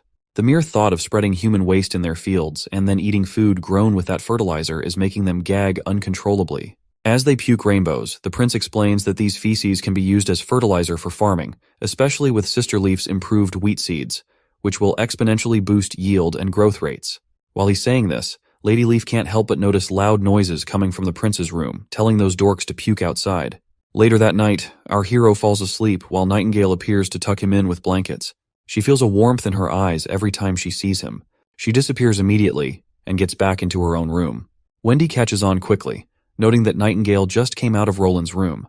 The girl blushes after getting caught red-handed, asking her friend why she's still awake. In response, Wendy reminds her that the prince isn't a child, so sneaking around like that in the dead of night isn't the best move. The love-struck lady then mentions that news of the witch union's dissolution has already spread throughout the kingdom, so she's worried that some witches might try to harm the prince because of it. Wendy reassures her, saying the castle is fully guarded. Plus, the prince keeps a divine stone of judgment right under his pillow, As Nightingale undresses, her friend reminds her they're witches and can't have children. Blushing, Nightingale acknowledges this, but recalls the prince once said he wouldn't mind marrying a witch, and she believes he meant it. After freshening up, Nightingale flops back onto her bed and probs Wendy to spill something about the church. Her friend asks why she's suddenly interested in the church, and Nightingale reveals about the highly paid priest who visited our prince. The priest promised to support Roland to claim the throne, even though the prince wasn't keen on cooperating. That priest still offered them 2 suspicious pills, supposedly blessed by the Holy City's prayer room. Nightingale asks her if she knows anything about these shady pills from her time at the Abbey. Wendy explains she doesn't know much, since the Abbey had high walls on all sides and she could only see the sky. Many young girls like her, who didn't know where they came from, lived there. There were also orphans and abandoned children taken in by the church, some even sold by their parents. She learned etiquette, singing, and reading there. But once she became an adult, she was sent away from the Abbey. As she recalls her past, Wendy feels a chill run down her spine. Nightingale immediately hugs her to offer comfort and warmth, and Wendy embraces her friend in return. So, she goes on to explain that she spent about 10 years there until that fateful day arrived. Wendy's teacher forcefully dragged her to a prison cell that day, where she was abruptly thrown into a dimly lit room. The stern woman who tossed her inside warned Wendy not to ask questions and just endure it. With those curt words, she slammed the door shut, leaving poor Wendy alone in the darkness. As Wendy looked around, a chilling sense of dread washed over her. There were priests with whips in hand, already mercilessly beating another girl. When they turned their attention to Wendy, a terrifying chill ran down her spine. These filthy, vile individuals seemed pleased to have another victim. Once the other girl lost consciousness from their torture, they turned their attention to Wendy. They approached her like demons, their eyes gleaming with sick intentions. To them, she was just another choir girl with a developed body, ripe for their cruel desires. They lunge at her, grabbing her by her long hair, tears streaming involuntarily down her face. The brute slams her against the gate, covering her mouth with his hand, warning her not to make a scene or scream because it'll all be over soon. As this filthy dude slips his hand under her skirt, Wendy's soul shatters, her eyes going numb. As the vile man enjoys himself, a sudden punch lands squarely on his face, snapping his neck and sending him crashing to the ground, blood pooling around him. The one who delivered the knockout blow is none other than the same girl who had endured their torture for too long. After seeing her released from her shackles, the other guy lunges at her, but with a single punch, she puts a hole in his gut. Then, with her bare hands, she takes down the other one too. Wendy is totally freaked out by all this madness. One of the men pulls out his stone of divine judgment, wondering if she's awakened her powers. The woman raises her ridiculously long, stretchy leg and brings it crashing down on the man's head, scrambling his brains completely. Once all the priests are down, Wendy still trembles in fear, while the other girl calmly walks towards the gate, standing defiantly as knights rush into the room. The sight of the dead men left the arriving woman utterly shocked. She collapses to the ground in terror, and one of the knights swings his sword, but the girl dodges every attack effortlessly. The knight keeps coming at her, but the girl grabs his hand and twists it so hard she tears it off from his body. The other soldier by the gate freezes in shock. Without missing a beat, she jumps up and tears him apart before anyone can blink. Word spreads like wildfire that there's a demon in the cell, and this girl takes on every knight like it's nothing, while Wendy just watches in horror. She's ruthless, stabbing the knight in the back with her spear without showing any emotions over her face. More soldiers swarm in, trying to surround her, but as they charge, she gets serious, swinging her sword so fast it's a blur, cutting through them like they're nothing more than cucumbers. Meanwhile, the terrified Wendy crawls toward her teacher's body, grabbing the key she needs. And with that, the flashback ends. Wendy explains that thanks to that girl, she managed to escape from the Abbey. Using a few silver royals she took from the dead, she wandered until she arrived in the Seawind region. 2 years later, she awakened and became a witch, bringing her story to an end. She later heard that the church covered up the incident, claiming it was a fire. She doesn't know what became of that girl or the other girls abandoned at the Abbey. Nightingale felt deeply saddened by Wendy's story, as she could relate to her pain. She grabbed her friend's hand, offering the warmth and love she needed. In the next scene, we've got Baldy turning all red, like radiating this intense crimson aura.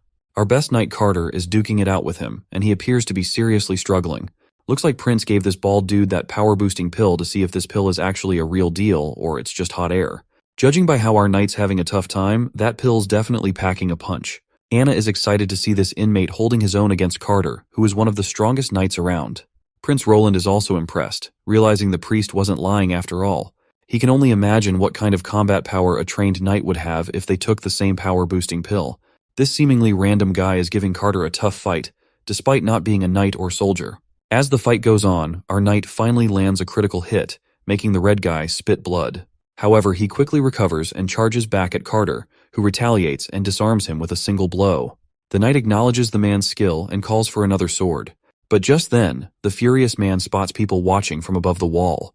When he locks eyes with the prince, his rage intensifies, and he immediately turns towards him. Seeing this threat to the prince's life, the knight orders the soldier to shoot down the prisoner immediately, and the gunman quickly opens fire, pumping bullets into his back. However, the guy doesn't seem to be affected by the bullets, so Carter quickly commands his soldier to bring him his horse.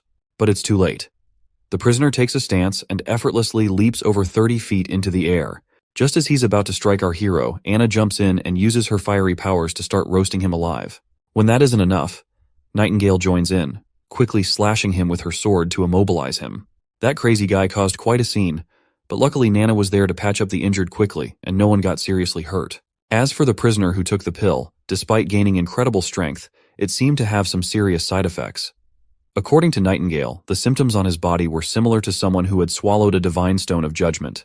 Even with these side effects, if the church has this medicine, it's not hard to imagine them becoming a major power someday. No wonder Anna's fire magic didn't do much against that guy, especially if there are remnants of the divine stone of judgment in that pill. This is all just speculation from my end, since these shitty translations don't explain things clearly. Anyway, the prince learned today that the church's willingness to sell these kinds of things suggests they aren't afraid of retaliation from the new king after Grey Castle reunifies. This only means that they have something even stronger than these pills, which is why they don't care if someone uses these pills against the church. This year, the prince initially planned to focus on education, agriculture, and production, but now weapon research and development are becoming top priorities. He's planning to produce breechloader firearms because they're easier to make. As for the cartridges, all he knows is they involve something called mercury fulminate.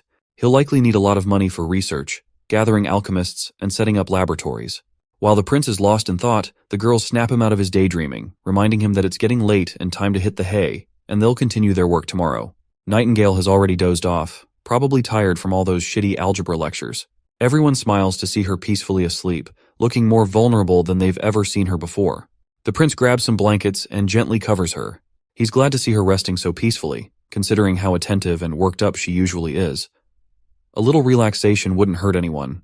Meanwhile, Anna uses her magic powers to prepare some hot water in her room. Once it reaches the perfect temperature, she strips off her clothes and slips into the bath, enjoying a relaxing soak. She couldn't help but admire our hero. While normal people typically only bathe once a month, the prince ensures everyone bathes daily with fresh water. She's glad her prince is different from what she's read in stories. She remembers how he explained that everything in the universe is made of countless little balls, and to see these balls, you have to zoom in millions of times. Heat and cold are just how active these balls are. If they're moving a lot, things are hot. If they're not moving much, things seem cold. It seems we're talking about atoms here. Anna gets curious and wants to peek inside her own green fire to see these balls. She concentrates intensely and starts drifting somewhere in space. Green energy swirls around her, and I literally have no clue what the hell is happening here. When she finally returns to reality, she sees that her magic has turned red. But I'm still not sure what's going on. The next morning rolls around, and Roland is deep in a dream about battles with tanks and aircraft. In his dream, he's conquering the world with mechas and cutting-edge military power. Suddenly, Nightingale's voice interrupts his vivid dream, and he wakes up groggily.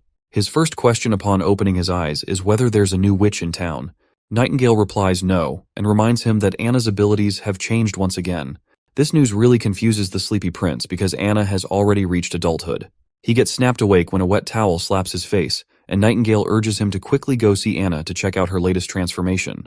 She describes it as a shocking magical form, almost tangible. Shortly after, they begin walking down to the office. On their way, Nightingale reveals that when she found Anna in her room, she was sitting at her desk surrounded by metal objects. At that point, she was so shocked that her bread fell from her hand when she saw Anna's magic powers had changed internally, and there was a cube inside her.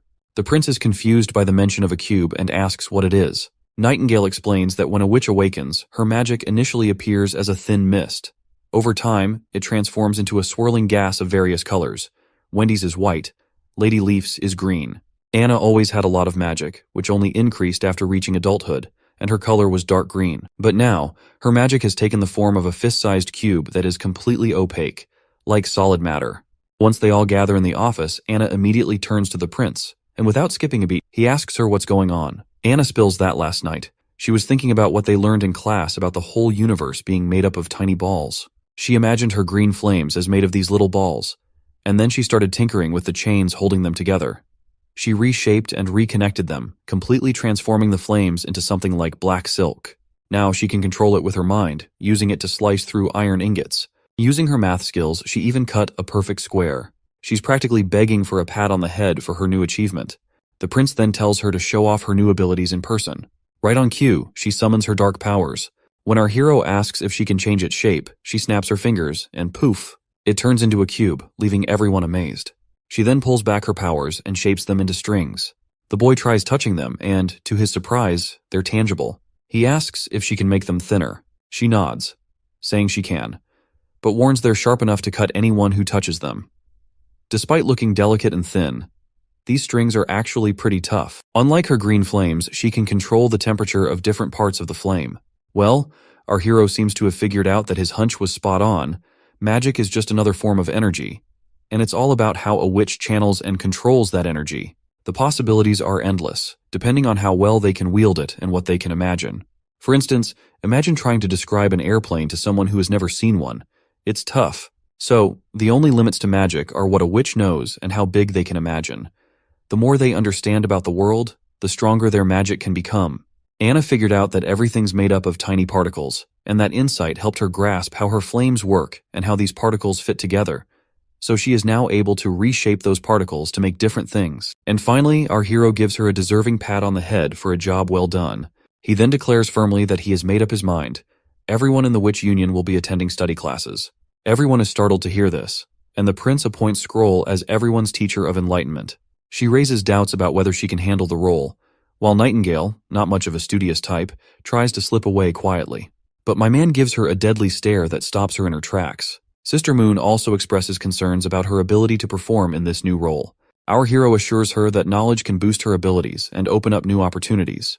He confidently announces they'll hit the books after dinner every Monday to Friday, starting with the ABCs of reading and writing because, as he puts it, learning can totally shape your future.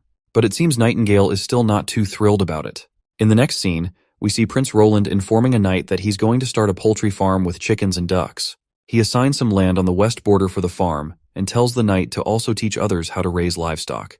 He warns that if the farm doesn't take off, he will be sent to the slope mines for labor. Once the current guy leaves, the prince calls in the next person. That is when Nightingale pipes up, questioning why the knights are being put on livestock duty since they are supposed to pick some people with basic education to become teachers. The prince explains that all the knights have ordinary hobbies, and since there's a demand for those skills, he decided to let them pursue what they're best at.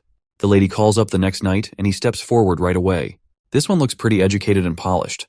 Introducing himself as Ferlin Eltek, he's really glad about our hero taking the charge of Longsong Fortress. He thanks the prince and offers to help out, saying to send word if he's needed. My guy is totally freaked out seeing this dude show such loyalty, especially since he is a knight of Duke Ryan.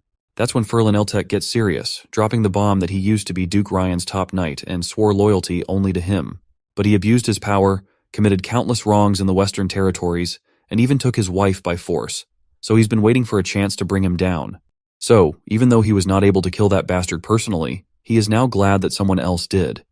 Our hero then asks the man if he is literate and can read and write. The knight says yes, and without wasting a moment, Roland decides to make this guy the teacher. And not only he will get a house for this job, he is also going to a fat paycheck. Ferlin Eltek asks if that means all the illiterate folks will end up in the mines, to which our hero nods. The knight then voices concern about people over 50 not being fit for mine work. He states that there is a knight named Halon, and he is also over 50. My guy clarifies that he doesn't see anyone as a slave, and besides, the mines have steam engines to help out, plus workers get holidays off. Ferlin Eltek suddenly stands up, making Nightingale jump a bit. But all he reveals is that his family has a treasure map passed down for generations. The treasure it points to is in the misty forest northwest of here, and our prince appears to be the only one who can visit that spot in today's Western Territories. He reveals that his father never let him touch the map, but he managed to sneak a look and grab it because he's determined to find those treasures. The pictures on the map have endured many years without fading, clearly not drawn by anything ordinary. Once he had the map, he quietly left the territory to begin his treasure hunt, but his plans were interrupted when he became Duke's knight. He pleads with our hero to consider the map and release the old knight Halon. Nightingale reassures our hero that this man is speaking truthfully, prompting Prince Roland to agree to consider the request and ask to see the map. When the prince checks out the map, he's totally blown away to see it points to a place called Tequila. Miss Scroll remarks that if the map's depiction is accurate, it's an incredible coincidence because the symbols on the map match locations recorded in ancient books. This suggests the church once constructed a city deep in the plains to defend against demons. However, it's unclear why the church decided to erase this part of their history. If Tequila also contains underground ruins like those found in the eastern forest, they might uncover clues like why the church hides demons' existence, their old fights against them, and why they go after witches like their demon spawn. Nightingale decides to head to the knight's house to investigate further, hoping to find more clues. However, our hero warns her it might not be a good idea. If a family guards a treasure map, their home likely holds divine stones of judgment. Since they can't reach Tequila at the moment, he suggests saving this adventure for the future. The hexagram's location is about 50 kilometers away, reachable in a day by Sister Lightning. So, he decides to send her to scout the area first. For now, he shifts focus to the North Slope mines, putting the treasure map aside for later. Before heading to the North Slope mines, he instructs Lady Scroll to teach everyone the phonetic alphabet this evening. If they need more teaching materials, she can ask Soraya, who's turned into quite the printing machine.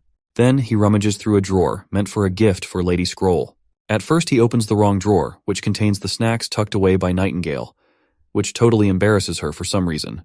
But he soon retrieves a box from another drawer and presents it to Sister Scroll, telling her it's for her. She opens it eagerly to find a beautiful pair of glasses inside. Nightingale interjects, pointing out that Lady Scroll already has perfect eyesight, questioning the need for glasses. To this, our hero enthusiastically explains that he simply adores girls in glasses. Given her role as a teacher, the glasses would make her look more intellectual and beautiful simultaneously. And seeing him all hyped up about the glasses, Nightingale couldn't help but find his fetish rather creepy. Finally, when our studious girl puts on those glasses, my audience goes nuts over how great she looks. Yeah, I'm talking about you. You might want to hit pause if you're a fan of sophisticated style. Moving on, we find ourselves up at North Slope, where the prince is totally surprised by this super long steel tube. He's really impressed by how perfectly it's made, down to the thickness and everything.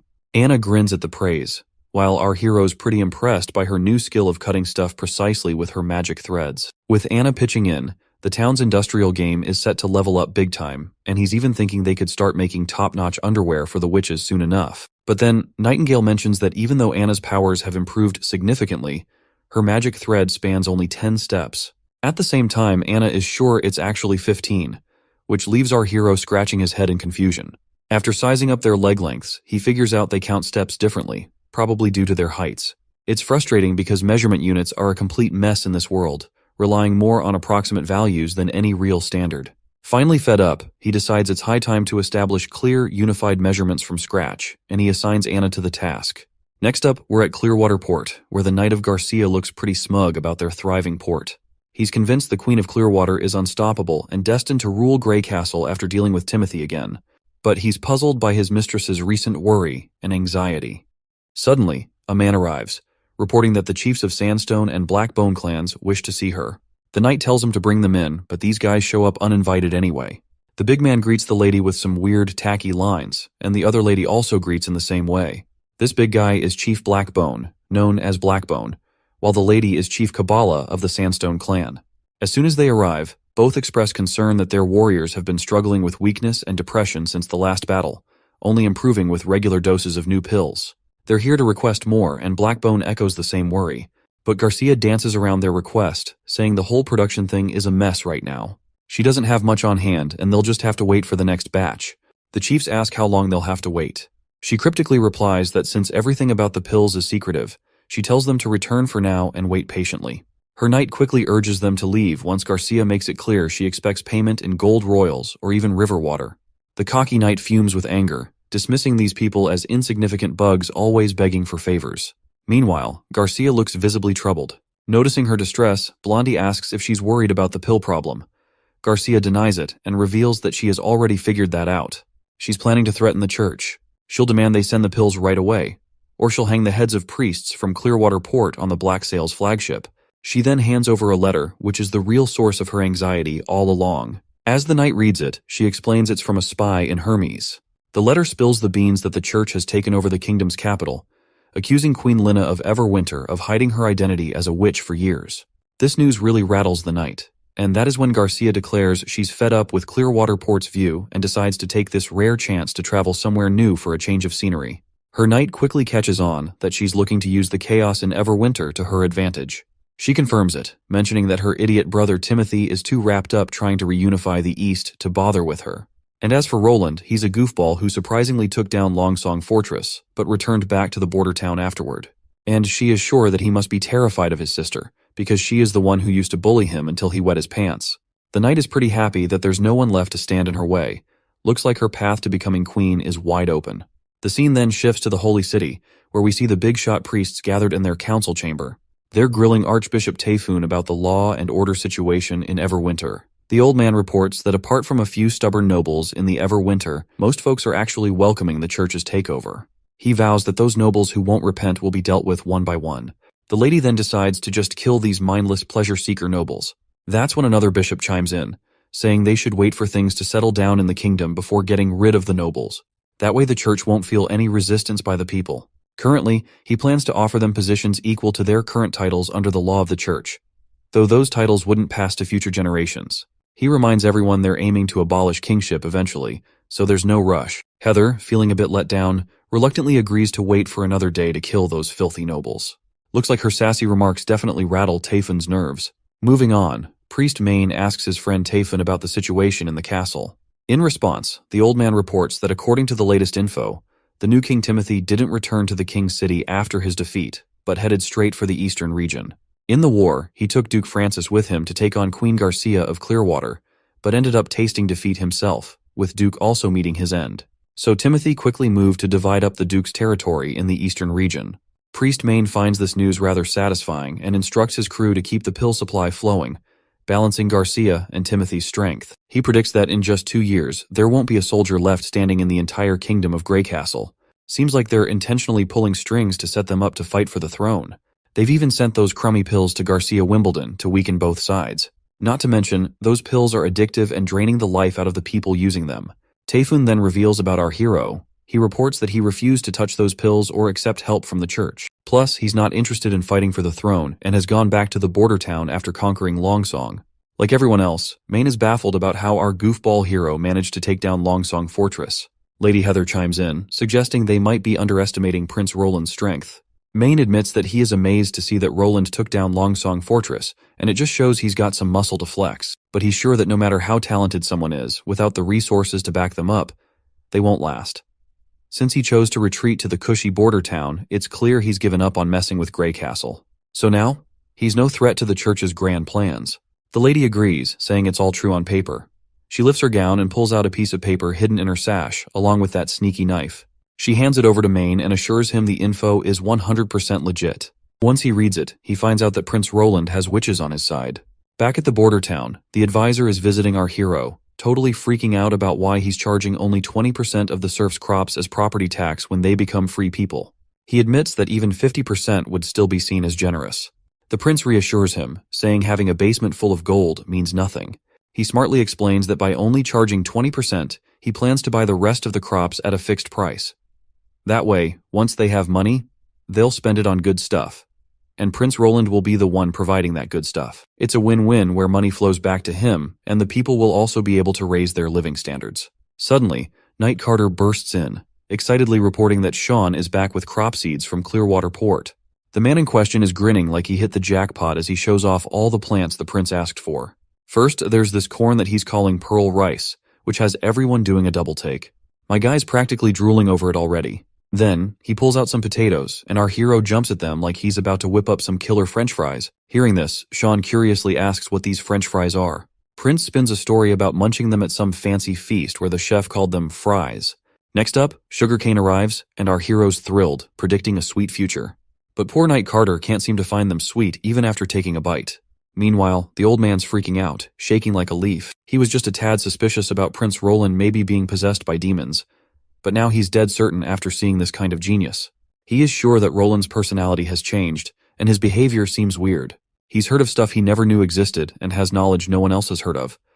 But despite all this, he can't find anything bad in what the prince has done so far. So, he decides to just brush those thoughts off because as long as Roland keeps doing good stuff, even if he's a bit of a devil, it's all good. Roland hands over the sugarcane to the old man, who quickly sinks his teeth to taste its sweetness. By the end of the day, Roland's feeling pretty beat, thinking over Sean's report, and he has found out that her sister Garcia also has the church's pills. Now, he understands why the church is trying to help him and Garcia with their pills. They want to provoke conflict. In light of this, he plans to prepare high-rate-of-fire weapons to counter the looming threats. Suddenly, Anna appears, catching him completely off guard, leaving him startled. The prince jokes about Nightingale always popping up out of the blue, and Anna has also started doing the same, teasing her that she might give him a heart attack someday. He then asks why she's here instead of in class. She explains she's stuck on a tough physics problem, and Teacher Scroll sent her to him for some personal help. After seeing the problem, he admits he's no quantum mechanics expert either. He still tries to teach her, diving into stuff like different dimensions. As they hang out, night creeps in, and they finish up their studies. When it's time to say goodbye, they share these intense glances that leave them both blushing. They quickly look away, feeling all awkward. The prince feels too bashful to make a move, but Anna takes the lead, getting closer herself. He finally gathers his nerve and gently places his hand under her right ear. Once they relax, they move in and share a kiss. Another day rolls around at Border Town. Nightingale glances around, spotting slogans plastered everywhere, which are encouraging people to work hard. Curious, she asks why these slogans are everywhere. The prince explains they're meant to inspire people to build their wealth through hard work. He believes these words will eventually become reality and deeply resonate with everyone. Meanwhile, we see Anna making some stuff which might belong to a chemistry lab. She wonders aloud why they are melting and reshaping these perfectly good glass cups. In response, he reveals to these curious ladies that they're for the alchemists who will visit Border Town in the future. Nightingale grabs a funnel, pretends it's a wine glass, and raises an imaginary toast while peering at it with her curious eyes. The prince explains he's too busy to figure out how to turn sand into clear glass, so he's using already available glass for now. This leaves the girl even more confused. She's wondering how sand and glass are connected. The prince responds that they need to refine the sand to get perfectly clear glass. Otherwise, it tends to come out brown or green. The chemistry equipment has to be pure and colorless. Meanwhile, Nightingale keeps messing around with the equipment and gets a playful bonk on the head. And our hero continues to teach Anna about how he plans to use the equipment to handle acids and conduct more experiments. After the playful bonk, Nightingale walks away while the prince continues teaching Anna. Nightingale spots some delicious snacks on the table and can't resist. Being a bit of a snacker herself, she grabs a steamed bun and takes a big bite. The flavor instantly transports her to heaven. When she opens her eyes, it's like she's wandering through a ripe wheat field, enjoying every bite with its weedy smell and amazing texture. The filling inside is bursting with goodness, and the aftertaste just keeps going. Roland notices the lady enjoying the snack all by herself, and happily tells her it's a steamed bun he had the chef make specifically. He then decides to wash up their dirty hands and have afternoon tea to enjoy these delicious treats together, and the both ladies eagerly look forward to it. As the day wears on, the blazing sun makes it hard for Nightingale to keep her eyes open. Meanwhile, Prince Roland is goofing around with Anna, and there's a faint smile on Nightingale's face. Her eyes slowly close as she drifts into sleep, her thoughts filled with dreams of marrying our prince. In her dream, she walks down the aisle of a grand church hall, lined with other witches. When they reach the altar, the prince lifts the veil from her face, revealing her true beauty, and they share a kiss.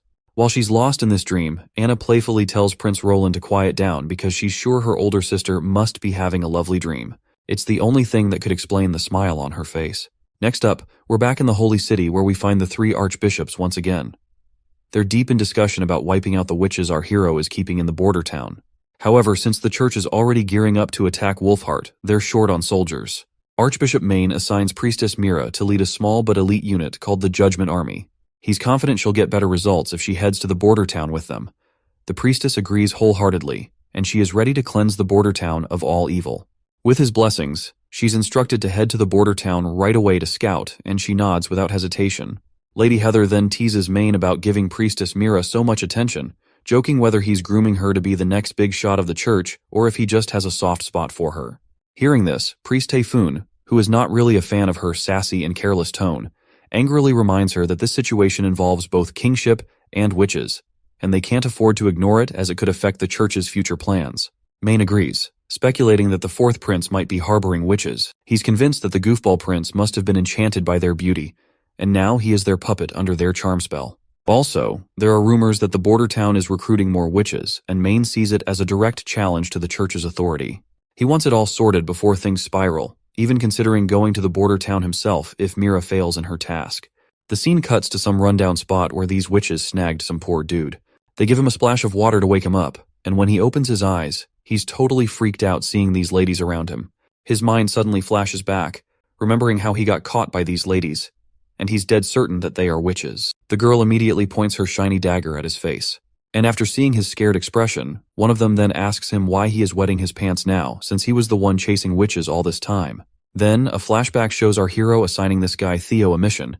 He was basically instructed to use underground channels and spread gossip that the border town is recruiting witches. The prince told him that if he got caught by witches, he should claim he's from the Cooperation Association. When Theo drops this bombshell over these witches, they look surprised. But then another woman storms in, wielding a giant sword like a female version of Guts. She laughs off his claim as nonsense, saying the Cooperation Association is way out in the Seawind region. The other girls are thrilled to see her back and they quickly surround her, revealing that this guy was the one using the underground channels to spread rumors about recruitment. The boy quickly defends himself, saying he's just spilling the truth. He insists the Cooperation has found the Holy Mountain and all the witches have settled in the border town. They're not possessed by demons and don't feel any pain from anti-phase stuff either. He goes on to reveal their mentor named Kara, who can summon magical snakes, something he's witnessed firsthand and found incredible. He also mentions Wendy and Scroll, who sent him on this mission. This girl is totally intrigued to hear all this, while Theo further talks about Nightingale and others. In response, the women point out that if they've really settled on the Holy Mountain in the border town, they shouldn't have spread the news. It'll only alert the church, and if they don't clear out of there soon, they're in big trouble. The redhead witch asks what their next move should be, to which the black-haired one declares that their leader will arrive tonight at midnight, along with other witches, so they will be sailing the ship along with others. As for Theo, she kicks his chair over, sending him crashing to the ground still tied up. The black-haired woman then tells her redhead friend to hop on the ship with the others while she heads back to the border town with Theo. She wants to confirm if the Witch Association actually found the Holy Mountains, so she tells her friend to inform their leader Tilly that she is going to the border town. In the next scene, we see Lady Lightning soaring through the sky, exploring the areas marked on the same treasure map our hero received from that night. She's covered a lot of ground already, and the prince specifically asked her to scope out the notorious Misty Forest, and after proudly taking on the task, she's psyched to explore further solo. Just as heavy rain starts dumping, she quickly tucks the map into her jacket, making sure it stays bone dry no matter what. Then bam! She spots something nearby and takes off like a shot, racing through the forest like lightning. Deep in the woods, she stumbles upon ancient ruins and starts scanning the place for anything fishy. She admits she had no clue a place like this existed because it was completely hidden from view by the mist when she was up in the air. If not for the rain, she likely would have missed it altogether. Her nose catches a tantalizing scent, the aroma of adventure that perks up her spirits. After a bit of poking around, she realizes these must be the ruins marked on the treasure map. According to the plan, she's supposed to note down the location and head straight back to the border town to report everything to the prince. But her adventurous spirit kicks in, urging her to venture inside alone. Besides, with the rain pouring down, why not explore until it stops? Once inside, she finds empty halls, so she continues deeper, but she still finds nothing. But as she is walking forward, she hears a faint voice, calling for help. Lighting gets absolutely terrified and immediately hides behind the wall, while the same voice continues to call for help. She finds it hard to believe that anyone could be here, considering these ruins are centuries old and deep within the misty forest. It doesn't make sense for someone to be lurking around. But despite her doubts, she pushes forward, thinking maybe there's an explorer stuck inside who needs help. She cautiously pushes the door gently, but the door crashes down and before her stands a disgusting monster, a creature straight out of nightmares. This terrifying scene freezes her in place, and she falls to the ground as she realizes that this is the same demon which the Lady Leaf fought in the Badlands. Tears well up involuntarily as pure horror grips her heart. The monster towers over her menacingly, ready to pounce. The next thing that fills the air is her piercing scream, blending with the thunderous roar of the storm outside. The next scene takes us back to the border town, where our hero meets Margaret Farman, a lively merchant from King's City. She's brimming with enthusiasm, bombarding him with questions about his steam engines. She's eager to buy a lot of these machines, offering a hefty sum of 500 gold royals for each. My guy's thrilled at the prospect of earning 5,000 gold royals for 10 steam engines. But as much as he wants to sell them, he can't just hand them over to the royals. These steam engines are the result of Anna and her hard work, something that can't be bought or sold. He's torn because Margaret is not only wealthy but also strikingly attractive. With a necklace adorned with pure gold containing the divine stone of judgment, even Nightingale can't detect if she is lying or not. He also notices Margaret's enthusiastic personality, which is a 100% clone of Lady Lightning itself. Anyway, the prince tells her besides saltpeter, he needs iron, copper, and ferrous sulfate, hoping she can arrange those materials if they plan for a long-term deal. In response, the woman happily agrees. But suddenly she is shocked by something she sees, and when our guy turns to look, he spots lightning flashing across the window. He quickly opens it, and she immediately hugs him tight, tears streaming down her face. The prince signals his knight to fetch Nana immediately. Roland then gets shocked when he remembers that there is a merchant inside the office, which is troubling him because Lightning is a witch. On the flip side, this lady seems to already know Lady Lightning, and I wouldn't be surprised if she's her mother. But our hero doesn't pay attention to her and decides to take Lightning for treatment, leaving the mourning lady screaming behind as she watches Lightning go. After a while, Lightning has been healed and she immediately opens her eyes. She sits up quickly, and Wendy and Nana are thrilled to see her awake, bombarding her with questions about what happened. Lightning looks like she's about to cry again as the prince asks why she came back so urgently in that heavy rain. She reveals that she found the ruins from the treasure map and there are demons inside. Everyone is shocked to hear this, and Teacher Scroll looks terrified, asking if she went inside. She says no, explaining that there was a demon guarding the basement door and someone was calling for help inside, but she got scared and ran back like a coward. But the prince reassures her that she made a wise decision because a smart explorer doesn't rush into danger without assessing the situation first. Lady Leaf adds that it's possible a witch might be trapped inside since besides witches, no one else can reach the depths of the misty forest. But considering it's a ruin from 450 years ago, surviving alone there seems impossible for anyone. Lightning mentions there were no signs of human activity near the ruins, while Wendy points out that the area is teeming with terrifying wildlife and lacks suitable food, which makes it clear that someone can't live there alone. The more they ponder, the deeper the mystery gets. Lady Leaf decides they need to find a way to rescue whoever might be inside. That's when our hero steps up, urging everyone not to fret because they're not clear on the whole story yet. To find out, they've got to venture inside. He eagerly declares they're going into the ruins and he'll figure out a plan to save whoever's there. Together, they're set on facing the demon and coming out on top. Shortly after, that same noble bursts into the room, asking about Lightning's condition. Prince reassures her, and as she breathes a sigh of relief, we catch a glimpse of Margaret's peachy ass. The prince apologizes for neglecting her earlier, explaining that Lightning was in critical condition. He explains that this is precisely why he told her to take off her divine stone of judgment. The woman gets cheeky and asks if Lightning is one of those witches. The boy reluctantly confirms it, and Margaret bursts into joy, claiming she knew it all along. She proudly declares that being from the Thunder family, it's natural for Lightning to be an extraordinaire. The prince is surprised to hear this, and Margaret explains that she has watched Lightning grow up.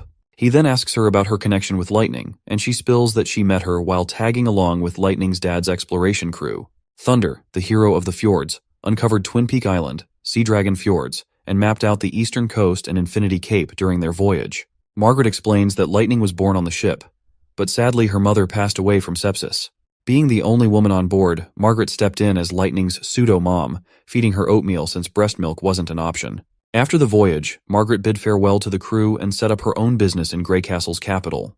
But 10 years later, she heard that Thunder and his crew got caught in a hurricane and supposedly sank to the bottom of the ocean. She never bought into that nonsense though, and now that she's seen Lightning still kicking, she's convinced real explorers wouldn't just go down like that to some measly hurricane. The boy then asks if she's not bothered by Lightning being identified as a witch, and she bluntly says no. Nightingale, lurking in the shadows behind, taps the boy on his left shoulder to confirm the lady's honesty. On the other hand, Margaret goes on to explain that witches are both beautiful and powerful, which are the qualities she admires. She admits she wanted to adopt witches like our prince does, but the capital's prejudice against them squashes that idea. They both happily shake hands, bonding over their shared love for witches. Once they are finally partners, the woman immediately bombards our hero with questions if there are also more witches other than Lightning. She asks him how he met them, their abilities, and all that jazz. Looks like my guy's already feeling worn out just looking at her enthusiastic personality. He is not sure if he can keep up with her. Meanwhile, Theo and the other witch finally arrive at Border Town. She remarks it's quite the place for the Western realm, not what she expected the association to choose. She then grumbles about why there's no one here to roll out welcome mats for her. Theo pulls out a blue flag and waves it while standing over the hill. He explains it's a signal to the association that he has arrived with a witch at Hill. Meanwhile, the witch demands food. After hearing her demand, Theo sighs inwardly, remembering how she's been making him foot the bill for all the fancy meals on their way here, bossing him around with that massive sword of hers. And right now, she warns him once again that if he tricked her, he'll find his head rolling on the ground along with anyone else involved. Not wanting to provoke her further, he rolls his eyes and offers her the pouch of snacks. She explains that her friends should already be on a merchant ship sailing towards the fjords, making it too late for Theo even if he is trying to rat them out. Hearing this, the boy reminds her of the terrible environment at the fjords. The witch agrees, mentioning their plan to establish a sanctuary for witches there, led by Tilly Wimbledon. Once he hears that name, he is shocked to realize she's the sister of our hero. Right on cue, she notices someone approaching. She detects magical signatures and confirms that there are indeed witches nearby. Once they reach her, Nightingale immediately extends her hand and welcomes her to Border Town. As they stroll through the bustling town in the dead of night, the newcomer raises an eyebrow at the sight of children still being taught at this hour. Teacher Scroll explains it's a night school run by the town, catering not just to kids but to everyone studying here who's done with their day's work. The scar-faced woman then asks Nightingale if she is transcendent. Well, looks like our girl has never heard of this terminology before. The scar-faced woman then explains that transcendents can detect the shape and flow of magic due to transformations within their bodies caused by power. Teacher Scroll chimes in, admitting she can also sense many sisters in the crowd, but isn't sure if this qualifies her as transcendent. Scarface reveals that transcendent witches are exceedingly rare, with only 1 in thousands of witches being one. She herself has only met 3 so far, including Nightingale. The newcomer wisely advises her to keep her transcendent status under wraps, hinting that it's a closely guarded secret by the church as well. Meanwhile, Nightingale, ever vigilant, keeps a sharp eye on this new gal. She can clearly see that this woman is definitely a powerhouse, especially with that giant-ass sword that looks like it'd be a challenge for anyone to just hold. Scarface then inquires about the association's leader, Kara. In response, Nightingale somberly reveals Kara's death while she was looking for holy mountains. The new witch takes it hard and wants to know about their new boss. That is when they point her towards the castle, where all the witches also live. Hearing this, the woman's reaction is instant. She gets all edgy and asks if they've signed some shady deal with the ruler. But before she can get more rowdy, Wendy comes rushing and hugs this Scarface woman as if she's found her long-lost sister. Tears of happiness well up in Wendy's eyes as she thanks this woman for helping her back then, tearfully revealing that she is Wendy from the choir. Well, it turns out this Scarface woman is the same girl who wiped out all the priests inside that prison when Wendy was first thrown in. Shortly after, the two girls have some time alone and start catching up on the past. We also learn this woman is known as Ash. She reveals that once she escaped the cell, she went on to eliminate some of the management and even fought off the Judgment Army soldiers who tried to stop her until the Sacred Punishment Army finally arrived. Wendy curiously asks what the heck this Sacred Punishment Army is. Ash explains that it's a force made up of the church's most skilled warriors, their secret weapon against transcendent witches. They were the ones who gave her that scar on her eye. Their strength and speed matched hers, but they seemed devoid of any consciousness. When she cut off a soldier's hand, he didn't hesitate to attack back with his other hand. She wasn't about to let those pests off easily. She hid during the day in the alleys of the old holy city, coming out at night to ambush messengers and the Judgment Army. Eventually, she had to flee when the church scoured the entire city. When Ash left, her clothes were practically glued to her because of blood. All bloody. If anyone caught sight of her like that, they'd probably think she was some wild, mindless beast. Wendy tries to calm her down, saying it doesn't matter now. She can blend in and live normally here because Roland Wimbledon, their ruler, treats their sisters well. But when Ash hears our hero's name, she flips out and rips the cup with her bare hands. She demands to know if Wendy is working for Roland Wimbledon. In response, the girl reluctantly nods, and Ash grabs her hand, yanking her out, insisting they can't stick around. Well, it looks like Ash also has the same image of Roland Wimbledon as others have, and she too thinks that he is just a pervy trash. The next day rolls around, and the women finally swing by to visit the prince. It seems like she's pushing to take the witches living here, but our hero isn't too thrilled by her unreasonable requests. Ash then reminds the prince that witches aren't anyone's property. They're free people just like everyone else. The boy is surprised by her boldness, and he assures her that he never considered them his possessions. Everyone in the border town lives there by choice, and it's their best sanctuary. The prince then warns her about the fjords she wants to take them to. He explains that crossing the sea is risky, and the fjords itself is plagued by erratic weather, tsunamis, and hurricanes, which makes it an unsuitable place to live. But the girl confidently fires back that Tilly Wimbledon is the one leading the charge. The prince is gobsmacked to hear about his sister and asks if Tilly hasn't already disappeared.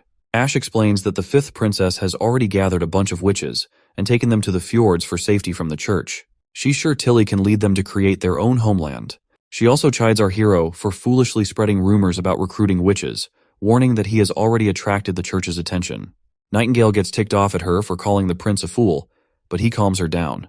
He then asks Ash, as a transcendent witch, how many soldiers from the Sacred Punishment Army she can take down, to which she confidently states she can handle 3 quite easily. The prince stands up from his table, brimming with confidence, and boldly challenges her, saying she'll face off against his top knight. If she loses, it proves he can defend against the church's best armies. Ash wastes no time accepting the challenge, but is disappointed when the prince says he needs a week to prepare. He suggests she hang around the castle to experience town life from a witch's perspective, hoping it might change her mind about them. The girl just starts walking off, and the prince mentions feeling déjà vu from when they first met, like he's seen her somewhere before. Hearing this, the lady gets absolutely furious, demanding to know if he actually remembers her. She turns around with bloodshot eyes and a face full of anger, making it clear she would have torn him to shreds in the past if Tilly hadn't intervened.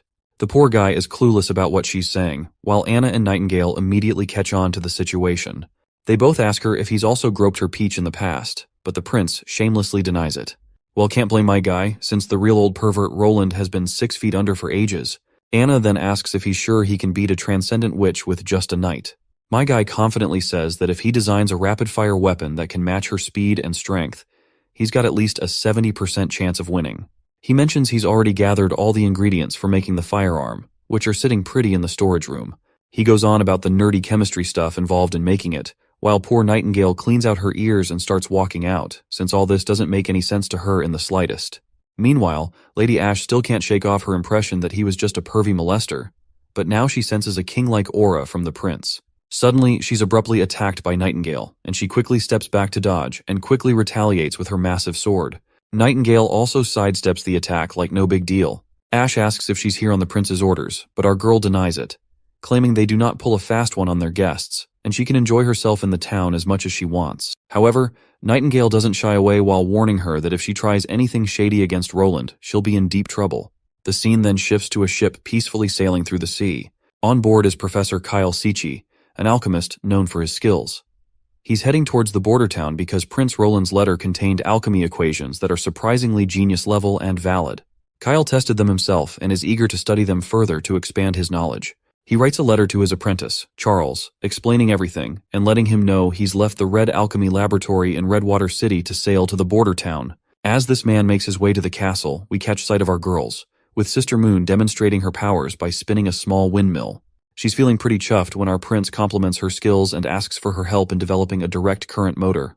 The girls are all smiles, diving into learning about the law of induction. Their learning session gets interrupted by Knight Carter, who bursts in announcing the arrival of the alchemist from Redwater. The old man finally shows up before the prince, and after the pleasantries, Mr.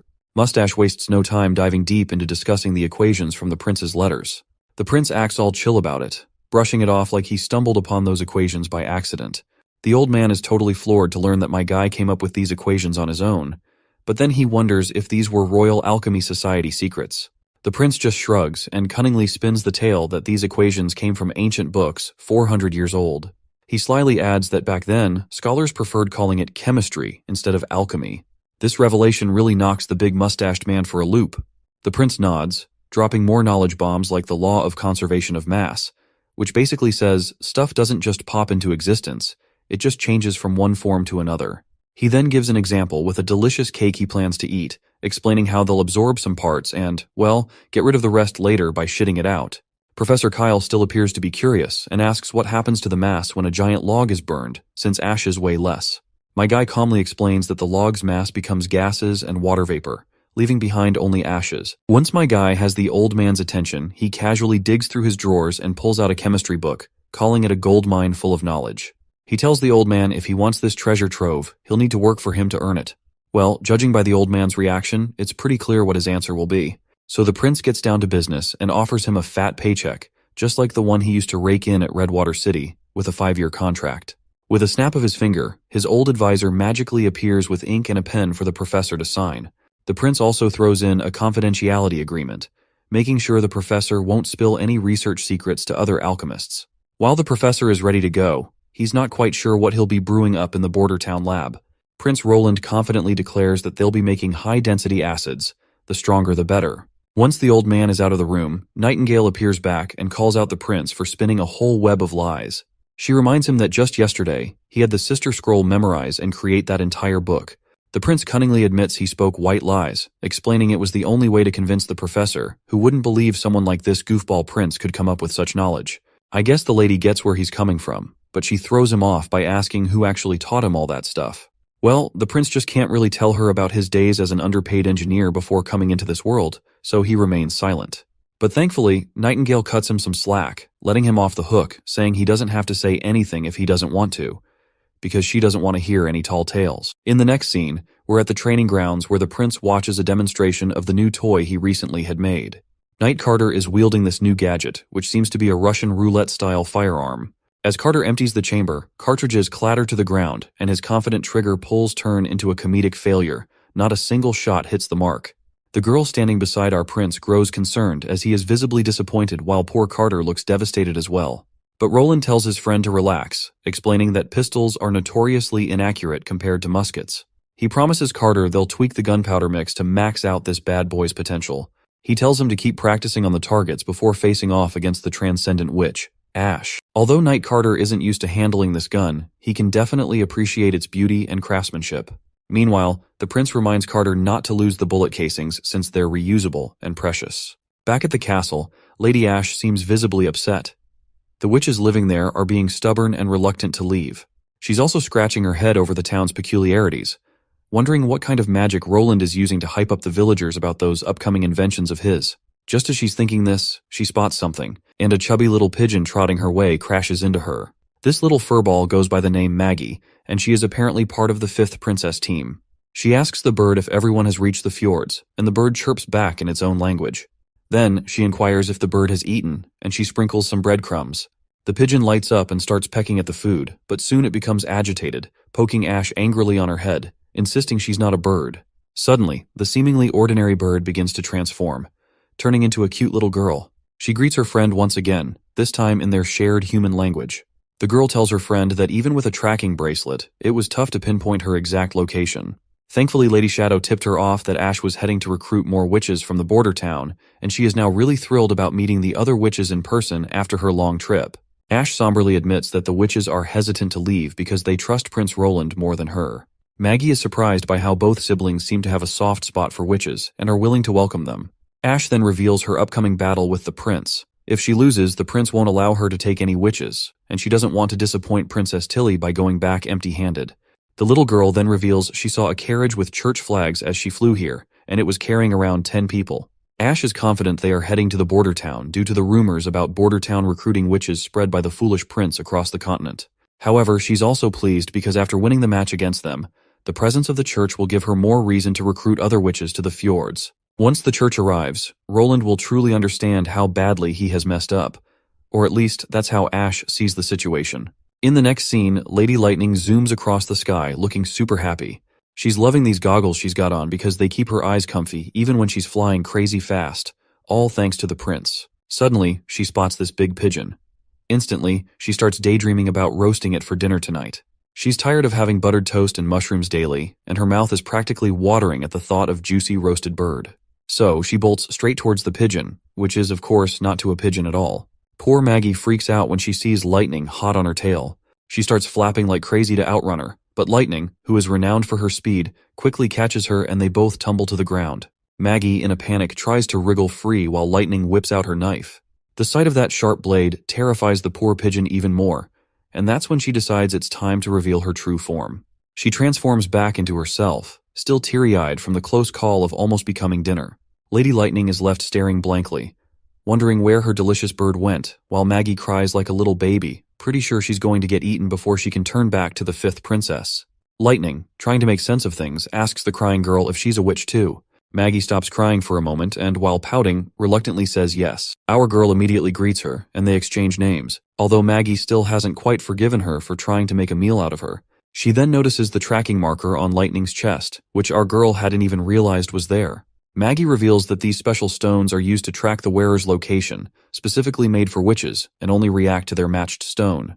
That is when Lightning explains that her father gave her one, and she always thought it was just decorative jewelry. She then asks where Maggie got hers, but she refuses to spill the secret, as Ash doesn't want her to tell anyone.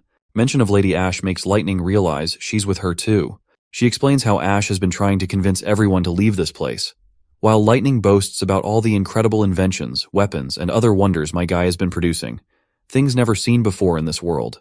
The girl asks if she can see these wonders for herself. Lightning, with a sly grin, suggests she can, but only if she joins the witch union and becomes part of the border town.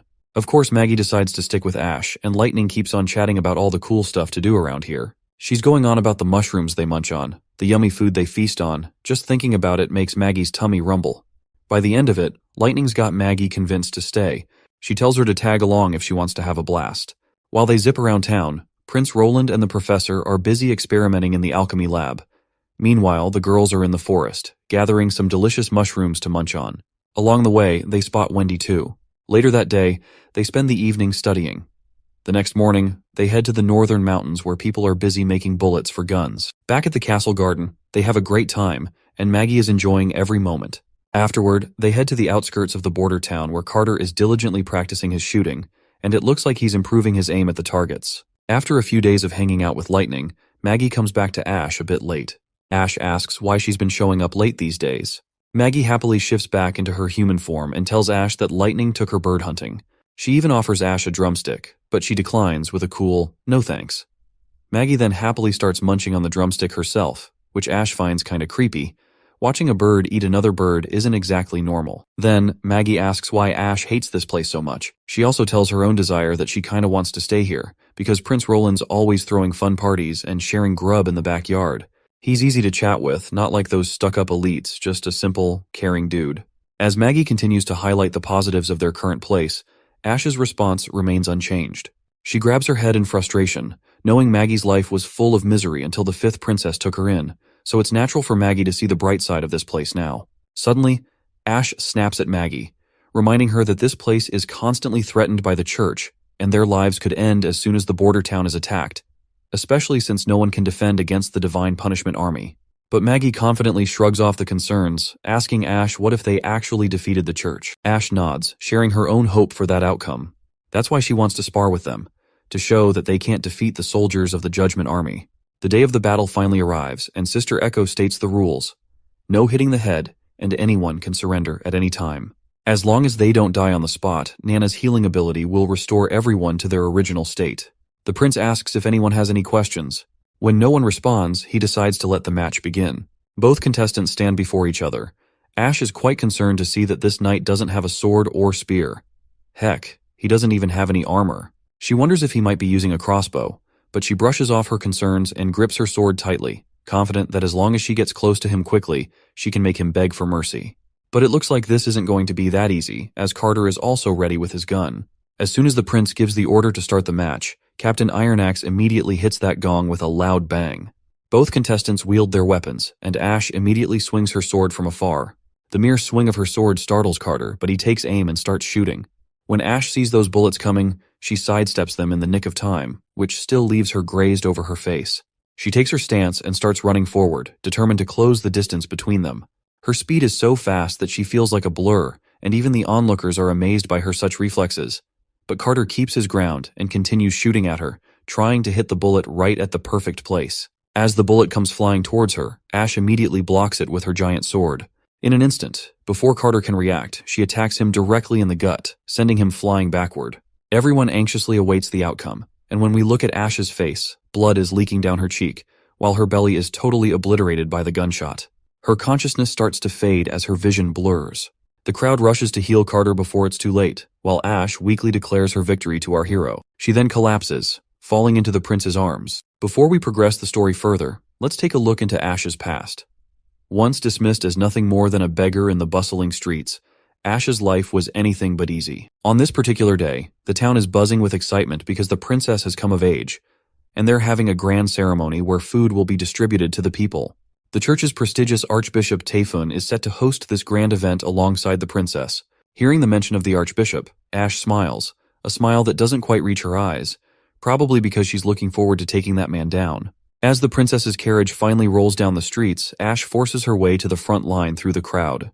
The fifth princess steps out of her carriage and the crowd erupts in cheers. Amidst the sea of faces, the princess notices someone who stands out the most for her, and it was Ash. Their eyes lock and time seems to stand still. In that brief moment, there's a flicker of recognition and something unspoken passes between them. Once we're back in the castle, Ash gets summoned by the princess. A servant nudges her forward, and the princess can immediately tell she's a witch. She reassures Ash, saying she won't have to wander the streets anymore. And that is also when the fifth princess gave Ash her name, since she was nameless before that point. In the current moment, she finally wakes up from her unconscious state. The bird girl excitedly jumps at her friend and hugs Ash tightly. Ash lifts her overly enthusiastic friend and asks how long she was knocked out.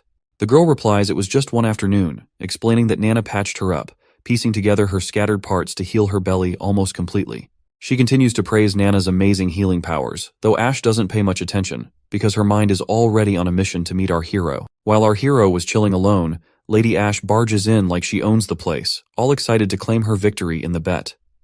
Prince Roland, being the good sport he is, admits defeat gracefully. After claiming her victory, Ash gives the prince props, saying he indeed has potential to fight against the God's Punishment Army. She's curious about the weapon Knight Carter used during their match. Prince Roland proudly shows off his pistol, thinking it's the next big thing for his troops, and everyone will be holding these bad boys in the battlefield. He even jokes about how it could turn a farmer into a formidable warrior against the army. When Ash asks for one of the guns for herself, he simply tells her to just stay here in the border town and join the Witch Association to gain access. Ash politely declines, and then drops the bombshell that she's heading back to Princess Tilly's place. She invites our hero to join them at the fjords if he ever needs shelter. In response, Roland says the same thing to her, assuring her that border town doors will always be opened for her to join.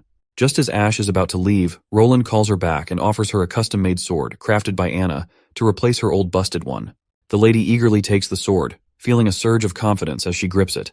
She notices it's not your run-of-the-mill blade and questions why this is feeling so weird in hand. That's when Prince Roland drops the bomb. It's called Ashbringer, and he boldly and loudly claims it's a legendary item, far superior to her old sword. Swinging the sword around, she feels its power and gladly accepts this impressive gift. Meanwhile, Roland barely saved himself from getting cut down while she was swinging around her new toy recklessly. In the next scene, we're at the camping area of the church's scout army, led by Mira. The woman plans to scout if there are actually witches in the border town. She boldly declares that if Prince Roland is indeed harboring witches, she has the power to deliver holy judgment, and she's eager to give our hero a serious beating. Her pleasant train of thought is abruptly interrupted by news of enemy warrior attacks. The knights quickly order everyone to prepare for battle. The knighted lady rushes to peek outside, but before she can react, Lady Ash cuts down all of the knights in one quick motion. It seems my girl is here to put her new sword to the test, and it's working quite effectively as she effortlessly cuts down people left and right. In one quick swing, Ash cuts the knighted lady into two pieces, leaving Priestess Mira trembling in fear at the sight of such brutality. Ash's presence exudes such thick killing intent that it feels suffocating. The priestess recoils in fear, causing that book she was holding to topple to the ground. Maggie quickly recognizes the book as the church's choir book and smoothly grabs it. On the other hand, Lady Ash raises her sword. Then she begins her torture of this priestess, just like the church did with the witches. After taking her life, she digs a grave for her and drags her inside it. Maggie asks her friend why she did this, because if the church finds it out, shit is going to get real bad. Ash explains that by the time the church finds out their messenger group has disappeared, 2 or 3 months will have already passed.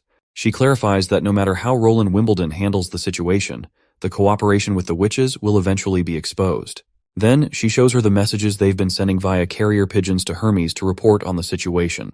Maggie declares she's already nabbed all the pigeons, so there won't be any reports back to the church. Hearing this, Ash adds that this buys Border Town some much-needed time before the church's army strikes, and she is feeling pretty proud that she is doing a favor to our hero by doing that. Maggie gives her friend a thumbs up for her mastermind plan, and for some reason, Lady Ash grants our pigeon girl permission to stay in Border Town. The little girl mentions she likes Lady Tilly too. Ash then tells her to just visit the fjords once a month. This way, she can keep tabs on what's happening in Border Town and facilitate communication between both sides. It's a plan to help Border Town escape to the fjords if things get messy. Maggie is over the moon to hear this, and just as the sun peaks over the horizon, we're back at the Border Town castle. Here, Sir Ferlin Eltec has been invited to a royal feast by the generous prince. Roland urges them both not to hold back and to enjoy the feast to their heart's content. Ferlin humbly thanks him for the honor of dining there, and his wife, Irene Eltec, also expresses gratitude. She specifically thanks our hero for allowing her to become a teacher. Roland credits Sister Scroll, in charge of the Ministry of Education, for arranging everything. Irene cuts to the chase and asks why they've been called there exactly. Roland enthusiastically reveals his plan. For the first half of this year, he wants a play performed in the town square every weekend. He already has scripts, props, funding ready, and now he just needs a cast. Knowing Irene used to be an actor back in the Longsong Fortress, he asks her to play the role of Star in this play. The lady hesitates at first about taking on such a major role, but our hero waves a fat paycheck her way for her job. Her husband encourages her, noting it's always been her dream, and he wholeheartedly supports her. The couple gets a bit romantic with each other, making our hero feel a tad awkward. He clears his throat awkwardly and then proceeds to hand them the scripts. He explains that the first play is Cinderella, a romance between a commoner woman and a prince. The second is Midnight Crow, where the little guys stick it to their greedy landlords. The last one, Witch's Diary, is an original they crafted with Miss Scroll, and he's genuinely excited and proud of it. The wife is absolutely amazed by all these scripts, and our hero is pumped to kick off the cultural scene. He's really eager to use plays to counter the church's propaganda and promote progressive ideals. Next scene zooms in on our pretty pigeon girl, totally floored by the feast spread out before her. Unlike the usual cheap buffets we hit up, this spread is top-notch. Everyone warmly welcomes Maggie into the fold. Our boy tries to introduce himself formally, but the little girl is too busy ogling those barbecue sticks to even notice the prince's introduction. At that moment, the girl can't hold back her hunger any longer. But Wendy jumps in with her own introductions, while Lady Moon encourages the girl to try the barbecue sauce made by the prince himself. She dips her finger into the sauce, and once she puts her finger into her mouth, she is absolutely thrilled to have it. Her taste buds are doing the happy dance. This is something she has never tasted before in her life. Everyone gathers around her as she enjoys her barbecue stick. They're all curious about her pigeon form and ask if she can transform into other birds. Proudly, she says yes and demonstrates by changing into a sparrow, then a seagull, and finally a cute little parrot. Her adorable transformations capture everyone's hearts, and they can't take their eyes off her. Anna turns to Roland with curiosity, admitting she never thought that the fifth princess was also gathering witches together. Roland shares her astonishment, revealing his intention to send a letter to his sister to team up with her. Maggie will deliver the letter once she returns to the fjords next month. Speaking of Maggie, Anna finds the prospect of flying really amazing and excitedly expresses her desire to fly like birds in the open sky. Well, looks like my guy has already got everything covered. Right in the next scene, a hot air balloon appears, granting Anna's wish as she soars through the skies. From up high, everything seems so small, and Anna sees the border town for the first time from a bird's eye view. Here they go again, chatting about all the nerdy stuff like how the hot air balloon works. But I'll spare you the details since we're here to have fun. The prince says one thing to Anna. Right now, everything depends on her black fire to work. Suddenly, Anna spots a redwater river and can see everything from above. The test fields Sister Leaf uses, and the recently built factories. Well, looks like along with the era of industrialization, my guy has also started the era of pollution and climate change. The prince gives her all the credit, explaining that because of her, everything started and they were able to build everything. Anna is amazed to see everything, and that's when the prince takes his chance and gets closer. He grabs her hand, but the mood immediately dampens when Anna reveals that her mother died in a fire. She somberly reveals that not only did she narrowly escape the thick smoke and fire, but she also became a witch herself. That's why she's hated flames for so long and struggled with self-acceptance. When she was imprisoned, she thought facing her sentence might bring relief, but the prince rescued her and taught her to harness her abilities. Now, she's realizing flames can be used for more than just destruction and suffering. She gives all the credit to the prince for helping her change her mindset and use her abilities for good. As the mood sets in and the prince blushes, they share another kiss. After that, what happened in the balloon is anyone's guess. All we hear is a resounding voice of claps, probably because they're playing something fun. After their short journey, the balloon comes down, and everyone is genuinely thrilled to see it land. Some politely scold the prince for pulling such a risky stunt, but he owns up to his recklessness and explains that Maggie and Lightning were following them as backup. One witch then smirks at Lightning and Maggie, saying they're not the only ones who can fly now. Lightning and Maggie shoot back, noting the balloon's not exactly a speed demon, because they've already circled the castle about 20 times before it touched the ground. Nana seems super pumped to take a ride in the sky too, and they all eagerly ask if they can hop on the balloon. Anna explains it can only hold 2 people at a time. Meanwhile, the prince is still busy apologizing to the ladies for going in the sky like that. And as Anna and the prince are getting grilled by the others, they accidentally bump into each other while stepping back. They share a smile, perhaps because the prince enjoyed playing clap-clap with her in the balloon. Meanwhile, Nightingale, munching on snacks as usual, feels a bit left out. She probably wanted to ride with the prince too. Even her precious cake slips off her plate and falls to the ground, and she quietly walks away. Once he's off the hook from the questioning, the prince waves to the girls and starts to leave. On the other hand, Wendy also notices Nightingale's absence. As night falls, we find Nightingale sitting alone, looking kind of down. Wendy pops into view and asks her why she slipped away quietly this afternoon. Nightingale stays mum at first, just saying it's nothing. But then Wendy pulls her clothes aside, flashing her impressive assets under her gown, reminding Nightingale she can chat to her about anything. Nightingale blushes, probably because Wendy's bosom is bigger than hers. Later, they're lying side by side on the bed, and Wendy keeps nudging her friend to spill what's on her mind. Nightingale reminds her friend that what the prince said about marrying a witch was true because she can tell when someone is lying. Wendy immediately warns her never to reveal this to anyone in the witch union. When Nightingale asks why, Wendy explains that the prince is destined to become the king of Grey Castle, and the kingdom might not support a king without an heir, which could also affect the future of witches. Wendy also senses that her friend is bothered by the close relationship between our prince and Anna. She asks Nightingale if she would rather become the queen or stay by the prince's side as she is. Nightingale chooses the latter. Wendy reassures her that she's already by the prince's side, so there's nothing to worry about. She advises her to come to terms with it and live happily just being beside the princess. The scene shifts to the Holy City, where someone is getting brutally tortured by these filthy priests in the name of ceremony. The pain is so intense that the man begs for death instead of enduring it. Meanwhile, Archbishop Maine seems to be really nervous. Just then, the big boss of the church arrives and orders Maine to stop. Priest Maine spills the beans right away that this guy also flunked the test for the elite judgment army, and the man before us is undoubtedly Pope O'Brien. The Pope tells him to let the guy rest, and when he says rest, he meant to cut this failed subject off brutally right then and there. Then the Pope grabs his junior's hand and assures him that back in the day, he was way more nervous than him when he first hosted the ceremony. He mentions he even puked all over the place at 45, and the smell of blood made him dizzy. Maine then asks his senior if it's really necessary to go through with this ceremony and how many soldiers they want to transform into the Judgment Army.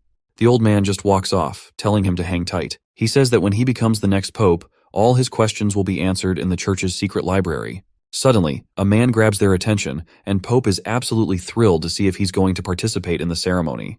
The man on the ground agrees and introduces himself as Rekut Rot, part of the Holy City Guard team. He's honored to take part in the transformation ceremony. Shortly after, they bring in a witch who has already been rendered unconscious with dreamland water. They tie this new man to the same bench as the one before him and immediately begin extracting the witch's blood. They mix it with some divine stones of judgment, and the mixture turns into a mysterious bluish liquid even the archbishop has no clue about. Then they inject this solution into the man's body. There's a possibility he'll undergo a transformation into a God's punishment warrior, also known as the Judgment Army, who is as strong as they come. However, if the transformation works out, it wipes out their emotions and smarts, turning them into mindless ghouls with just instincts and a tiny bit of will left. There's also a chance they might fail and suffer like hell or even kick the bucket. But the priests are all in because it's their only shot at fighting demons. Looks like this man has passed the transformation process. Soon after, we spot both the junior and senior priests together. The Pope gives Maine props for pulling off a solid transformation ceremony. 62 warriors joined in, and more than half of them succeeded.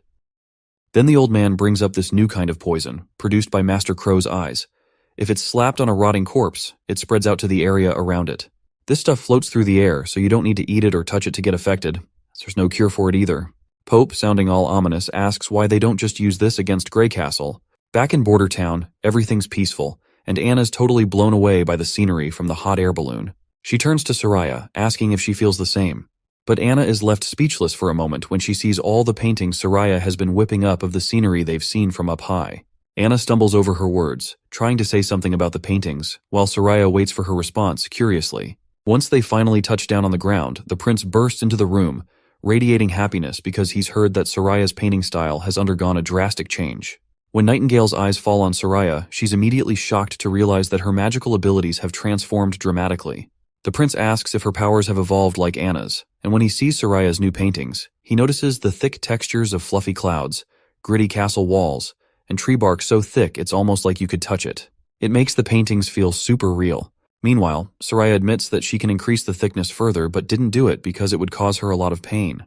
Nightingale tries to peel off the texture of the tree but fails.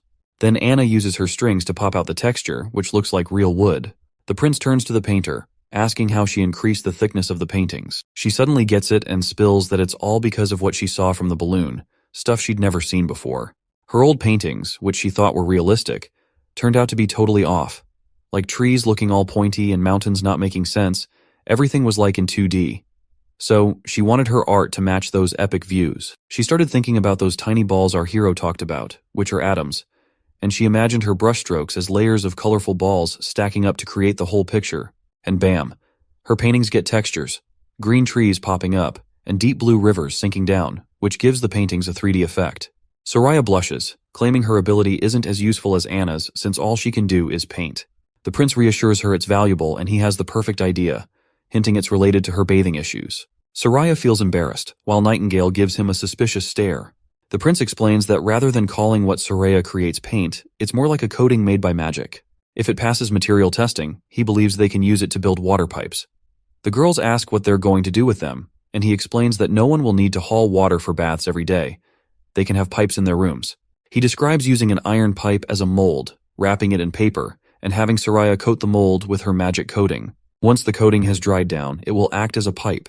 Meanwhile, Nightingale notices how the prince gets super hyped about nerdy stuff. When she sees him getting really close to Anna, she immediately feels jealous. She quickly looks away and slams her hand on the desk while standing there with an annoyed look on her face. It doesn't take long for the prince to notice she's definitely upset about something.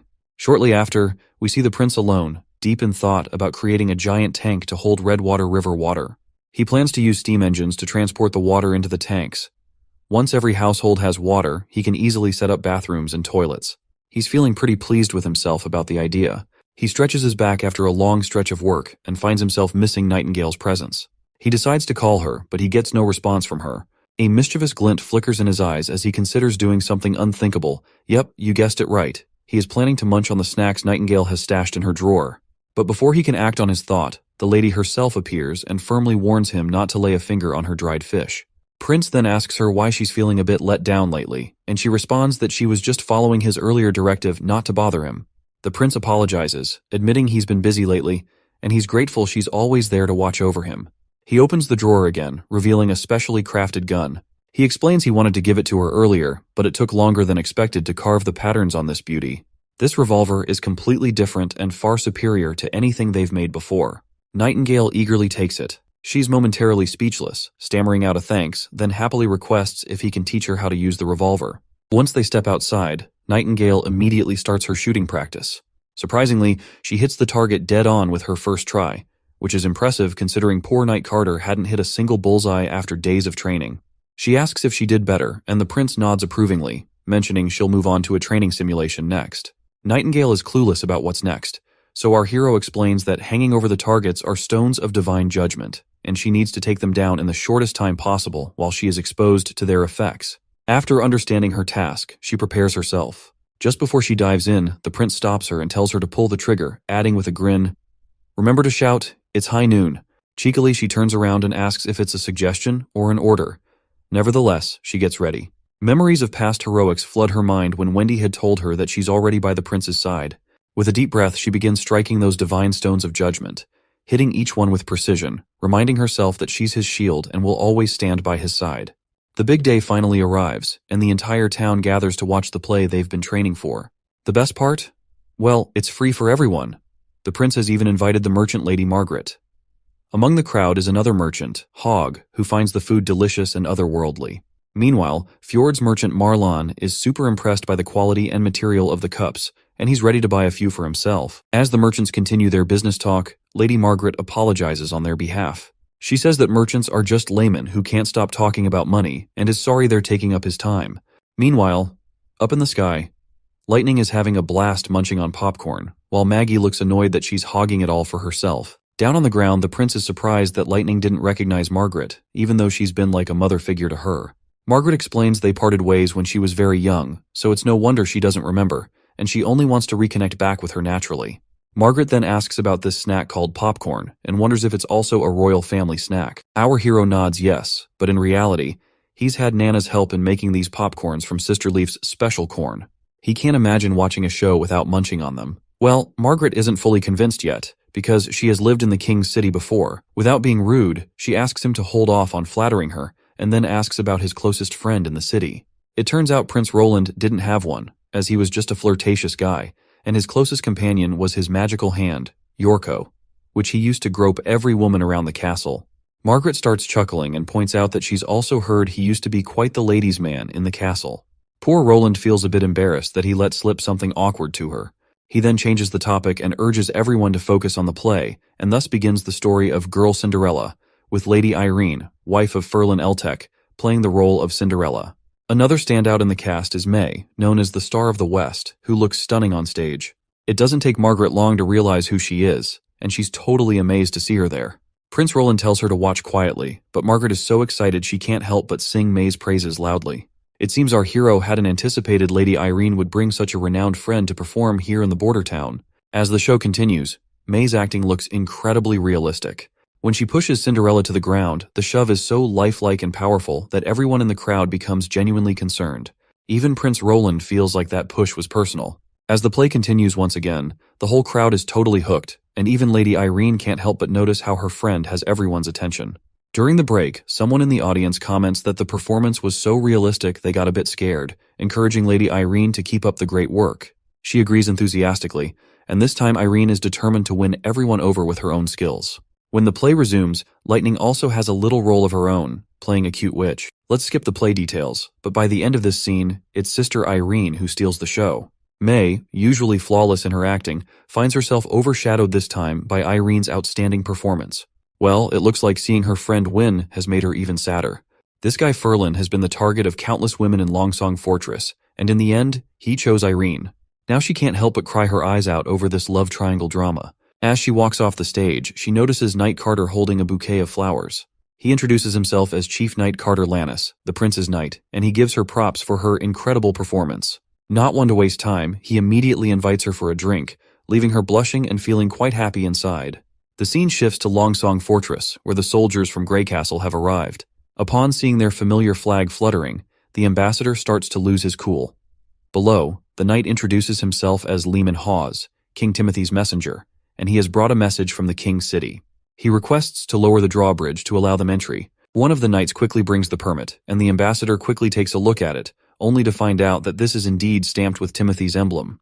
Petrov quickly realizes that he can't turn down the new king's messenger like that, or he will be picking up a needless fight with the king's city of Grey Castle.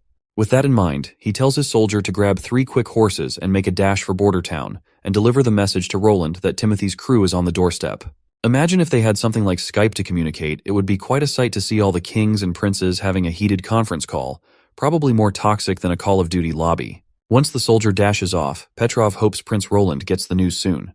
With the enemy's messenger group numbering less than 50, they don't pose much of a threat. All Petrov can do now is let them inside, and as the gate lowers, those knights below exude an ominous energy, and I'm pretty sure that shit is about to get real. Meanwhile, back in Border Town, it seems Prince Roland has finally brought the first bathtub into this world. Everyone bombards him with questions, and he patiently explains everything. When the tap is turned, water flows out, leaving everyone amazed and curious. They are curious to know if they can drink it, and from where it is coming. Prince Roland explains it's not safe to drink directly without boiling first, and Anna then elaborates on the principle of a siphon, showing how they can transfer water using this basic method.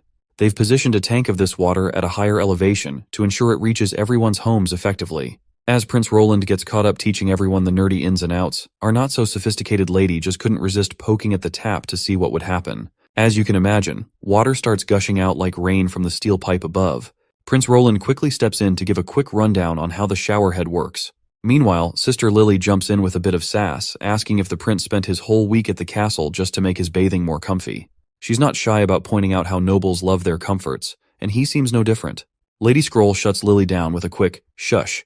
But Prince Roland stays cool, explaining that chasing comfort drives human progress, and he's no stranger to that. Despite his casual yet clever response, Lily just sneers and turns her head away. Later on, when the prince is alone, Lady Scroll swings by to apologize for Lily's antics, but our boy just shrugs it off, saying it's no big deal. Well, since we haven't heard much about Sister Lily until now, Lady Scroll decides to reveal how she's been deceived many times and now finds it hard to trust others. Lady Scroll starts off telling us how she sniffed out Sister Lily using her magic power sensing abilities, right in one of the shelters in Redwater City. Basically, in the past, Lady Scroll would travel through towns pretending to be the wife of a noble interested in adopting a child, all the while carefully observing to find awakened sisters like Lily. However, when she tried to adopt Lily, she was refused by the shelter owner, who insisted on waiting until the children reached adulthood before they could be adopted. This refusal raised red flags, prompting Nightingale to dig into the orphanage's finances. Turns out, over the past decade, 3 witches were handed off to the church. The good-looking ones got dolled up and sold to nobles, while the others were left to die in the forest behind the shelter. When they grilled the shelter owner, it turns out he wasn't running the shelter for the cash. He got a sick thrill from controlling and even killing the girls. That is when their leader Kara, understandably furious, took justice into her own hands and killed that man. When they tried to invite the girls into the association, many of them looked at the association members with hatred. It was as if they were feeling robbed of a chance to be adopted by nobles. Lily was no different until Kara showed the bodies of their friends who were supposed to have been adopted, now dead in the woods behind the shelter. The sight was so overwhelming that Lily vomited and passed out in Wendy's arms. When she woke up, she seemed emotionally numb, like a doll. Under Wendy's nurturing care, Lily gradually recovered, but her experience left her with a deep-seated resentment towards nobles, which might explain her sometimes harsh behavior towards our hero. The prince starts feeling sorry for Lily, realizing she still manages to smile despite everything she's been through. Then, Lady Scroll pops the question, and our hero gives her the go-ahead to ask. Right on cue, Sister Scroll calls out to Nightingale, who promptly shows up from the shadows. By now, Roland is clueless about what these ladies are actually plotting. Lady Scroll finally asks the prince a rather awkward question, which is that since he's planning to marry a witch, does he know that witches can't get pregnant? The prince finds this a bit blunt, and asks if it's confirmed or just speculation. Lady Scroll sadly confirms that it's a harsh truth, which is backed by history itself since there's no record of witches ever getting pregnant. Roland thinks of it like reproductive isolation, wondering if witches have evolved into a whole new species that can't mix genes with regular folks. But the prince shrugs it off for now, deciding to chew on that idea later. For him, his love for Anna isn't tied to whether she can have kids or not. He's more excited about setting up a political system that's fair and doesn't favor family connections. Plus, he sees the lack of kids as a perk.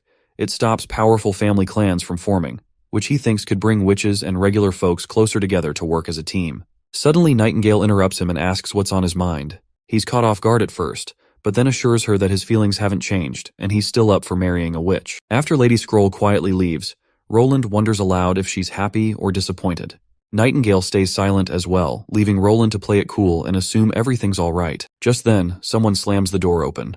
Night Carter bursts in, reporting urgent news. Longsong Fortress has been taken over by a group from the King's City, and Mr. Petrov has been imprisoned.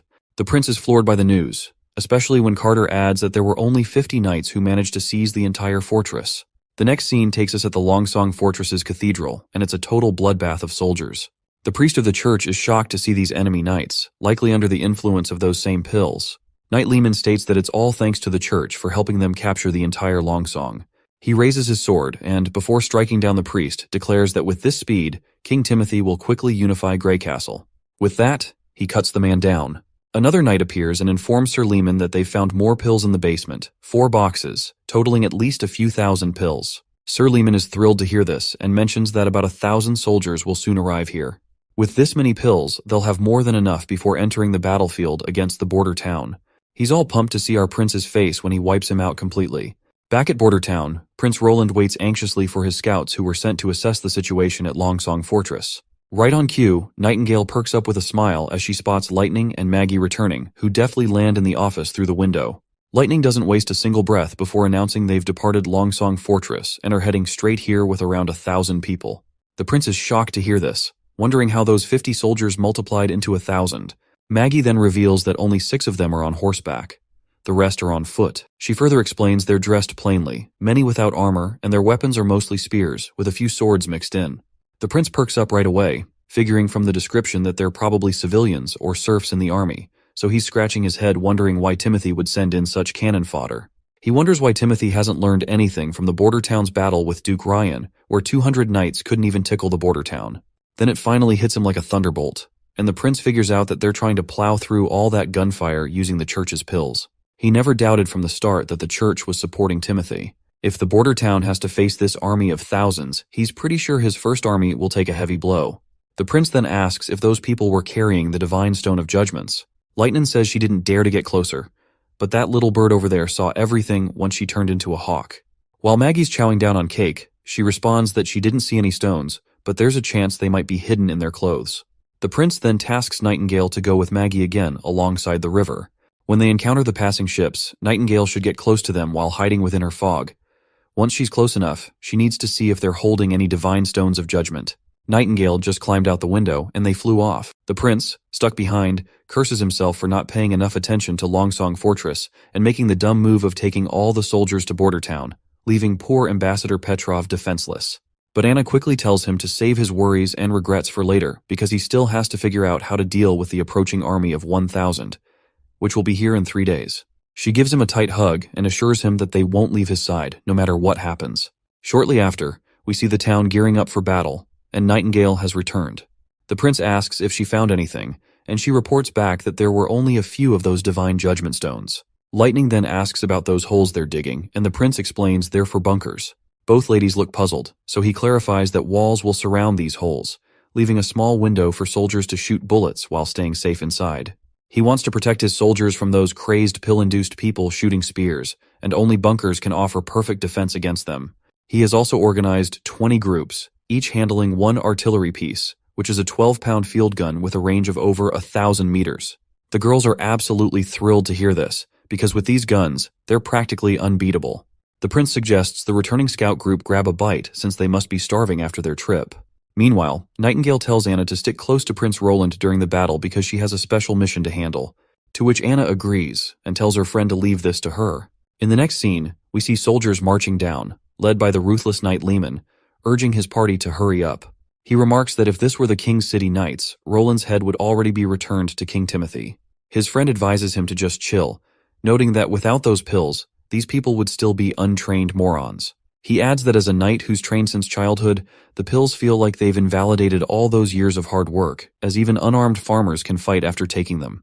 Lehman counters by reminding his friend that those who take the pills suffer greatly once their effects wear off.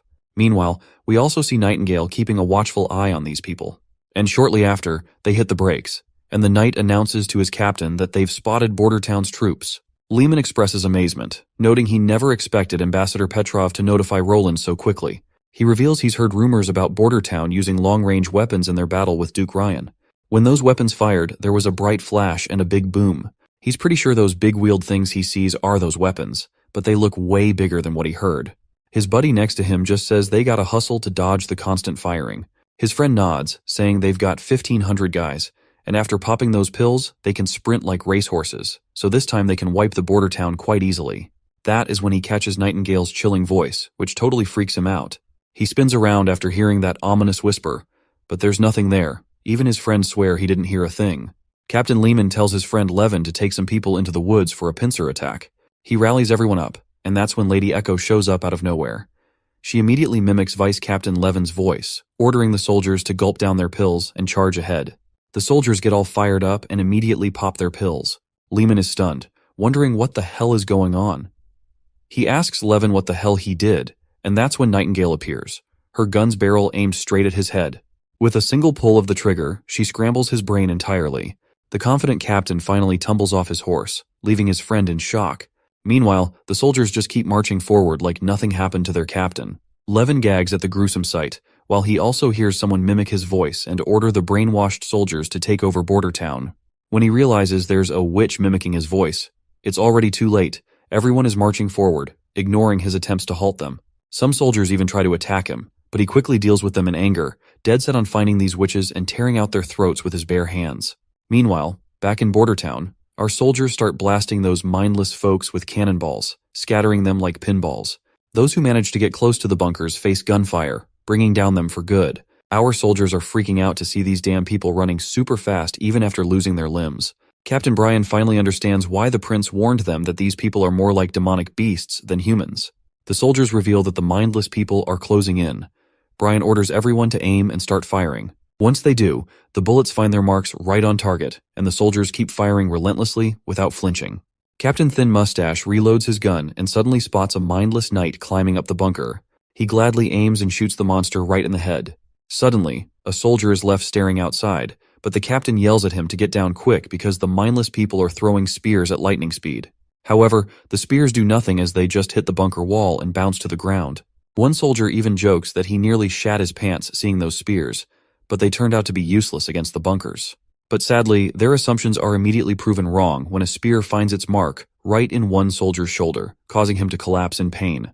The captain is shocked and he quickly tells his soldiers to keep firing as he will look after him. The captain grabs the man's hand as he asks if he's going to die. The captain knows he is in bad condition, but not life-threatening. He can't pull out the spear recklessly, or it'll bleed more. He's confident Nana can save him and tells the soldier to hang on because he's not dying today. He assures the trembling soldier that once they finish fighting, they'll rush to Nana as soon as possible. Meanwhile, the mindless soldiers continue to charge at incredible speed across the littered ground strewn with corpses. They run between the fallen bodies with no regard. One of our elite soldiers quickly directs his comrades to adjust the cannons for a firing range of 300 meters and load the grapeshot rounds. With the command to fire, the giant cannonballs soar through the air, tearing through the ranks of the mindless attackers. Suddenly, one of those mindless guys snaps out of this pill's effect. He shakes in fear as he sees one of those giant balls stopping just short of his legs. He immediately bolts back, not wanting to risk getting flattened. After all, he's got 3 wives waiting for him at home. Damn, that's a lot of wives for a regular guy. Other soldiers decide to retreat too, finally realizing they were charging to their deaths for no good reason. Meanwhile, a stubborn soldier sticks to his guns instead of running. But let's be real. Who wouldn't rather be called a coward than take a 100-pound cannonball to the chest? The prince notices the enemies starting to scatter and disperse. He feels a pang of sorrow, knowing the pill might stop pain, but not fear. He's especially disgusted that Timothy used innocent civilians who aren't even soldiers. The guy with the spear in his shoulder has finally been brought to the infirmary, where Anna starts healing him right away. Meanwhile, back in the woods, Nightingale gets sniped by the enemy, but she disappears in the blink of an eye. The knight reports her escape, making Levin furious. He scolds his soldier for missing her when she was right in front of them. He orders his men to take the pill and bring her down as soon as she reappears. Meanwhile, roots and branches start creeping from above. Before the fools can react, Lady Leaf chokes them by their throats. Levin hasn't even finished cursing his rotten luck when Nightingale reappears. They lock eyes, and the man calls her a demon, but he soon notices that she's a witch. His last thought is about how beautiful she is before our girl pulls that trigger. The sun hadn't even gone down, and the battle was already wrapped up. Nightingale thought this one was way easier than the Duke's brawl. We only had 5 casualties, but they got treated in time. The prince immediately ordered not to kill anyone once those enemy soldiers' pill effects wore off. He assigned Lightning and Maggie to keep an eye on things, while the First Army was tasked with clearing the battlefield, and when the pill effects wore off, the civilians suffered massive side effects. The pursuit team gathered them up and pushed them towards the Longsong stronghold. The information extracted from the captured knights was used to systematically eliminate the remaining enemy forces at Longsong Fortress. They also secured Ambassador Petrov's release unharmed. Since he was part of one of the most influential families, the enemy knights did not dare to lay a finger on him. The prince also comes up with all new plans to ensure this mess never happens again. He decides to build up the army, lay down some roads, and bring universal education to Longsong Fortress. After sorting everything out, he decides to head back to Border Town, telling Ambassador Petrov to step up and not let him down again. The redhead nods in agreement. Petrov then asks what to do with the captives locked up in the bars. The prince tells him to set them free, knowing they won't last long anyway due to the pill's side effects. Once our hero wraps things up at Longsong Fortress, he sets sail back to Border Town. It's early morning, and Nightingale asks why he's up so early, telling him to catch more sleep. She then asks if he's worried about the civilians who took the pill. It seems her hunch is right on the mark. He is still bothered by the fact that they were all forced by Timothy. He points out that if they hadn't taken those damn pills and been controlled by others, they wouldn't have died needlessly in some strange place they did not even know. The woman tries to reassure him, saying it's not his fault. But he responds that even if it's not his fault, he couldn't stop them, and many more will be sacrificed in Timothy's fight for the throne. And the ones who are pulling the strings from behind and making those pills will have to pay for this bloodshed as well. She then asks if he plans to take down the church so it stops causing trouble and everyone can live happily together with the witches. He grins and says that's exactly the plan. The next scene takes us out to sea, where we finally see Lady Ash after a long absence. Her eye patch-wearing companion asks why she settled on Sleeping Island when there are larger islands like Crescent Moon Bay in the fjords. Not to mention, Sleeping Island sometimes submerges once the tides are high. Ash reminds him that not many people are interested in bumping into witches, and further explains that while Sleeping Island will eventually sink, that's why it's still empty despite being the 3rd largest in the fjords. But the man states that size doesn't matter if it's unlivable, to which she reminds him that since witches can tweak nature itself, she's not sweating it. They'll make it their own territory, away from the oppression of the church. She then asks the old man when was the last time he went to Sleeping Island. He says it was around a month ago when he brought a group of witches to plant a full field of pearl rice there. He recalls how playful and wonderful they all were. Suddenly, another sailor spots something nearby and alerts the captain. It looks like a giant boulder, but it's massive in size. The captain finds it hard to believe since the only landmass nearby is Sleeping Island. It doesn't make sense for there to be boulders out here. But the report insists his eyes aren't deceiving him. Meanwhile, Ash just smirks. By now, we know who's behind this. When the captain sees it for himself, he's utterly baffled. Sleeping Island has risen higher. Ash reminds him that this is what she meant about witches tinkering with nature. As we finally arrive over this island land, the witches rush out, with one particularly enthusiastic witch named Honey leading the charge. A girl with green eyes tells her to simmer down. Outside, the two witches suddenly notice something. When they turn around, the green-eyed girl quickly uses her abilities and recognizes that they're here. Ash is back. Once the ship reaches the shore, Sister Molly is the first to greet Lady Ash, and Our Lady promptly gives the little girl a pat on the head for her politeness. Meanwhile, Sailor Jack is amazed at how this place, once a hellhole, has turned into heaven. Molly then reveals they didn't raise the island like he thought. They just erected a wall around Sleeping Island. Ash then turns to the little girl and asks if she can help carry some goods. The girl gets excited and summons her water blob, which immediately picks up the boxes and starts walking with everyone else. Jack gives a middle finger to his nervous companions, who are scared of witches, reminding them that even if they combine their strength, they can't compare to Molly's little water blob. They invite Molly to join them, but the little girl bluntly declines. After finally reaching the heart of the island, Ash feels like she's back home at last. The captain is also completely amazed to see this transformation. He can't believe they've turned the island into a fortress. Inside, the place isn't flooded even during high tide, and the captain is pretty sure they're living below sea level right now. He points out two docks, one on the seafloor and another at the water's surface. He asks if both are usable, and Molly nods, saying the surface one works during high tide, while the submerged one is for low tide. That way, they can dock any ship, no matter the tide. While Ash admires the place, Molly gestures towards the north and points out Lady Tilly's palace.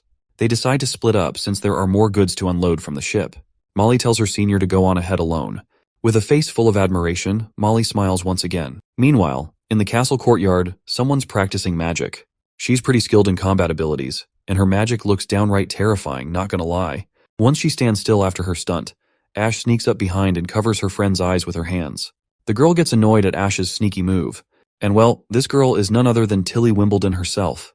The two ladies greet each other with a warm, welcome home, and clasp hands like they're in love. Ash then asks her friend if she just summoned a flash of lightning a moment ago, wondering if it was her new magic ability. Tilly clarifies that it wasn't a new magic ability, it actually came from a magic stone. She takes off her glove and offers it to Ash, explaining that the stone enhances magic power and produces a different effect as a byproduct. Excited, Ash immediately wears the glove embedded with the stone. Tilly encourages her to give it a try, instructing her to imagine pouring her magic into the stone and releasing it once she feels the stone can't hold any more magical power.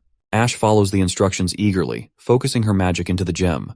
However, despite her efforts, the gem fails to release lightning. Tilly smiles at her friend's adorable attempt and mentions that, as extraordinary witches with their ability to detect magic, they both should pull that off quite easily compared to other sisters. She reveals that she has tried the glove with over 100 people, but only a few could grasp the concept quickly and successfully release lightning. Ash jokingly asks if Tilly is implying she's stupid, to which the girl proudly responds that she herself nailed it on her first try. So yeah, Ash is kinda stupid in comparison. Suddenly, Ash surprises Tilly by lunging at her and giving her a sweet and unexpected smooch on the lips. I have no idea where this is going, but let's roll with it and bear with me. After sharing a passionate kiss for a solid 5 panels, they finally release their lip lock, and Ash affectionately pats Tilly on the head. That is when the little one reluctantly reassures her that she's not stupid after all. Tilly turns around still pouting and reveals that she's gathered a few other witches here, each with different powers that have piqued her interest. Ash, not quite following, asks her to clarify. Tilly starts by questioning the nature of magic itself, explaining how witches' powers have always varied widely. Even if their abilities seem similar, the way they perceive and use magic can be quite different. But these mysterious stones can standardize magical abilities for anyone who uses them. For example, anyone can produce the same kind of lightning if they unleash their magic through this stone. She speculates that magic might be this all-powerful energy, and witches can tap into only one of its forms. These stones act like amplifiers for magical power, but can't generate magic by themselves. It's unclear if they're natural or man-made, but rumors suggest they were taken from lost ruins. These are the only ones she's found so far, but she's heard about an ancient ruin in the Seawind region of the Eastern Forest. She's itching to check it out herself. Lady Ash spills that before she sailed off from Clearwater Port. She heard that Garcia Wimbledon's Black Sail Fleet is on the move, heading for the Seawind region, which is Timothy's turf. She figures Garcia is aiming to use the speed of her fleet to hit their rear camps surprisingly. Tilly chimes in, worried that if they keep duking it out in Seawind, the whole place might go up in flames, and the church could swoop in on the chaos to take advantage. She's afraid that without Grey Castle united under one ruler, it'll end up like the kingdom of Everwinter, swallowed whole by the church. Suddenly, Ash notices a striking resemblance between Tilly and Roland Wimbledon, which totally freaks her out. When her friend asks what's got her stunned, Ash blurts out that Tilly looks just like Roland Wimbledon right now. The caring sister perks up at the mention of her brother, and she immediately starts grilling Ash if she met Roland, and also asks her about her trip to the western region. Once Lady Ash spills the details of her journey, Tilly immediately asserts that the person Ash saw is not Roland Wimbledon anymore. He must have been replaced by someone else. With a serious tone, she suggests that if Roland is gathering a lot of witches, either the witches are controlling him or one of them has taken on his appearance, pretending to be him. She argues that the knowledge and intellect he's displaying couldn't have come from the court mentors. Tilly reveals that her brother was always terrible at lying, so it's impossible for him to hide his true nature. The current person can't be her stupid, annoying brother, but still, he is her brother. He's probably the least troublesome among their siblings, and expresses her intention to reach out to him. Ash mentions Maggie stayed behind but will arrive by month's end with news from Border Town. While they are waiting for Maggie, Tilly suggests they start their cleansing plan. She tells Ash they'll scrub the fjords clean of any church influence, making it a safe spot for witches. Ash playfully grabs her friend's hand, gives it a kiss, and promises to make her queen's wishes happen. The next scene shows our glamorous girl admiring herself in their newly made mirror. Others are also excited about it, giving all the credit to Soraya, who created a coating with mercury properties to make this crystal clear mirror that reflects perfectly. But Lady Lily, always confident, just shrugs, saying she's tired of seeing women always drawn to these kinds of things. That's when another sister reminds her that she's a woman too. Lily sighs and admits she is, but she points out her own lack of humanity's biggest weapons, gesturing at Wendy, who is standing nearby. Hummingbird finally understands what her friend is talking about, especially after seeing her own flat chest. While she hides behind Lily, she expresses her desire to have her hooters as huge as Sister Wendy's. Meanwhile, we also see Anna and the prince together again, this time tinkering with a microscope. The prince encourages Anna to give it a try. As Anna peers into the microscope, she's initially shocked to see something moving in the water, and a closer look reveals lots of little bugs swimming around. Everyone else gathers around, equally amazed to see what's going on. Maggie, on the other hand, is horrified and declares she won't drink water if it means consuming those creepy bugs she just saw. Lady Scroll questions if these creatures are real, prompting Prince to dive into a nerdy explanation about protists or unicellular organisms. He explains that they're living creatures, and there are even smaller ones like bacteria and viruses that also exist in water. Meanwhile, Nightingale, who always bunked her science classes, starts drinking the same contaminated water. She spits it out immediately when someone shouts that they're actually swallowing a bunch of bugs while drinking. As Sister Lily peers through the microscope, she's all curious about where Prince is picking up all these weird facts. With her ability to keep food fresh, she figures it might work on water too. But when she tries it out, bam! Her magic goes haywire, conjuring up microorganisms from nowhere that start chomping down on everything in the water, multiplying like crazy. Nightingale spots Lily's magic acting up, but before she can say anything, Lily's magic pulls a stunt, gathering into a blob that forms this weird critter. Prince takes a peek through the microscope and sees these bug-like things saluting Lily of all people. Everyone cheers Lily on for leveling up to the third evolved witch in their crew. The girl blushes and reluctantly admits that she thought she might as well understand the tiny ball theory to evolve her abilities, and it actually worked. However, she still can't wrap her head around the idea that everything in the world is made up of tiny balls. In her eyes, if steel or rock were made of tiny balls, they'd just scatter into a pile of dust. She's fascinated that the water has been purified by the little bugs Lily summoned. Prince then says the next step is individual testing. Only this way can they confirm how effective Lily's evolved ability really is. He wants to see how it performs over time and how it reacts to the Divine Stone of Judgment. If it works out, it could be a big step forward for Border Town's medical development. After 3 days of testing her ability, Prince sorted the purple bugs Lily summoned into 2 main groups, parents and replicas. She discovered that the parents are the primary microorganisms that appear first when she uses her magical power. As long as Lily keeps them fueled with magic, they can stick around indefinitely. But if she strays more than 5 meters away, poof, they disappear on her. And if they get caught within the range of that Divine Stone of Judgment thing, they scatter like confetti. Now the replicas are a different breed. They don't give a hoot about the Divine Stone of Judgment. They're like the rebels of the microbe world. They've got bits and pieces of the parents' characteristics and love to pick fights with other bad microorganisms to keep the food from spoiling. But here's the twist. They don't stick around as long because their assimilation skills seem tied to their size. Replicas can't replicate like parents do either. They only live for 1 day and will kick the bucket immediately once the water is boiled. Prince was jazzed, saying these bugs could chow down on all sorts of nasty germs and viruses, making them a real game changer for sanitation and sterilization. After luxuriating in a bath and feeling refreshed, Lily couldn't help but chuckle, giving props to Prince for inventing showers, even though she was the first to rib him about his noble comforts back then. Once she's out, she tells Sister Moon to hit the showers too, but the girl retaliates by smacking Lily with a pillow, accusing her of being a turncoat. Lily's baffled by her friend's sudden attack, prompting Moon to remind her about how she scoffed at the tiny ball theory yet still evolved a new ability. Lily sighs and tosses the pillow back, explaining that her evolution had zilch to do with tiny balls. Even Prince said you don't have to buy into it to evolve. Moon lights up with relief, asking timidly what she should do to understand her own ability, especially since her magnetic field powers are invisible and intangible. Lily shrugs, admitting she's clueless too. She only knows what her ability looks like and understands nothing about Prince's lectures on bacteria and such. Just thinking about it gives her a headache. Prince might as well write her an entire textbook. Moon tells her to quit complaining since she's already evolved. She is afraid that if things keep going at this rate, then she will be no help to the prince at all. Lily smiles and cryptically tells her to just take a shower to figure out her ability. Confused, Moon has no idea what her friend means. To which, Lily clarifies that she should shower with Anna, which embarrasses Moon even more. Shortly after, we see the blue head finally ending up showering with Anna. She remains shy and apologizes to her senior for only being able to ask her while bathing, given how busy Anna usually is. The senior then asks what her junior wants to talk about, and points out how everyone these days, including Maggie who recently joined, is eagerly learning. Moon feels inadequate compared to everyone else's hard work, to which the senior reassures her that everyone works hard in their own way, emphasizing that witches are dedicated to understanding themselves, their abilities, and their future paths. Anna shares how Prince helped guide her, showing her that her abilities aren't just for evil purposes, but can be useful too, which led to her evolution. She advises her junior not to force herself but to keep learning at her own pace, knowing she'll progress naturally. After their serious conversation, Anna starts rubbing shampoo into Moon's head, which leaves Moon feeling totally embarrassed and awkward, especially since they had never seen shampoo before.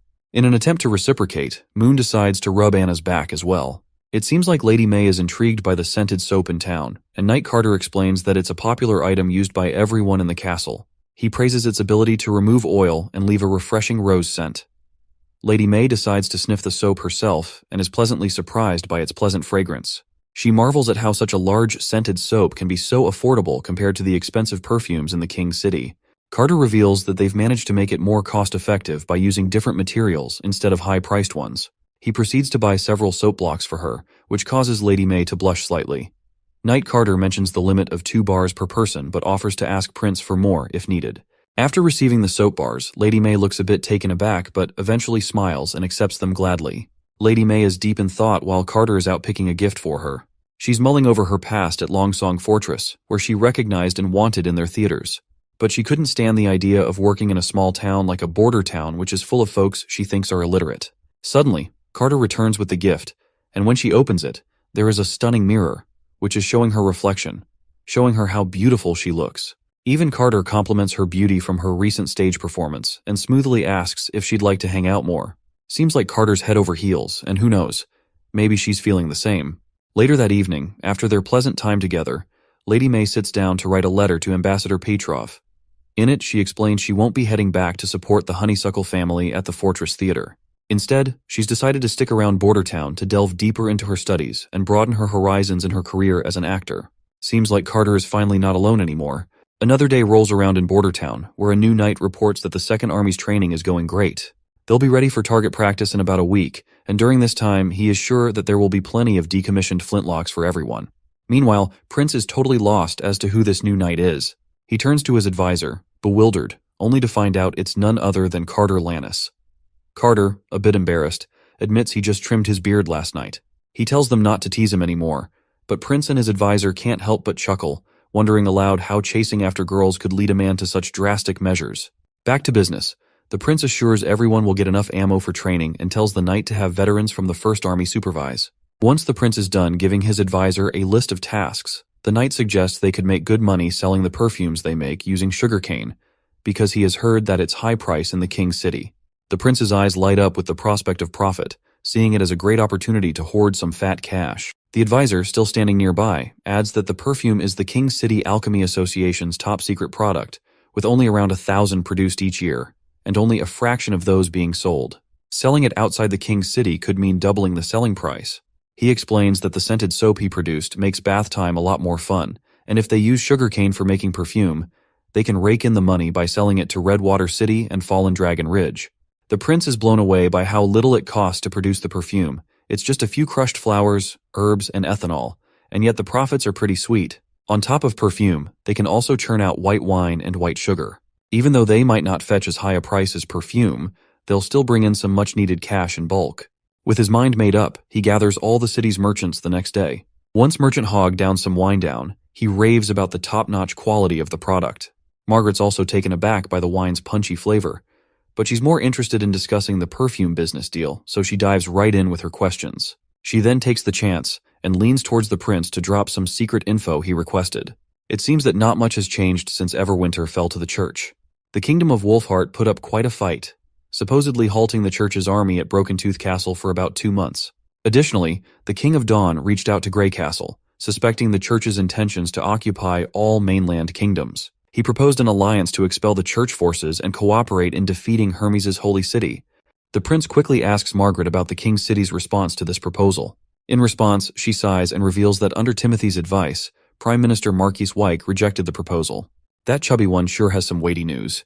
He mentions that Timothy is currently occupied in the eastern region with his men, suggesting he might not be able to focus on other matters.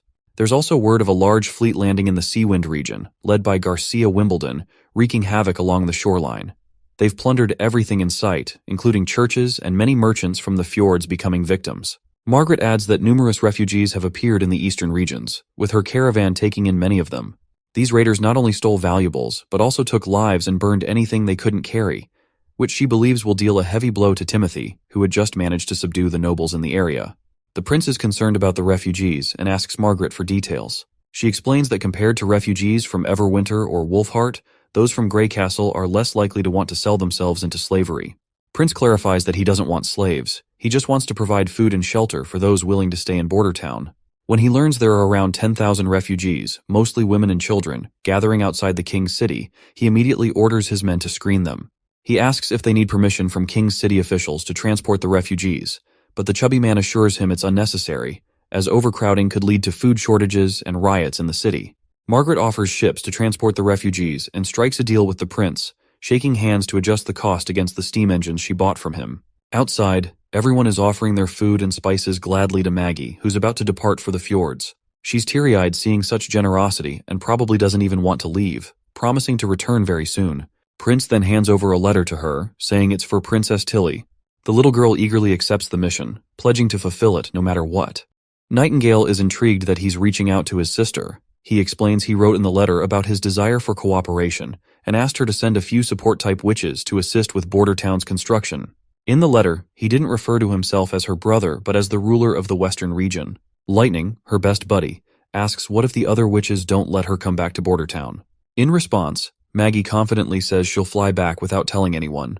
With the deal sealed, our playful girls exchange a sisterly fist bump before parting ways. Prince feels a sense of accomplishment knowing Maggie is now on their side after just a month. As Maggie flies off with her load of products, Prince wishes her a safe journey. Meanwhile, Lily wonders if she's gained a little weight, and Lightning, who's been making her eat all that food, quickly catches on that it's probably her fault. The scene shifts to a sailing ship carrying Margaret and Theo, the representative sent by Prince Roland. Margaret asks the boy if he was born in the king's city, and he confirms that he grew up there before becoming a castle guard. She then asks how it feels to return home, to which Theo responds that he'd rather stay in Border Town because he admires Prince Roland very much. She then teases him, asking what he knows about the prince, to which he stares blankly, unsure of how to respond. Margaret mentions that Prince Roland is an amazing person, but he had a bad reputation in the king's city. She asks if Theo heard the rumors about him, but notes that in Border Town, he's nothing like those rumors. He's a well-behaved, thoughtful gentleman with a wealth of knowledge. Theo shrugs, admitting he doesn't know either, speculating that perhaps Prince Roland was hiding his true self all along. As they chat, they finally arrive at the king's city, and Theo is confused by the commotion outside the walls. He asks Margaret about the gathered people there. She explains that these people are currently being fed, but she's uncertain if they will continue to receive food indefinitely. The strong ones will likely be chosen by nobles, while the weak and old might be left behind. Margaret asks if he plans to use his men to advertise and recruit people, but he explains it would be ineffective and draw too much attention. Instead, he suggests she take his men with her and reveals he's already figured out a plan. To get things done, you either deal with annoying officials or hire people known as rats to handle it. Once alone, he reveals to us that in the past when he joined the castle guard, he used to be part of the patrol team, responsible for shady tasks passed on to an underground organization called the Rats. These rats do all the dirty work of the kingdom to keep things in balance. He plans to approach them through middlemen to see if they'll take on the job. As he walks, he notices some girls hanging at the gallows, but soon reaches the middleman who hooks him up with the rats. The middleman introduces Theo to the group, which includes a young girl and someone named Fox. Theo is surprised to see someone from a respected family involved in such shady activities. The middleman explains that Fox lost all his money gambling, sold everything, and ran away with someone else, leaving his wife behind. Theo takes a seat and gets straight to the point. He tells them about the city's plan to reduce food relief for refugees, which could lead to riots. He emphasizes that kicking people out will be harder if unrest grows in the city. The middleman then asks what they're supposed to do next. Theo simply states they need to spread the word that the western region is reclaiming uninhabited lands, and the local lord welcomes refugees. He tells them to make it sound as realistic as possible and insists on spreading the word that mercenaries and fleets will arrive here in 3 days to scare off the people. Another person chimes in, saying that if there are no mercenaries, people won't believe the rumor no matter how plausible it sounds. Theo assures them that mercenaries will come, and someone asks loudly if there really is actually anyone in the western region willing to take them in.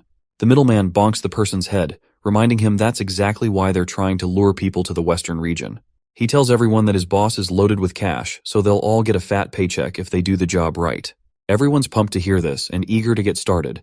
A boy asks if the little sister will be joining in. In response, she confidently says she doesn't even need anyone's help for this job. The boy reminds her that the king has ordered soldiers and knights to execute witches on sight, putting every woman at risk of being caught by the guards. After all, they'd rather wrongly kill people than let them go. Theo's mind clicks as he remembers the girls he saw hanging at the gallows outside the city. They were all witches. He starts praying for Prince Roland to become king as soon as possible because he's the only one who can clean up this mess. The news of a ship sailing to the western region has already spread, and everyone is considering migrating there. While these two ladies are excited about the prospect of heading west, the little girl notices something on her palm. A black spot beginning to appear. Suddenly, chaos erupts in the tents as people start groaning in pain. A strange disease-like thing spreads over their bodies, and they beg not to die. Outside the church, a horde of people gathers as priests preach about how witches are causing this infection. They promise to eradicate witches and assure the distressed crowd that the church will not stand idly by. The priest announces that the church has developed a holy medicine. Hope sparks among the people again, but the priest takes his chance and urges them to devote themselves entirely to the church to receive it.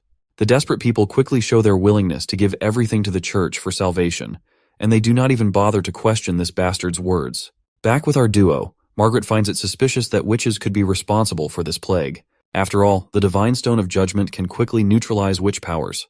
If it weren't for that, the entire region around the holy city of Hermes would have been wiped out long ago. The first victim was found lying by the roadside, covered in those ominous black spots. He looked almost like a corpse. It appears this is the same poison the Pope told to Priest Maine, the one meant to be used over King City. It spreads simply through a rotting corpse traveling through air, and can affect anyone without needing to be ingested. No wonder only the church has a cure for this. These two have no clue about the disease, so they are brainstorming what it could be. Theo mentions that no herbal treatments worked, and their blood turned entirely black for some reason. He reveals that some refugees outside the city, and even those he sent on ships to the border town, have caught the same disease. He explains that due to the rats' selfish choices, they unknowingly put infected people on the ships too. He doesn't blame them though, as he had only informed them about working with nobles of the king's city to relocate refugees out of the city, so they naturally included the infected for the city's safety. Theo tells her he's stopped moving refugees for now, but those ships already sailing might still have infected people. So he tells her to report back to Prince Roland that infected folks are coming their way, so they should get ready. The lady assures she's got it covered since messages spread like wildfire among merchants. Meanwhile, on the boat with refugees, people are feeling sick. We spot the same girl from earlier on board, with another girl giving her water. A man warns the girl not to get too close to the sick girl because the marks have spread to her neck and she doesn't have long. He's convinced they're all doomed, which makes the girl cry. Even some of the crew transporting them have caught the infection. Despite the despair, the lady believes they'll be saved once they reach the western region. A man bursts in, claiming it's all useless no matter where they go. Another man intervenes, saying it won't be useless because they have Prince Roland on their side. The next scene takes us to the border town where Knight Carter is rallying the soldiers, urging them not to let their guard down because Eastern region refugees will soon be arriving. Prince Roland is equally serious about the urgency, especially after learning that there are sick people coming to border town, and he has already prepared for it. Lily has also mastered the disinfection process and is eager to help cure the arriving sick people. Infirmary camps have been set up in advance, and the infected individuals from the ships have arrived. They are escorted into tents where Sister Lily treats them with utmost caution. To prevent fear and maintain safety, the victims are blindfolded so they cannot see Lily, who works diligently behind a counter. Prince has also implemented a system to keep victims from getting close to Lily, ensuring they're treated safely from the other side of a counter. The first patient is a native soldier from the border town who was aboard the ship. The girl, Lily, immediately begins her healing process, with Prince watching attentively. Once she's done, Roland asks if she is finished, and Lily confirms that she has. He then asks the patient how he feels. The soldier initially says he feels kind of good, but then he's absolutely shocked when he realizes it was Prince Roland who spoke to him. The soldier immediately salutes the prince with a big smile on his face, expressing how amazing he feels. Turning to Lily, Prince Roland seeks clarification. She explains that the symptoms aren't typical of the plague. The black spots are from sepsis, causing cyanosis. Even after killing off the Yersinia pestis bacteria, these spots take time to fade back to normal. The prince tells him to gather up the other soldiers and send them about 10 at a time. The soldier nods appreciatively, thanking Nana for her healing. But Prince Roland corrects him, saying it's Lily, not Nana, as Nana deals with injuries where there's bleeding. Hearing this, the soldier quickly shows his respect to Sister Lily, which deeply moves her. It's probably the first time she looks so relaxed and natural, as she usually acts like a stubborn brat. But then again, she turns to her usual stubborn self while blushing slightly. She insists she doesn't need any credit. But Prince Roland teases her, asking why she's blushing so much then. The prince gives her a good old pat, and that's when Nightingale enters the scene, telling them she just witnessed a strange phenomenon. She explains that there were signs of magic in the blood of those people, and the prince is quite startled to hear this. Nightingale continues, describing how in the fog it looked like stars in the sky, something she'd never seen with such small magical glows before. While the prince examines the things under the microscope, he sees these mucus-filled little bugs. Nightingale reveals that since anything related to magic is either caused by witches or something to do with the church, she can bet her life that this is the church's doing, much like those pills. Meanwhile, Lily's bugs immediately attack these mucus-filled pests and start devouring them. The prince also set up a second building where Nana could treat severely wounded patients. He's confident they can handle this epidemic with their two talented girls. He hopes they can soon stand on stage, receiving the applause they deserve instead of quietly healing in those boxes. Suddenly, the prince notices Nightingale dozing off. When he tries to snap her out, she starts rambling about seemingly unrelated things. With a bright smile, she reveals that the witch union will soon have a new member. As dusk settles, we see the same girl sitting on the ground. A soldier kindly offers her some food, and she thanks him warmly. She's still a bit puzzled about having to wear a blindfold before going into the tent. But after getting that mysterious treatment, she and the others are feeling a lot better.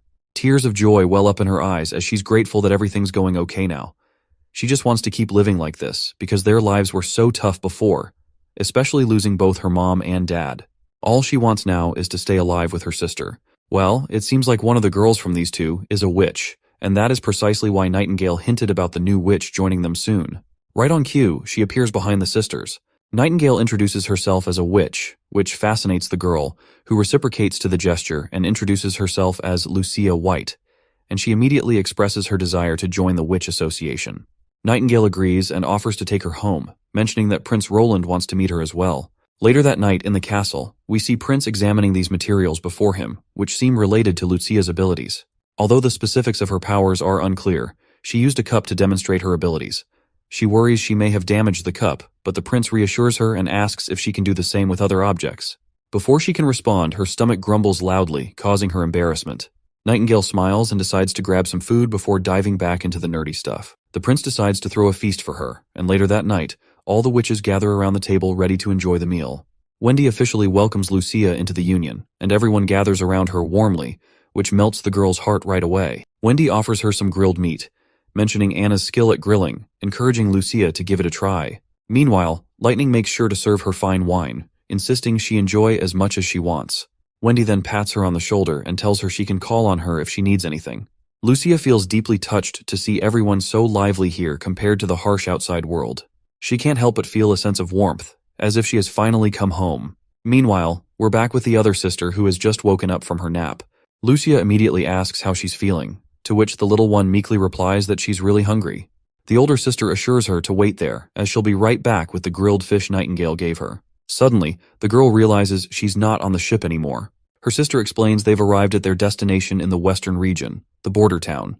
The witches under the Lord have also cured her, and she reveals they're in the castle right now. She tells her sister that everyone here treats her very well, no matter who they are, and they don't see her as an outsider. She even mentions that this place has things called bathrooms, and Nightingale was the one who bathed her while she was unconscious.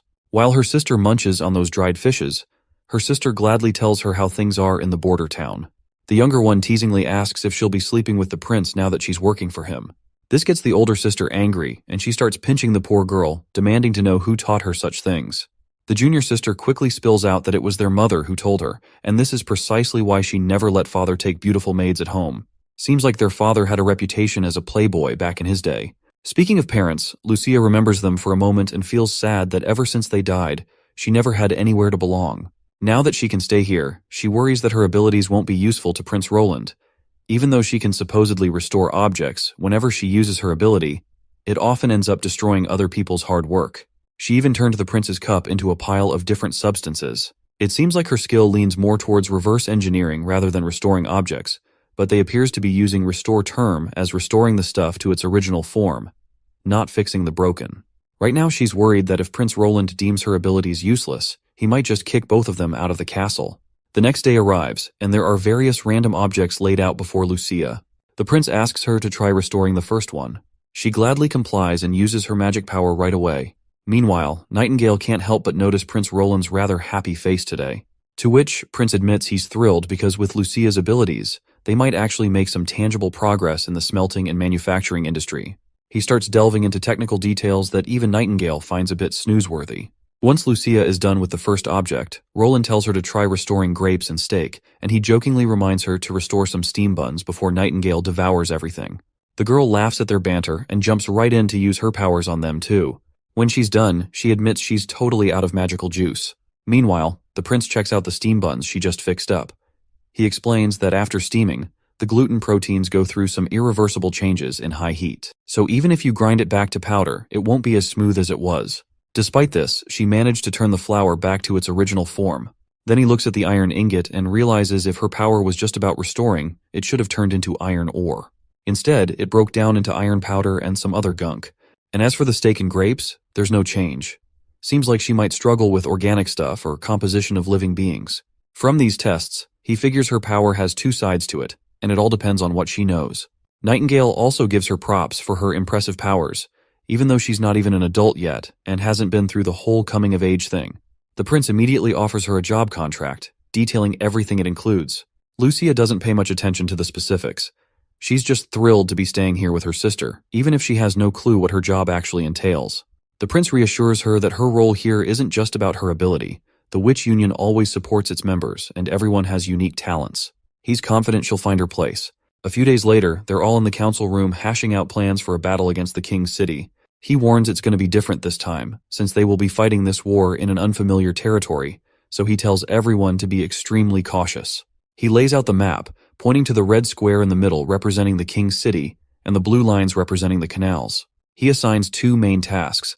First, to protect the witches and heal the refugees, then safely return them to the border town. Second, to prevent the epidemic from spreading into the king's city. He explains they'll set up a lookout post on a high point outside the city overlooking the ports. The soldiers will disguise themselves as caravan mercenaries to help the cured refugees board ships. Lily is put in charge of curing the infected. Everyone will gather river water, and she'll purify it to distribute to the sick. He stresses two big things. First, everyone boarding the ship needs to have already drunk the purified water. Second, don't ever use boiled water to make the purified stuff. Funny thing is, the dirtier the water, the better. Because that way, it will have more bad microorganisms that will get replaced with Lily's microorganisms during the purification process. He reveals that the epidemic was caused by the church, and the disease started spreading in the king's city. The church claims to have a cure, but ironically refuses to distribute it to the city residents, just because they want to appear as saviors while deceiving everyone. He declares they'll also work to dismantle the church's propaganda. He's confident everything will go smoothly this time, and he's ready to take these guys down for good. It's just a matter of time before he gets to them. Theo arrives at the king's city and tells Margaret straight up that the prince wants to move all the infected refugees back to the western region. He asks her to provide a large number of ships for continuous transport, rather than just 1 or 2 fleets, because he is aiming to have all refugees in the border town within 3 days. Margaret calls it ridiculous. Even if half of these people die here, there will still be at least 5,000 left. Transporting them all in 3 days would require nearly 100 sailing ships. She explains that even if they used all the ships in the Chamber of Commerce, it would cost thousands of gold royals. Even the steam engines couldn't cover such expenses, and as a merchant, she's not willing to take such a big loss. Well, looks like the prince saw this coming.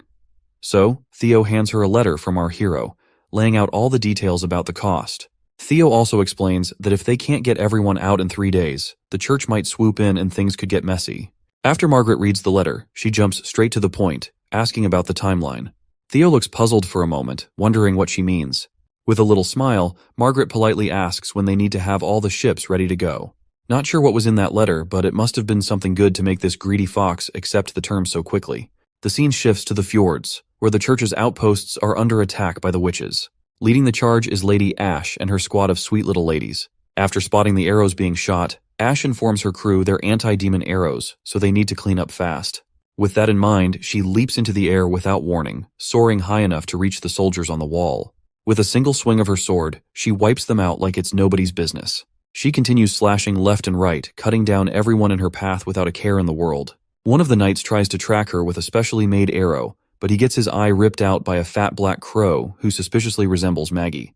The other girls come rushing back to join the fight, and Ash rallies her friends, reminding them that once they clear out every priest from the fjords, there will be no one left to mock the witches with their laughable beliefs. Soon after, Ash has wiped out the entire church. A jar of pills rolls across the ground as our Black Beauty hovers before the knight who lost his hand which was holding that jar.